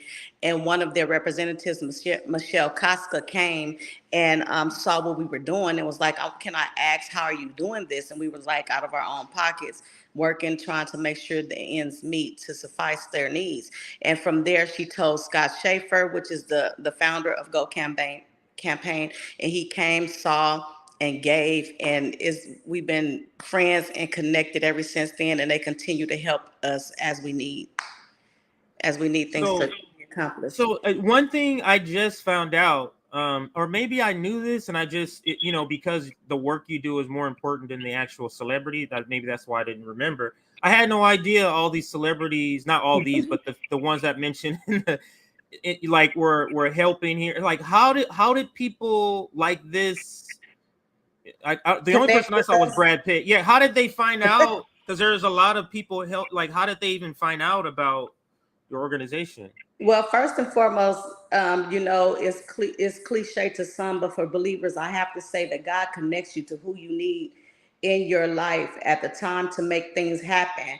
But in the way that it went is a part of the food program. We wanted to suffice produce as well, where we met Lauren Hansley. Lauren Hansley is a professional artist. You know about her. She owns some of everything. I want to say it like her, some of everything. Some of everything. That's how she talks, yeah. Yes, and she and I connected because of a hiccup for a community member wanted the produce to come, but didn't really know how to work it. So they didn't show up meeting her, but we were there. So I said, don't worry about it. We'll take care of it.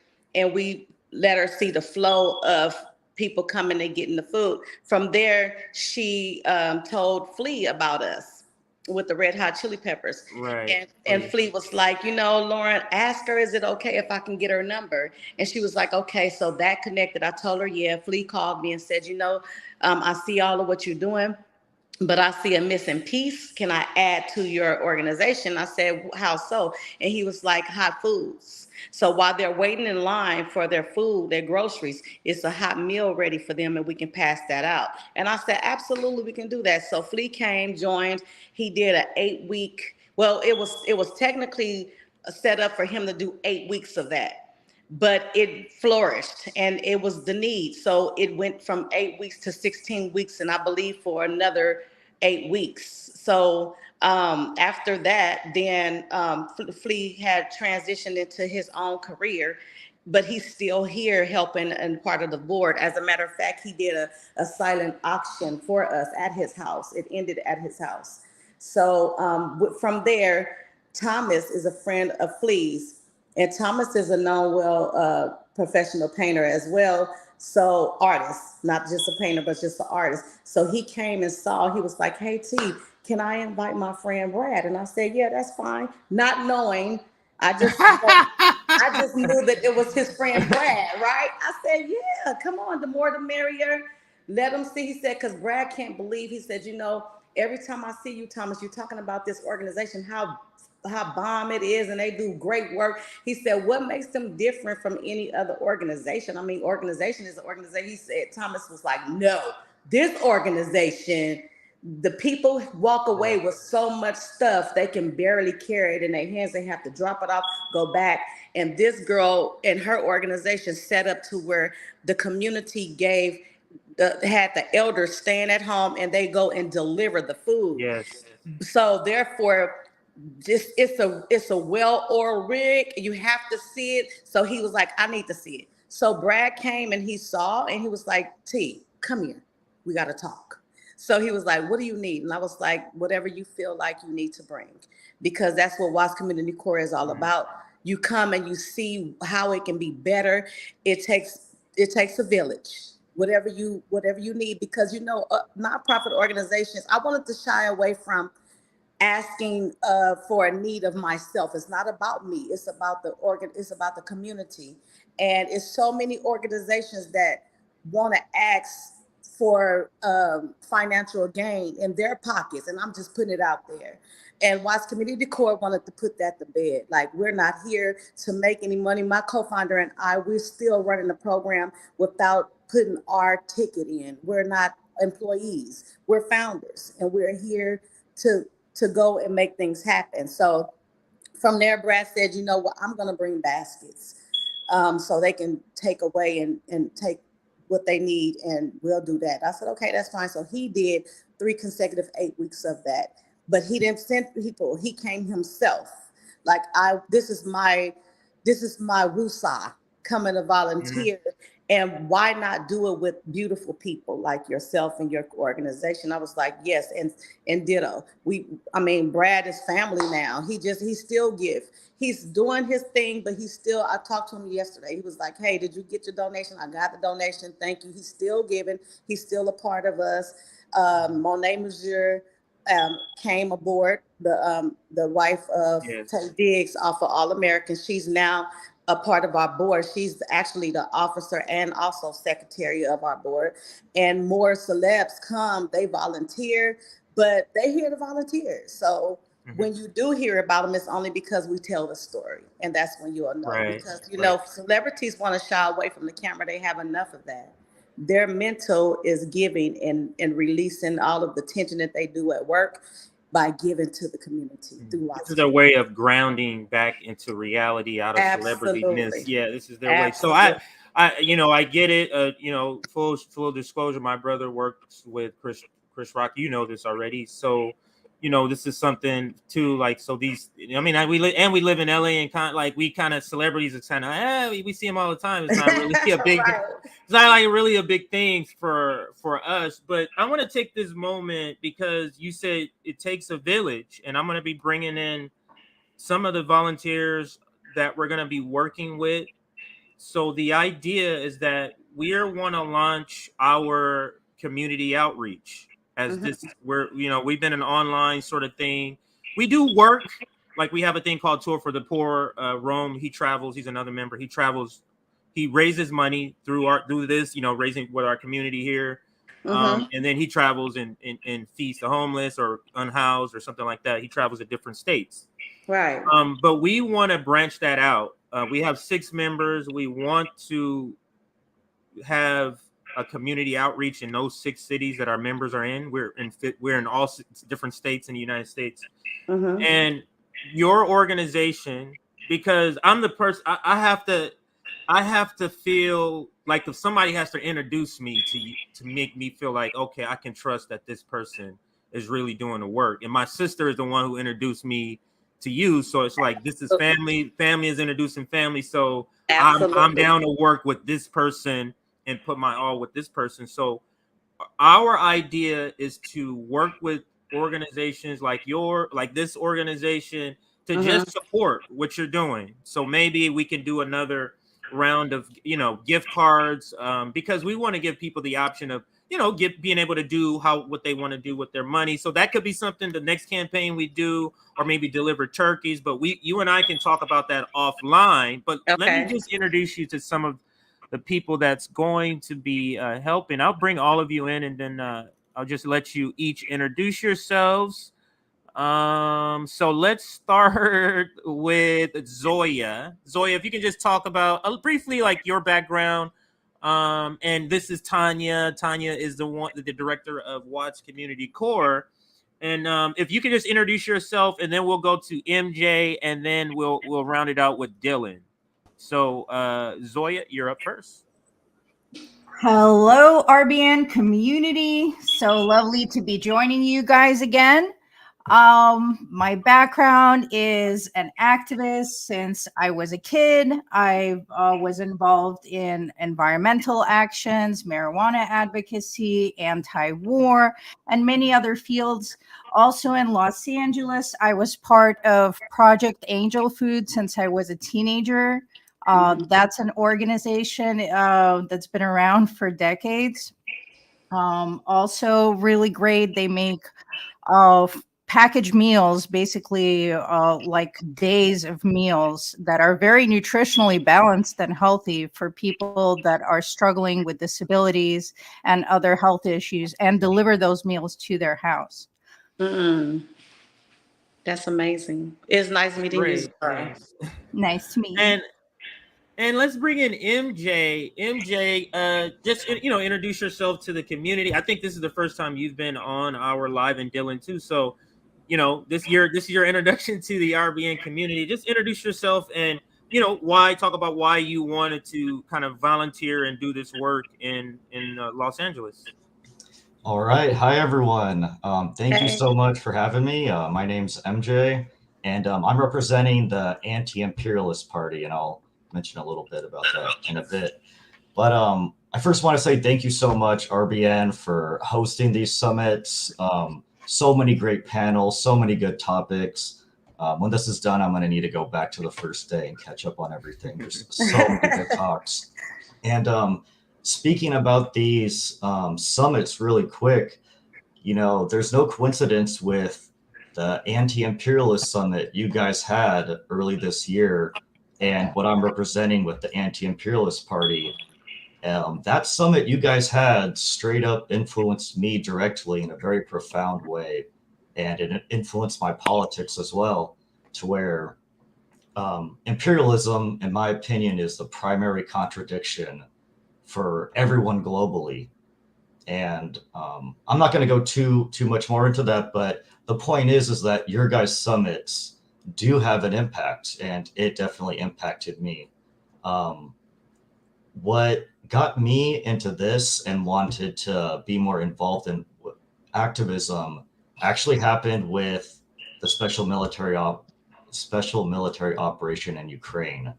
Once that happened, it triggered so many different things in my mind where I'm like, look, there's some serious stuff going on, and people don't realize what's going on in the world. Right. And it kind of just woke me up. And I'm like, you know what? I have some free time on the weekends. If I can help people out that are in need, I'm going to do it and do what I can. So that's pretty much kind of like a little bit of a summary. But yeah, I'm really excited to hopefully help out on the weekends and stuff. The thing is you got to think about time. I have a full-time job through Monday through Friday, and a lot of us are busy. So we're trying to do what we can, and hopefully we can do some plans on the weekends, and I'll be able to help out. And I'm really excited. Amazing. Absolutely. We are a proletariat organization, or workers. It's another word for workers organization. So we absolutely understand. That's the entire reason why we're even doing it on the weekends instead of Monday through Friday, because we already know that that'll help a lot of people out with scheduling. But you participate when you can. The more people we get to volunteer, this is a heavy lift, and the more hands we have helping, the easier it is on us individually. And that's why she said it takes a village. Absolutely. So it takes a village. If you're wanting to volunteer with us, I'm going to give our email in just a second, and you can just email us if you're in LA and you want to volunteer to help do this work in conjunction with the Watts Community Corps. But if you want to volunteer with us, RBN, just email us, and we'll get that set up. But let's go to Dylan now. Dylan, Tanya, so Rome, who's another member, I told you he travels around and he does he does fundraisers where he does like when he came here, we went to Skid Row and helped. Yeah, that's where we went. So Dylan has been with us since then. That was that was back in April or March or something like that, or maybe February. February is when so we're about to loop a year, and he's been riding with us, waiting for us to launch this work in the community since then, since that first time. So Dylan, I really do appreciate it. I know you probably thought at a point like, these guys ain't serious. They not hitting me up. It's just really just trying to logistically get things in order. Like I'm just more of a methodical person. I don't like to take a step until I know that step is secure. So Dylan, tell us why you wanted to do this work. What brought you out to that event at Skid Row, and why you want to continue to sort of help the community. All right. What's up, RBN? And for me, I had a little bit of a rockier start. I was just a college basketball player, college athlete. Wasn't too focused on trying to figure out how the world worked. I remember once COVID hit, we all had a lot more free time on our hands. Started to do a little more research. Started to understand my place as a member of the working class, as a member of the proletariat, as you just touched on.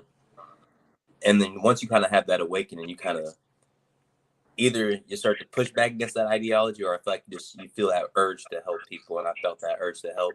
I came across Rome probably on Twitter. I saw what he did. I felt like I had to go do something when I heard he was coming out to LA. I went, and I'll just never forget that feeling that I got in my stomach, being able to give back. And I wish I could do it, 40, 50 hours a week. But, we can able to do it just on weekends, able to give back, as much time as I possibly am able to give. And, I think it's just the want to, see a working class movement in this country. And I want to be on the ground floor helping as many people as possible. Amazing. Absolutely. So thank you, Dylan. So Tanya, so this is just a few of the volunteers that's going to be working with RBN, and that's us, Revolutionary Blackout Network, in assisting and supporting organizations like yourself. Now, what I want to do now is bring up your website and kind of stop sharing. I want to bring up your website here and just kind of walk people through some of the website and kind of have you talk about it. I read this part, the part about together we can all make a difference. Because just like MJ was referring to, like he's busy. I saw in the news coverage you had 3 or 4 jobs. It's like we have other stuff and we're trying to help people. So so we understand. So it's a heavy lift. So coming together is key. But can you tell us like what can we do on your website? Like what is your website is to tell us who the organization is, but what are some of the other things we can find out on your website, and I can kind of navigate through it as you talk about it. Okay, so of course we get a website just to get the word out. A brief description of what's going on. The picture that you see at the very beginning with all of the kids lined up in the back was the very beginning of our no contact boxing. When they come in, we get cardio going, we get that energy pumping, our energy that was already brought that day released, meaning that they would come with the amped up, like let's go buck wild, to we will take that energy, redirect it to exercise and cardio to where they are deplete that. And then they're listen. And now we're showing them that that's the first step of redirecting anger, anxiety, and everything that you bring to people. Because a lot of confrontation, it comes from a person feeling the type of way on the inside of them, and they displaying that through anger if that is what's in them at that time. So we use that as that understanding of why we're here, because all of the kids thought, oh, I'm gonna learn how to box so I can kick somebody's butt. No, that's not what it's all about. You have to stance a certain type of way, or else your opponent will get the best of you. But we have to make it as a chess game, not physical, because we don't want to have them to promote the dysfunction of wanting to fight and and have anger going on in their life. You already have to deal with enough of bullying with the world. So that's what that picture is. It stays there. And mind you, this is when we first started. We've been moving so fast. We haven't been able to revamp our website, which is to come, because we just changed the necessities. Like we have the address of the gym 11251 still up there, and we wasn't there. We're across the street at 1541 East 112th Street. So we have to revamp those necessities, but it's going to be revamped all the way around because we no longer have some people on our board. So, and added people like Flea and Monet to be on the board. So that's what that picture is for. And then it's a forefront of just giving you what we are all about, what Watts Community Corps is. If in order to get more depth, you have to go to what everybody go to now, which is YouTube, and find out all of the stories that we have connected to us, because we're moving so fast, you guys, that you can't think about, once you put your hand to the plow of sufficing the need of people, the needs change monthly, weekly, and daily. So we just keep our ear to the ground, and we don't even have to have a survey anymore. Now that they know what Watts Community Corps is all about, they come to us and say, hey, we need this, we need that, and we suffice that need thanks to like the village that we have. The website also engage you to donate, because in order for us to move forward and keep going, we have to donate. We have that donate button is make a difference. If you want to volunteer, you can email us and let us know what your expertise is, and then you can volunteer and email us and say, hey, my name is XYZ, fill out that form, and then we'll get it. Because of this form, we found it out that people think, oh, I have to pass a certain test in order for me to volunteer. That's absolutely false. We will just actually call you up and like, if you're free on Thursdays and Fridays, come. On Thursdays, we basically get the food from the food bank. We deliver it at Watts Community Corps here at 1541 East 112th Street, where this is our headquarters. And then we unload the truck. So we need volunteers to unload the truck with us. It's like 9 o'clock in the morning. And then after that, is housed to the following day, which is Friday morning, where we start at 7:30 in the morning to bag up all of the senior citizens' meals and the food. And then we have a driver that will immediately start taking that out. And then we will feed the people after we bag up the bags. What's his name again? I met him at the last organization. He gave me his card that and maybe we're talking about the same person. He says he delivers meals to senior citizens.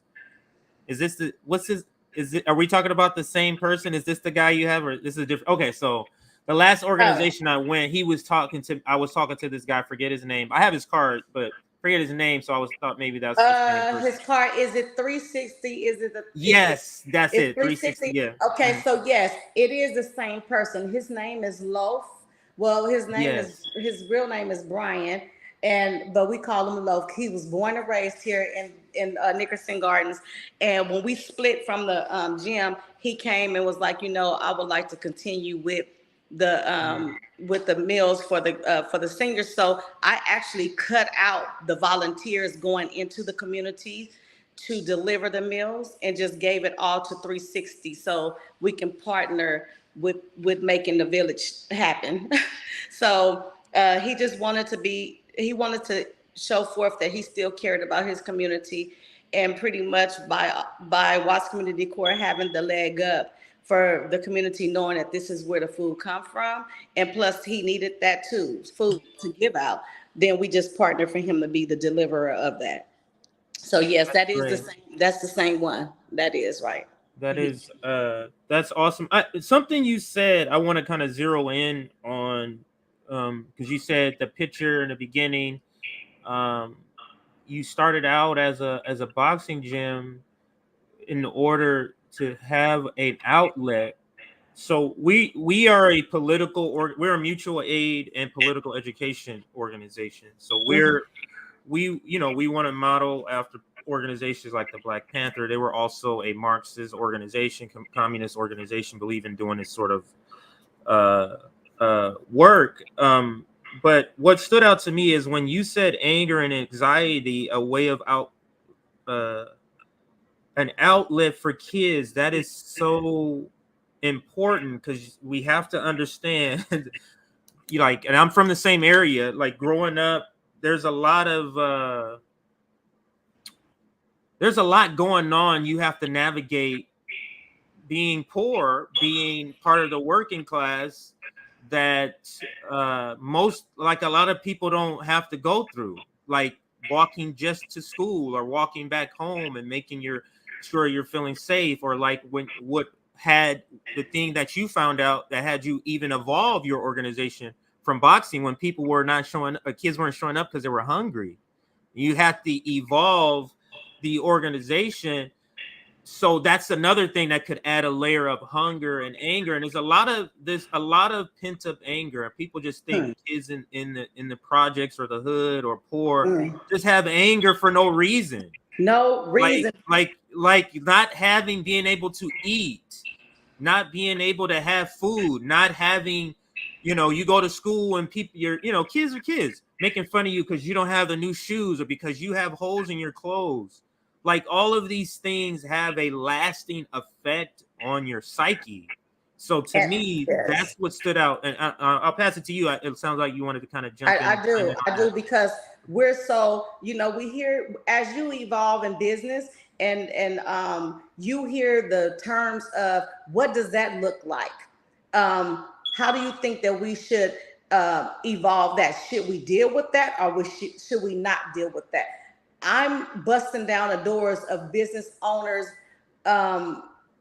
political parties, as well as other nonprofit organizations by letting them know you need to go back to your why as to why are you doing this? Because if it's about you lining your pockets, then you need to move around and let the ones that really care take over, because we see the need of the people beyond that, which calls you to have discernment and not ignore your discernment. Your discernment will let you look in the heart of a kid and their soul and see that you're not angry because Johnny said something wrong to you. It's deeper than that. So you have to pay attention to pull them to the side and build a rapport with the kids. And yes, I said build a rapport with the kids. It's too many adults that think, I don't need to explain nothing to you. And it's the contrary of that. You do need to explain to the kids, your children, why we don't have no food in the house when we come home from school. We hungry. The reason why I'm taking you to school is because I want you to eat there, but that's not expressed through a parent because they don't want to look like they're not a parent. Right. And this is what I'm going to say this, and I'm not going to have you say this part because we are a Marxist organization. We are anti-capitalist, but this is the conditions that come from capitalism and how it squeezes you like this. This is what a parent has shame that they should not have, because they are connecting what's happening to them to their personal decisions instead of the system. Exactly.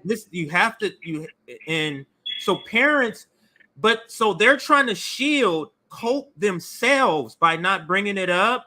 But they have to understand, you have to put that to the side. Right. You do have to explain this to the kids. We understand you're going to be embarrassed, and it's terrible. Right. It is terrible to have that feeling that you're not providing for your kids. Right. And you have this feeling because you think it's you. And we as RBN, we're here to explain to you that it's not you. It's not. There's a lot of people that this is happening to because it's systemic. And I'll pass it back to you if you want to speak on that. It is very much so. Is the reason why when it's time for us to vote in a political party is boots on the ground. When they come speak to you, you have to listen to the language. You have to listen to their intentions. Their intentions will come out of their talk. We just have to be really, we have to listen to what they're saying. We have to pay attention, because they can say some words that you don't understand, and because you don't want to say, what does that mean exactly? because you don't want them to know that you don't know what they're talking about. We pass on with that. And then in the next breath, they're saying, and then if you vote for me, I'll bring this into your community. I will give you this. And all they're hearing is the giving of what they don't have right now. So they'll vote for that person, not knowing that they voted for a person that intentions were to just get a leg up on their end on what they need, not the community. Okay, so you with us. I didn't want to put you on Front Street to make these sort of critiques, but if you about the business too, it sounds like you about the business. I'm about the business. Yeah, we talking the same sort of language. I'm about the business. I'm tired of I'm tired of the BS. I'm tired of you saying what you gonna do, and then the next we don't want to wait for you to show us that your intentions was all foul. I want to be right there in the room when it's time for us to ask questions and ask you, okay, you're going to get your team when you get in office, you're going to do this, you're going to bring more housing, what does that look like? How are you going to do that? Right. If you don't have a plan already at this protest and you're speaking to the people, then you don't have any intention to do so. Because my intentions when we came and launched WCC, our intentions was to give the need to the people, not us. So we already had a plan in place. So any person who have a blueprint knows that you don't just have a blueprint of what I'm going to do, but you start connecting the dots immediately. So then it can just flourish. And that's why WCC is still standing. It's so many people that's against us because we're making it happen, because they simply plan to fail purposely.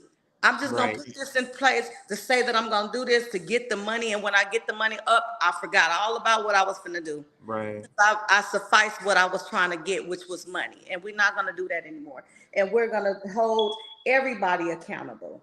Everyone. This is just absolutely awesome. You can see maybe in replay when you're able to see the comments. People are loving what you're saying because this is a channel that does kind of challenge. It speaks to the same thing you're speaking. Absolutely. And what is truth to us is when you say you show up and you want our vote. But when we say what's the details, you can't show us a plan. That means you ain't got a plan for us. You're just talking. At all. You're just talking. Even Go if, ahead. I'm gonna say this, something simple as this. A WCC, we give out turkeys every year. We give out hams every Christmas, every turkey's Thanksgiving, and our goal was 100. Right? Our goal has been met every year for 3 years. This year, I got with Monet. I said, Monet, this year we have 3 other organizations that's connected with us. We broaden our territory to feed 2 other communities too. So I want to be able to tell those leaders that's working under us to feed those communities, come and get these turkeys so you can give in your area as well, because we're representing the same thing everybody have to eat. So I said my goal this year is at least 200 turkeys or more. I went to a gala. I was invited by Scott Schaefer for the Go Campaign to come to this gala to speak and tell the story of what we do. We feed families and other things. So I spoke. When I got off the stage, I got this guy, his name is Charlie Ken. He was like, hey, we need to talk. What do you need? What do you need? Because we need to talk. I love your speech. You can tell you're passionate. You can tell you're doing the work because you're passionate about it. You see as I tell this story every time about what Watts Community Corps do, I'm looking at every diverse community people come and say, thank you, miss. Thank you, miss. Thank you, miss. Thank you, miss. Because they don't have to worry about how they're going to feed their people, or you giving out clothes too. Oh my God. You giving out shoes as well. Oh my God. It's so easy to do so. So he said, what do you need? I said, we really need protein. Even the food bank doesn't have meat. They're substituting it for canned salmon, pink salmon. And then they substituting for beef stew in a pouch. And the people I know in the community that went to jail can really relate to that, but they need to go beyond that. We need some protein. We need some eggs. We need some milk. We need those dairy products. We need the food that people see in their cupboard when they go grocery shopping. This is what I want to eat. We want to suffice that. So he says, you give out turkeys. I said, every year, our goal this year is 200. He said, no, your goal is going to be 500 and we're going to make it happen. So it's happening. And we have that connect. Not only that, but Hams, he going to do that too. So when you have a thought of what you're going to do, you put it down on paper, you write the vision, you make it plain, because you have hopes that it's going to come to pass, period. So when I have a suggestion, when I have an idea, me and my group, our board members, we come together, we put it on paper. We're expecting that to be sufficed. The end. So when any political party come and the councilman want to be a councilman, the councilwoman want to be a councilwoman, you can't just tell me I'm gonna, but I'm going to do this and this is how I'm going to do it. I'm gonna do it by connecting Charlie Chin, because he is the owner of Panda Express. He has a connection with protein. We need that. We're gonna get it connected. He's gonna make it suffice, and we're gonna go. I can do that because we're doing it. So anybody in any leadership that has a plan that want to bring people together should be able to verbatimly say what their plan is. That is such a fire and spot on. I want some of the volunteers that's going to be working with us to kind of bounce off what you're thinking, of what how Tanya is talking, her tone. I'll go to Zoya first. What do you think about what you're hearing from Tanya? And this is the organization we're going to be I'm so happy to hear some of the things you're saying right now. It just makes me want to work with this organization even more. But I'll let Zoya, if it's not just talking about what Tanya said, but like if you want to chime in on even a topic that she brought up, hunger and all this, I'm just giving you an opportunity to chime in, because we got about 15 minutes left in this segment. So Zoya, then we'll go to Dylan, and then we'll go to MJ. Yes, I'm just so grateful that Tanya could join us today. What a beautiful person inside and out, and you can see her amazing glow. So I want to say that doing this kind of work brings that kind of glow into your life inside and out. It's very fulfilling work to do, even though it might be a sacrifice of time and energy that a lot of us don't have. It is very rewarding. And another thing is, I used to have a 501c3. If you have a nonprofit, when corporations donate to you, it's a tax write-off. So corporations in this country throw away billions of dollars of food, perfectly good food, all the time. So what I went around doing was make deals with places like Starbucks. You don't have to deal with the corporation, just the local stores. And instead of tossing their food, which they do regularly just because there's a food delivery, I would take bins of food from them and then distribute it to people. So that's something. That's something that's very easy. We're not taking advantage of it enough. So anyone that does have nonprofit status can get these donations, get these free resources, and redistribute it back to the masses. And 600,000 homeless people were on the streets last night. And this is a policy choice in this country. We also have millions of children in poverty, and the school lunch program was just ended. So I think it's really important to start doing the work of just providing basic necessities like food and clothing. Right. Thank you so much, Zoe, for that. I needed to hear that, because that's another niche that we can go and set up a board for them to do just that, just to connect with just different local Starbucks and so we can get more added to our food distribution. Yeah, that's something I wasn't necessarily aware. Like, I heard of it, but I didn't know that specifically 501c3s that you could, like, that is a thing that people go around doing that. That is so that's great information. Dylan, did you want to chime in on anything that has been said since the last time you spoke? And then we'll go to MJ. I really don't have much to say. I just want to say that your energy is really infectious. reminds me of my friend from Watts. I'm starting to think that energy and that willingness to fight back is something that's kind of embedded in the community, and because she inspires me daily. So I'm looking forward to working with you guys, and yeah, I just want to get my boots on the ground, start putting all the talk into practice. Ditto. Amazing. Thank you, Dylan. And last but not least, MJ, you can chime in on the topic, chime in on Watts Community Core, or chime in on just like the work you want to do, whichever you want to do, sir. All right, great. Yeah, that was fire right there. I agree with all that. That was really great. I know some people are kind of hesitant to work with nonprofits and with their motives, but after hearing this, shoot, I'm ready to help out when I can, when I have that free time.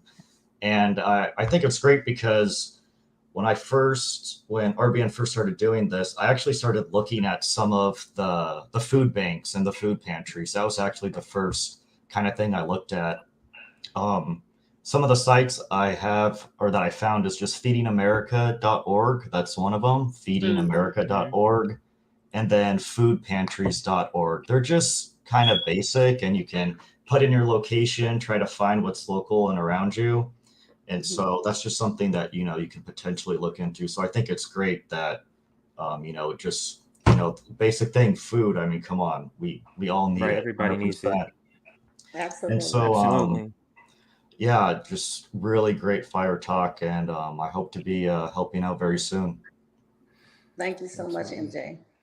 Absolutely. I'm gonna pop the three of you in the back, Zoya, MJ, and Dylan. Thank you so much for joining this hour. We'll talk more now that the summit is over. I'm able to spend time on really trying to get the launch of the LA outreach going. But we still need help. I'm not gonna lie. Like I got work. I got a wife that requires time. I've got 2 daughters, and so I got a bunch going on, and a mom that needs our help. So it's a lot going on. But if we all pitch in, then we all can, put in what you can do, and take out what you need. That's the whole idea. So thank you again, MJ. Thank you again, Zoya, and thank you again. Oops, I put Dylan. It looks like he has 2. Oh, one of them died. Okay, so I took Dylan out. So and then I just wanted to also give you an opportunity to, if you have any final words now that we're closing out this segment or this hour. Yes. Interview. It's been great. Our audience loves you. It's about 200 people watching now. Audience loves you. Our live audience, and it'd be several thousand that watch this on replay. Wow. So make sure if you watch this on replay and you want to donate, go to Watts Community Core, or you can just Google it. Watts Community Core. It's very popular on YouTube. You can find it too. Watts Community Core. You can go on Instagram and find Watts Community Core, but the actual website is wattscommunitycore.org. Yes. .org. Yes. Well, and any final words? Go ahead. Yes, I would like to really thank you, Jay. The community since you visited us, have not stopped saying, "When we gonna get some more gift cards?" It's coming. I'm like, you guys know how organizations are. Nonprofits get what they get when they can. It's sporadic. You never know. That's why you want to. Right. That is true. But one thing is for sure, we're always listening to what you need, and we're trying to just look at different people that can suffice that need, and we won't stop until we get it several times over. I love the live audience listening in. Like I said, it takes a village. So when we can just die away with competition and get for the real need of people, then this world would be a very better place.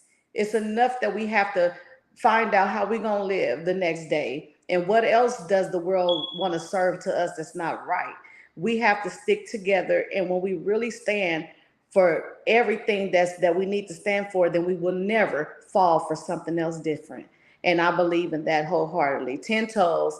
I'm glad that you guys are agreeing, because that means that we're all on. Uh-oh. Oh no. Uh-oh. That looks like more of her phone completely dying, so maybe the phone died. But if she happens, oh, there she goes. There she goes. Okay, so we got cut off. You can't hear. Oh, she can't hear us.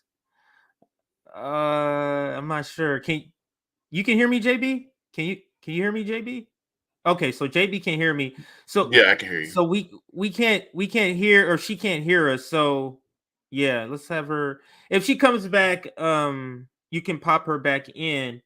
But so let's get to the fundraiser.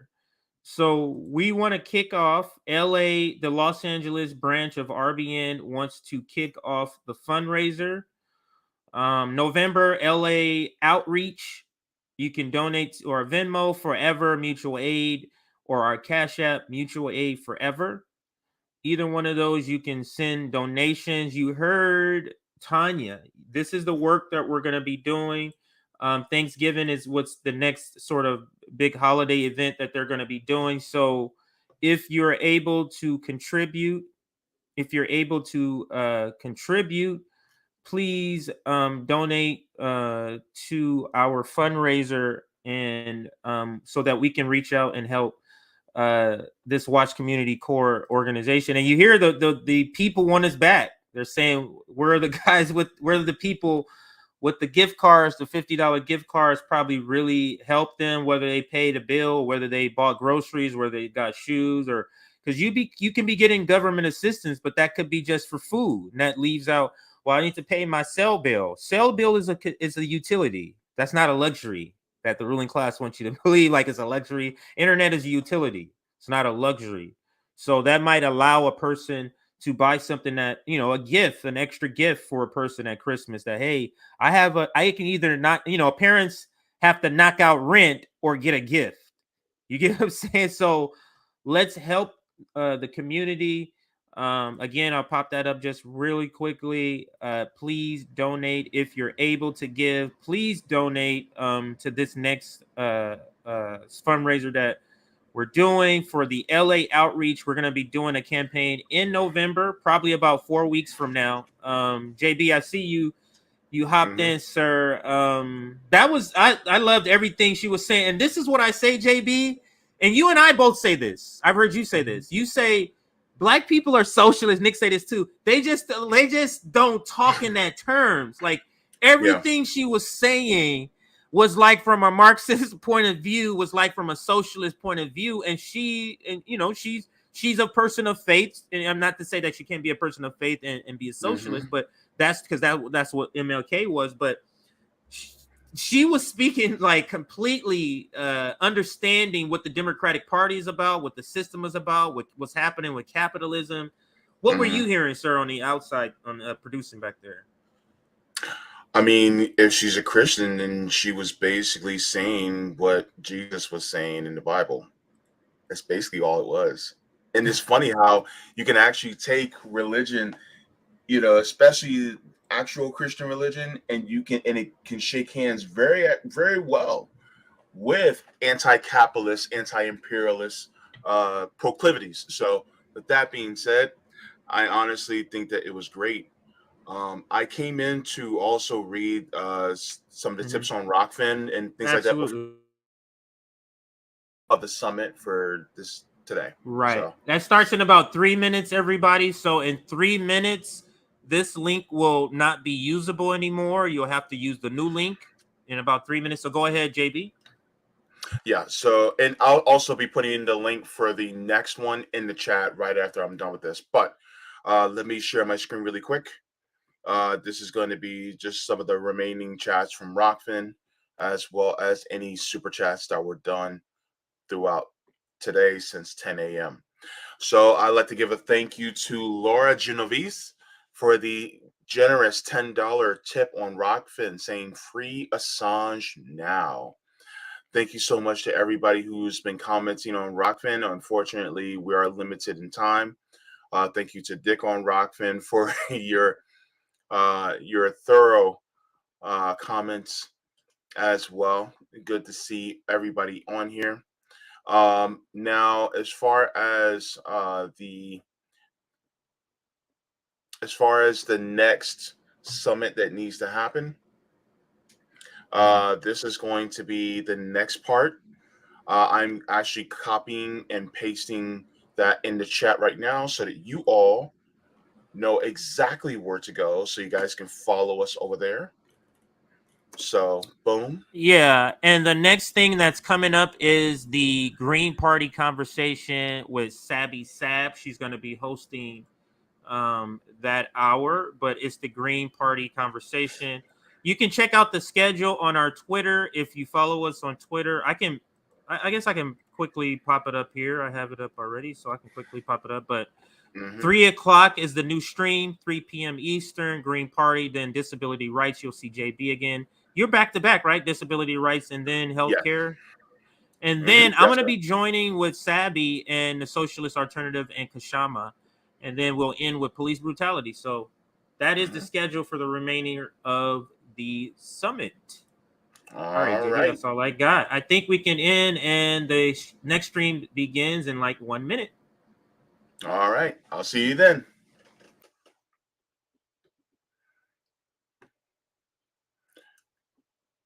Take care, everybody.